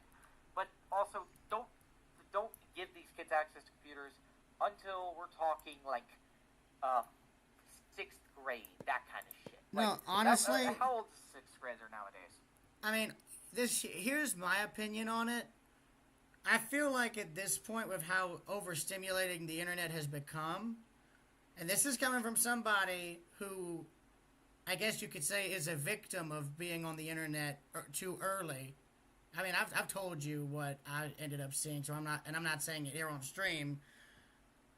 But I feel the internet now of today should be treated the same way alcohol is. There should be an age limit for those who can access it. And I'll put it like this. Actually, one of my fears when like the politics start coming up, my brain's like, oh. Well, this isn't really. I don't mean for this to be politic related. I'm just saying, like. I hate to say it, but the CIA is actually too incompetent to be like that. No. I'm not talking about that. They look unstoppable, but the simple fact is they're full of utter retards. Can I? Yeah, but also, yeah, you continue. Railroad. We're just saying, it wasn't really a politics thing. I was just getting brought back to back to politics a little bit when you cut out because of the CIA joke. I didn't catch that, but no, I was gonna say, like, in terms of the internet, I feel like the age to properly interact with the entirety of the internet should be the same age people have it is for, when people are allowed to drink, which is like 21. Okay, that's a little far, buddy. I wouldn't even be allowed to be on the internet. Well, no. Maybe way too far. Well, I'll put it bluntly. I saw stuff when I... Look, can I explain why, please? Sure. Thank you. I bring that up because at age 8, I saw stuff I shouldn't have seen until I was in my 20s, okay? And it messed up my mind bad. It's partly why I'm the way I am. Okay, I respect that. And I mean, I know that was all my parents, but still, at the same time, like... Yeah, I'd actually like to point something out. I grew up in the 2000s, and I first started using computers with the internet, I think as early as 6 or 7, actually. But the thing is, it was usually with parental supervision at the start, and most of the stuff that I actually liked doing on the computer didn't involve the internet at all. I liked to, because I'd be too busy playing a computer game on a disc, or I'd even just be drawing in MS Paint or something like that, or heck, just playing with the speech function since it was a Mac. Yeah. Well, with me... But here's the thing. Here's the very notable thing here. There were a ton of offline things to do around this time. And there's now none of that. Usually when I was looking at YouTube, it was just sort of for stuff that I was looking for relating to stuff I was reading in books. Yeah. Well, also, remember... Like, the very first thing I actually saw on YouTube was the original footage of the Hindenburg, because I had first learned what that was in a book from my school's library. Pretty interesting. As you were saying, Marat. Well, I mean, I'll just say it. And that right there is one of the more fundamental differences. Hurricane's parents kept an eye on what he looked at. Mine did not. And when they saw what I looked at and had saved, which was, shall we say, I'll just type it in DMs real quick. It's... Yeah. Here's the thing. And a bit of an advantage as well was you usually couldn't take the internet with you. It was a desktop, and that was it. Oh no. I had a laptop at the time. Yeah, surprisingly, not as many people did, and it was usually just something your parents owned. And no, this was a laptop they bought. A DVD player or something like that. Well, it was very rare, actually, for your parents to buy you a laptop. I almost knew nobody who had that. Well, it was a netbook. I remember it was a small netbook. It's about the current border for Camp's enlarged profile picture, and then the black around that. That was about the size of the screen for it, and the mouse was tiny. It was absolutely tiny. It was a little wired mouse. And I used that from when I was in elementary school up until, well, I stupidly broke it, but that's beside the point. Point is, when my parents did catch what I had saved on it at like age 8 or 10, which is what I sent in DMs, they just... No, they just deleted it all, and they never said a word to me about it. And they really should have sat me down and talked about it, to be honest. Okay. Here's the thing. I grew up around the same time, so I guess I'm describing my own experience, okay? From around where I was and from what I saw, usually a lot of kids didn't have internet access that they actually could take with them.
much. The problem is how we're interacting with it. Nothing's tactile anymore. Everything's actually too convenient in a certain sense. And I know Also, convenient in a way that's convenient for someone else as well. I know, and it's like my mom's mother and I got to talking about that, and I personally think, and in my personal opinion, I feel the internet should be rolled back a little bit, not in terms of access, but in terms of functionality. Like, A lot of things need to be rolled back to previous versions of themselves. I'll put it Well, like this. The thing is, I'm gonna disagree with you guys on the rollback thing, just because, and I'm gonna be blunt here. I believe in pushing forward. That's how I've always looked at it. I do too, but I also think we need to at least slow down a little in how we're approaching this, because we're clearly going forward in the wrong direction. Well, I'll put it like this. When I say rollback, I mean get rid of all this more advanced AI stuff. I really do not think it's a good idea. Plus, and this is coming from a photographer, okay? Because the last thing I want to do is post my stuff online for people to see and then later see some AI, quote-unquote, artist taking it and making it their own work when they're really not an artist at all. It's like what some of these musicians that we all listen to said when auto-tune came around. They said it basically gave people who weren't supposed to be, who shouldn't have been musicians, to become musicians, you know? That's what was said in the Sound City documentary about that studio. It basically... Here's the thing. I hate to say it, but the AI art thing might be unfightable in most senses, because here's the thing about the whole... Technically speaking, from all legal standpoints, what it does is transformative use, because it cuts the image into bits and rearranges them. Yeah. You can't actually make it illegal to use stuff as sources for AI art without completely breaking how copyright works, because you'd have to roll back transformative use as a protection, and that would include pretty much everything from YTPs to collage art to... It would get rid of freedom of speech, basically. Well, I'm not talking about... Well, art's just... I was only using the art stuff as an example, but... I'll just... Stuff is very complicated. Well, if you want to know how far I would roll it back, you would be horrified and even upset. I told my grandmother they should take all of the computers and roll them back to what they were in the 1970s and 80s and 90s, where they were used for code and research only. For a lot of reasons. Well, way too far for a lot of reasons. Yeah, no, the many reasons why this, in my opinion, is the greatest country, is because we advance. We don't get scared. We push ahead. The problem with technology, again, it's how it's being used. Yes. Well, another thing that worries me about this great progression forward is all the people who were younger than us, and even in our age group, are no longer appreciating the stuff that our grandparents left behind for us. And this is going into preservation and all that. That's not even us. That's everyone else. I know. Our age group, and also a cultural problem. Well, it's like now people are doing what they did back in like the 60s and 70s when there was all those urban renewal things going on. They just look at an old building and say, oh, it's old, get rid of it. Or, oh, it looks run down, get rid of it. This has always been a part of history. I mean, hell, fuck. There was an entire era of generations where people went in the early 2000s. It was early 2000s and the 90s. Historical preservation is a relatively new thing, and also you can't preserve everything. Yeah. Well, the problem is there's been buildings now that are... Yeah, we're not preserving enough. But well, no, you didn't let me finish. Well, no, I didn't get that either, but yeah. I was going to say, I've been seeing more and more in recent years that there is a lot of stuff that was preserved and on the National Register, among other things, that have been either torn down, cut up, or modernized so much that it's no longer protected. And it's concerning me because, the biggest problem is the historic register in America is not like what you see in, say, like the UK or elsewhere in Europe. It doesn't protect a historic site in perpetuity like it would over there. the building or a vehicle that's on the register here can still be destroyed if the owner wants it to be. We saw that with Clamagore and a bunch of other ships recently, and we saw it with buildings too. The thing is with that, it honestly, and this might piss you off, but it's somebody else's property. They spent money to buy it, meaning it's their right to do what they like with it. Look, if I could, I would say, if I could, any person that owns any person that owns, let's say, a 1978 Ford F100 Ranger Series custom truck, they are not allowed to have that truck scrapped. They are not allowed to do anything bad to that truck. If they get in a car accident with it, they owe the fucking government a couple $1 million. If I could, I would have that, but that would just be communism, and I'm not having that shit. Let me ask you this, Camp. If I could say this in a bit more of a nuanced way, real quick. You can't, more or less, something in private ownership cannot have its usage forcibly overseen by the government because that violates quite a few rights. So more or less, it'd be better if more or less there was some sort of thing to purchase and preserve these through, say, a national historic thing. Well, the problem is, I personally feel the National Historic Register thing in this country is severely flawed. Like, there's a lot of loopholes and a lot of cracks in it, in the whole process, that I feel put stuff at risk. I mean, good example. I mean, Hurricane and Camp, before you rage here, this is a very big hypothetical. How would you feel if people suddenly just stopped caring about USS North Carolina and it ended up being at risk of being scrapped or ended up in a state of limbo like SS United States until it got to the point where people said, oh, forget trying to save it, let's just cut holes in it and sink it as a reef? How would that make you feel? Murder somebody. Well, see, that's what I've been seeing more and more lately, and it's concerning me. And, I mean, I'll put it like this. I know museum ships now are struggling, and it might come down to all the groups consolidating efforts to save what they consider the most historically relevant pieces, like the most historically relevant ships. Like, good example, Patriots Point. They've had now, I think, 4 or 5 different museum ships go to the scrapper or go to be sunk as reefs. More recently, the Clamagore was the latest victim of that neglect. And over in Battleship Cove, they're having flooding problems on the Sullivans again. And on a sub, too, if I recall. I mean, I hate to say it, and I mean,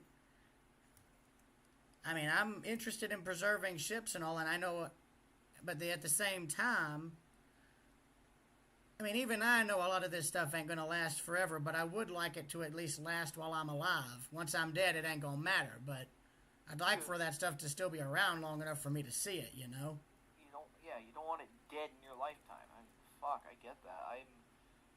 It frustrates me how right you are with North Carolina with that statement. Like, god damn. Well, I mean, it's like, well, right now in particular, nobody is able to donate extra money to all of this stuff because of everything else being incredibly expensive. And I'm sorry to say this, Hurricane, and please don't take it the wrong way, but that started, that's been going on pretty much since both Trump and Biden were in office. And it just has only been getting worse. One was caused by a pandemic. The other one was caused by tariffs, which I agree with the tariffs because America has been getting its brain, has been taken advantage of for a long time. I'll put it like this. What we and every other country needs to do is get out of bed with, like, China and a bunch of these other third world countries, or tell all of these formerly American-based companies, you know, hey, you can make your product over there, but if you don't bring at least some of that manufacturing back, we're going to make it, you know, to where it's going to be real hard for you to bring it in. Or part of what the tariffs were supposed to do. Well, if you'll notice, part of them actually did say that American companies using foreign labor had that stuff applied to them. Well, I'll put it like this. Why do y'all think they went to third world countries? I already know, but I want to know what y'all think was the cause. Because labor. third world countries have worse labor protections, which means they're able to operate cheaper. That's one of the reasons. And But it's we're supposed also... to make it so it's more expensive to do that than to just operate here and properly pay American workers. Well, it's also that, and it's because a lot of these third world countries don't have any laws in terms of environmental stuff, quality control, product safety, and etc. And over there, they consider workers expendable. Like, good example, Yeah, shipbreaking in India. What I just said, the labor protections. Well, also, good example, the ship scrapping industry in India. If a person dies on the job, the owners don't care. They just get the next 2 or 3 people waiting in line. Like, your father died. There's a job opening. Yay! That kind of situation. It's literally just a constant meat grinder when it comes to businesses like that. And I'll just say it, Yeah. like... I mean, here's the thing. Well, we need to... if we want to have bring... move labor out of these places, because both, A, if they realize that won't fly with us anymore, they won't be able to get away with it anymore, and B, doing it in better conditions with the proper knowledge and skill over here would massively minimize all the damage. Well, I'll put it like this. The biggest problem in terms of bringing that kind level of manufacturing and stuff back to this country is a lot of the old properties and industrial areas that had all of these plants has now been bulldozed and redeveloped into either urban sprawl or apartments, you know? That's true with a lot of the steel mills. Well, even then, you would have to tear all the abandoned stuff down to build a new plant, and even then, you might not be able to get as much out of it, you know? Like, good example is the few remaining steel mills that were in this country. I think out of the few that were left after Bethlehem Steel's folding in 2003, I think there's only like probably 4, maybe 5 left, and I don't know what their status is, but it's very fragile. But it's also, these are also plants that are well over 100 plus years old. That also goes with the equipment right down to the blast furnaces. And, I mean, I'll just say it. The only way I could see the kind of manufacturing and stuff we had coming back to this country is if, you know, local businesses are willing to go through the effort to expand to that level of manufacturing. Basically, outdo and outperform the people who went overseas to the point where they're just simply unable to get a foothold again. You know, do what we did back in the old days, start a new car company, come up with a new car that breaks the trend and the copy-paste stuff. And another part of that still is making it so it's less accessible to outsource than to do here, as well as make it easier to do here. I'll tell you one other thing that would be beneficial. Make it so none of these companies can screw us over by denying the right to repair. Because, like... Oh, yeah, that's actually been going through all over in a bunch of courts all over the U.S. The main one I've been seeing right now is with John Deere. That's one reason a lot of the local farmers that are left are suffering. Their equipment keeps failing and they can't touch it without fear of, you know, retribution by John Deere. And it's like, I wish they would all stand up. Themselves were held to that by a law that more or less was started in California. It was a California local law, but California had a special legal exception that meant companies operating there would have to apply those laws in other states. Are you telling me another state is governing my state? By the way. We got in a war for that shit. Yes, and that was recently actually removed. Good. One other thing we need to do is bring back... Well, and also, one other thing we need to do is bring back the gold standard. And also, and in terms of rolling stuff back, I feel like the cars need to be rolled back. You don't need a damn computer screen in your damn car, okay? Yes. In my opinion, I'll just say it. If you're going to have a screen in the car, it should only do 2 things. 1, have a map, a digital map, and 2, have a backup camera. That's it. Nothing else. Yeah, I like those, but you don't need My mom's car has a entire basis of most auto regulation, Ralph Nader's unsafe at any speed, was, even by his own admission, full of completely faked data. We need to completely rethink that entire whole thing. Well, I'll put it like this. When I say roll back the cars, I'm saying go back to what you saw from at least until, like, 2011, 2012, or whenever it was. Whenever they stopped making cars actually analog and stuff. Like, I'm sure there's still a way to make a proper, uncomputerized, unelectronically controlled engine that is as efficient as whatever they're trying to put in cars now, Yeah. I mean, interesting. I want to point that this is in place, but a lot of stuff that was either made by people who had no idea what they were talking about. Like, for example, the 5-mile-per-hour impact bumper laws in the 1970s were made by people who had no experience whatsoever in automotive engineering. Yes. And I want to also point this out. This is an interesting thing that I'll admit. I like this. Did you guys know that there was actually, not kidding, this is a bit of an automotive thing in hell. It's a kind of a restriction made by the government. Did you guys know any car made after 2018 is legally required to have a backup camera? Well, I mean, I knew that, and I'll tell you something else that I thought was kind of humorous. There was, even some of these modern cars, up until about 2018, still had manual roll-up windows. I'm not even joking. I met a lady who had one that was built in either 2015 or 2018, and they were like, oh yeah, it still has... I saw that it still had roll-up windows, and I was like, is that still an optional on modern cars? And they were like, yeah. Because, like... I'm going to say it right now, and this might be a bit controversial, but I think all of these driver assists and stuff like that need to be just flat-out removed, because people actually rely on them so much that it's made everyone worse drivers overall. Oh, no, I agree with that, 110%.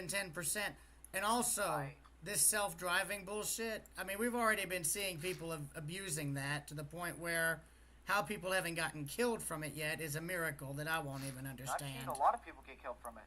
Well, no, I'm seeing... There was two retards. I can't remember which state it was. But there's these two retards, right? They fell asleep. They literally, basically, you know what? Okay, Tesla has this thing in their cars that makes it where if you... It detects if you're not paying attention, even when you're in self-driving mode shit, and it'll basically go, hey, yeah, you're not paying attention. They fucking learned how to trick it into thinking they were, paying attention. Then they fell asleep. Would you like to know where it ended up? In a ditch. There. Okay, yeah, I don't mind the self-driving car concept in theory. There's a right way to use it. If I could recommend one, it's only use it when on long straight highways like the interstates where you don't actually have to turn or take evasive action much. The problem is if... Well, I mean, I'll put it like this. I might not want to be holding the wheel for hours on end, but I consider that far better than putting my trust in something in someone who I can't see, Plus, hear me out. Just hear me out in the terms of this hypothetical scenario. What if all these self-driving cars suddenly got their systems and software hacked by a group who then uses hacked vehicles? Yeah. You can't do that with an old car that's analog. More things need to use offline closed circuit systems. No, look. Yeah. I'm basically saying self-driving cars are not a good idea, and they never should have been considered. Because it takes... I think there's a way they could be used properly, but we're not doing it right now. Yes. And I also want to point this out, there's a, you ever heard of the self-driving taxis? I believe so. I just found something out. Over half of the cars for that self-driving taxis were not self-driving. They were being remote controlled by they were literally being remote controlled by a company in, by a office in friggin', I think it was... Let me guess. India. No, close. Well, not close. Philippines. What is that now? What does that tell you? tells me that these guys not only did not have the ability to make a fucking self-driving car, but they then proceed to, like, I can understand They if it had exploited self-driving people. assist, like it was a, you know, There a are so person. many like AI and computerized things that are just being revealed to be run in some office building in India. It's actually AI, actually Indians. It's just more worker exploitation, and I'll tell you something. Normal people in India who actually have an honest living utterly detest these scammers as much as we do. In fact, Scammer Payback, that one of those YouTube channels I follow, they actually have insiders who try to help them bring these scammers down, because that's where the whole stereotype regarding people from India came from, you know? Yeah, And it's a damn scammers, which... Bit of an unfortunate fact, at least 1/3 of India's economy actually relies on those. Yeah, and here's... Okay, there's actually... I can't remember the name of the fucking channel. There's a dude. There's these two guys. One of them's Brain. He used to be a scammer. He was a Russian scammer, and he teamed up with his buddy, and made a friend, and teamed up with his. And they have a team. They literally. This is funny shit. They'll quite literally actively hack the scammer as they are frigging Brain, as they're on the call, like in getting information. They'll literally hack the scammer and go, "So Tracy, how's the kids? What? Oh yeah, that's your name, Tracy, right? Yeah. What? How do you know this? How do you know my name? Oh yeah. Oh, is that Vanessa next to you? What? Can you see me through my camera? No, I see you through the office camera, fucking behind you. They literally could hack the. They literally. I think that sounds like Yeah. that sounds like either Scammer Payback or Scammer Revolt. Both of them do that stuff, and it is great. Fucking beautiful. I do love that shit because it's like, let's get some revenge on these commie fucks. Oh, and by the way, did you ever see their video on the anti-scam call center, which was like a brief thing they did? That was genius, and I wish that should. I think I am talking about like different people, because these guys don't just do scams. They also do some. I'll put it like this. There's a certain guy. They do scams, but it scams the scammers. No. I was trying to. If I'm allowed to finish here. This is a okay. You guys ever heard of a guy named Chris Hansen? Yes. Yes. He's working with Yeah, Schlepp to like- try and deal with the Roblox situation. Yeah. Here's the funny thing. So they have created their own version of To Catch a Predator. Where they have a friend. She looks like she's 13. She's like 25, but she looks like she could pass for 13. And Oy. would go like 13 or 16. And they'll have her, friggin', and basically they'll get like, they'll basically, like, she has her own channel, she does her own thing, but basically she'll, like, when she gets approached by somebody who thinks she gets approached like, by like predators and shit, they'll basically team up and friggin' go to and just confront him. Pretty funny shit. Good. It's like not. Like, it's not full vigilante shit. Like, they tell the cops, obviously, before they go. Well, yeah, no, that's a known thing. Yeah, you have to, like, people like, look, I don't believe 100% in vigilante justice, and here's why. Because a vigilante does not have the authority of a brain, does not have the authority of an justice. executioner. Yeah, he does not have that authority. However, I don't that know. depends. Because if they're in my fucking house, I'm sorry, but I am the judge, I am the jury, and I am now the executioner. That's the right to self-defense. And also, Exactly. I mean, I'll just say it. There were some pretty famous cases of predators being absolutely, well, let's just say, executed by the victim's parents. There was a famous case of that in the 80s that's well known because it was caught on film, and I'm sorry, but I 100% side with the father in that situation. The father should get a fucking gold star for whatever he does to the person. Oh no, I forget the name of of those involved, but the father actually staked out, I guess, the airport where the predator was supposed to be flown through to go to like jail or a court thing. He didn't wait for a courtroom. He took him out with one bullet. Shot him. Well, then, That said, if the state had the death penalty for that, then... I don't think they did. I don't remember the case, but... Oh, if it ain't no It's- death penalty Oh, yeah. state, never Yeah, yeah. mind. Kill his fucking ass. Well, no, was I about don't to say, remember. Well, hold up. He was in... I'm sorry. There should be a federal death penalty for that. Let All me states. just see. Hold on. Okay, I'm gonna quote quote a good man by the name of Willis Chingley. Well, not Willis Chingley. Fuck. I always think Chingley. I'm thinking of what's his name? Cassius. I'm gonna quote Cassius Clay for the man. If you in brain, and this is how I'd convince And people. haven't we had this conversation before? No. Gary we've had a lot of Pluchet. conversation. Gary I'm Pluchet. That's who it was. I was gonna. Okay, that's cool. But I was gonna say, I'm gonna quote a certain man by the name of Cassius Clay, and this is my quote to the people who don't believe we should have a federal death penalty. For the people who believe, what was it? It was. This is the quote. I'm trying to remember it. I fucking suck at quotes. It was for the people who follow the argument of God. I have this. Shows the Bible. Rain. I show the Bible. Okay, I'm raising. Imagine me holding a Bible. You've seen my picture. Imagine, the fucking shirt, holding the Bible. Yeah. Now imagine for the people who don't believe in this argument, I show you this, the Constitution. And then, for the people who disagree with both, I'm now going to lay down two Coltam 1911s on the desk. In simple terms, the Bible says, don't diddle fucking kids. I feel the Constitution should have something somewhere along the lines of don't diddle kids. And the final thing, and this is the final thing, if you do believe pedophiles should not be killed,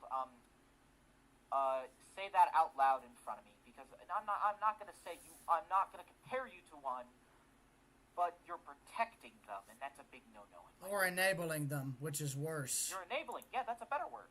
You're enabling them. So, by letting them continue to breathe oxygen. So again, you're on my list. The people those who are against the death penalty have more sympathy for the killer than their victim. Indeed. And that is that on that. Well, I'll put it like this. Why do you think a lot of people distrust the justice system?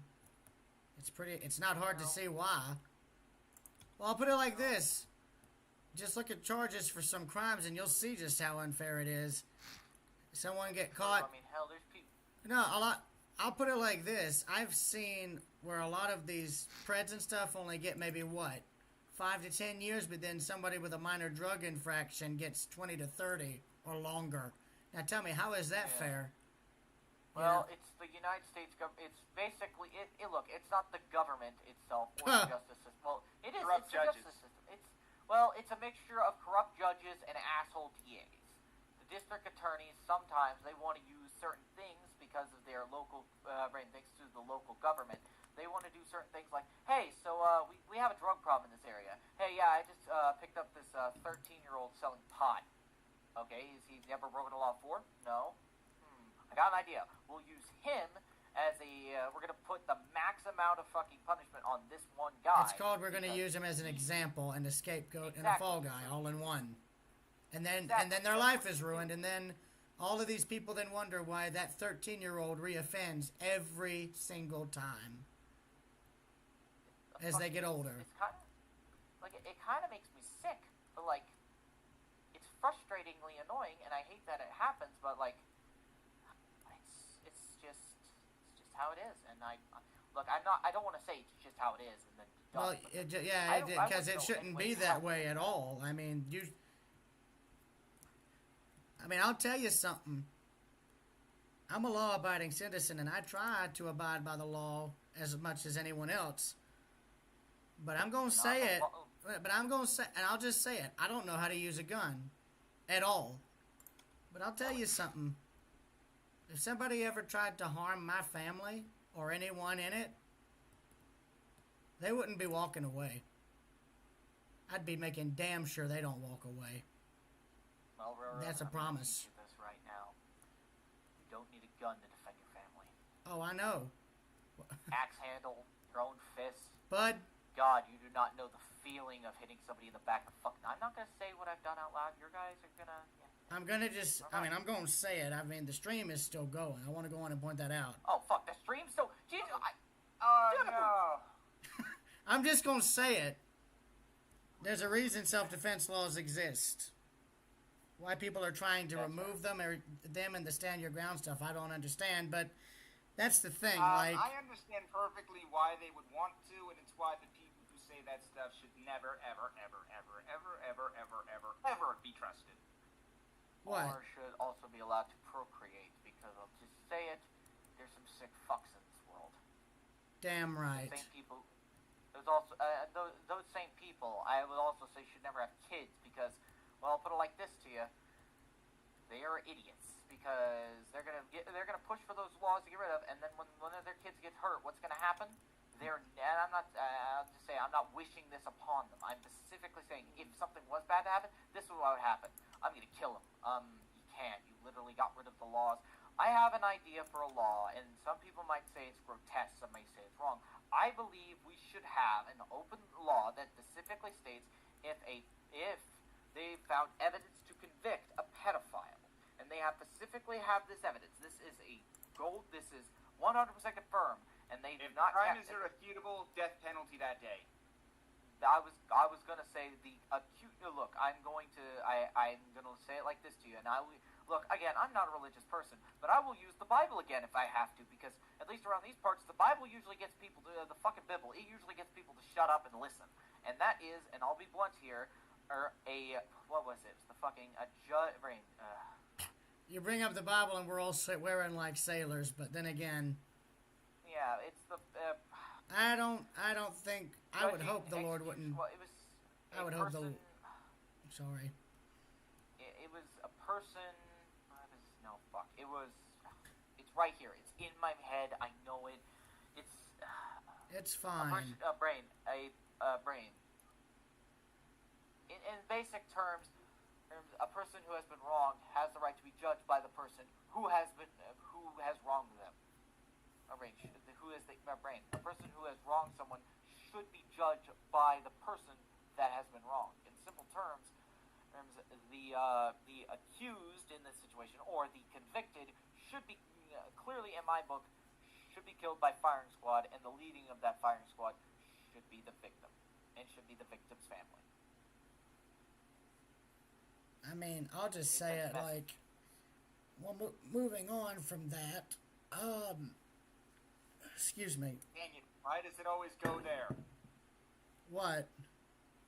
Why do we always end up in some sort of bleak topic? Well, no, I wasn't even trying to make it go that deep. It's my fault, not your guys. I was the one who brought it all up to begin with. It's not 100% on you. It is on me because I started bringing it towards the violent side. I'm a violent person. Also, I will say, I ain't even mad. I'm just confused, more or less. Yeah, we were trying to figure out how to make politics a lot more bearable, and then it went to this. It just went to the justice system, I think. Also, well, I mean, on the gun layout for the Fayetteville, I kind of want both of your guys' opinions. What do you think? I need to look, and also, I've got the double hull properly compartmentalized from the bottom to top, and vice versa. And I was wondering, Hurricane, if you'd like to take a look at that. How long have I been streaming for? Oh God, nearly 5 hours. I think I'm going to end the stream, but I'm not probably going to get off the game for a little longer. Not until about 11:30.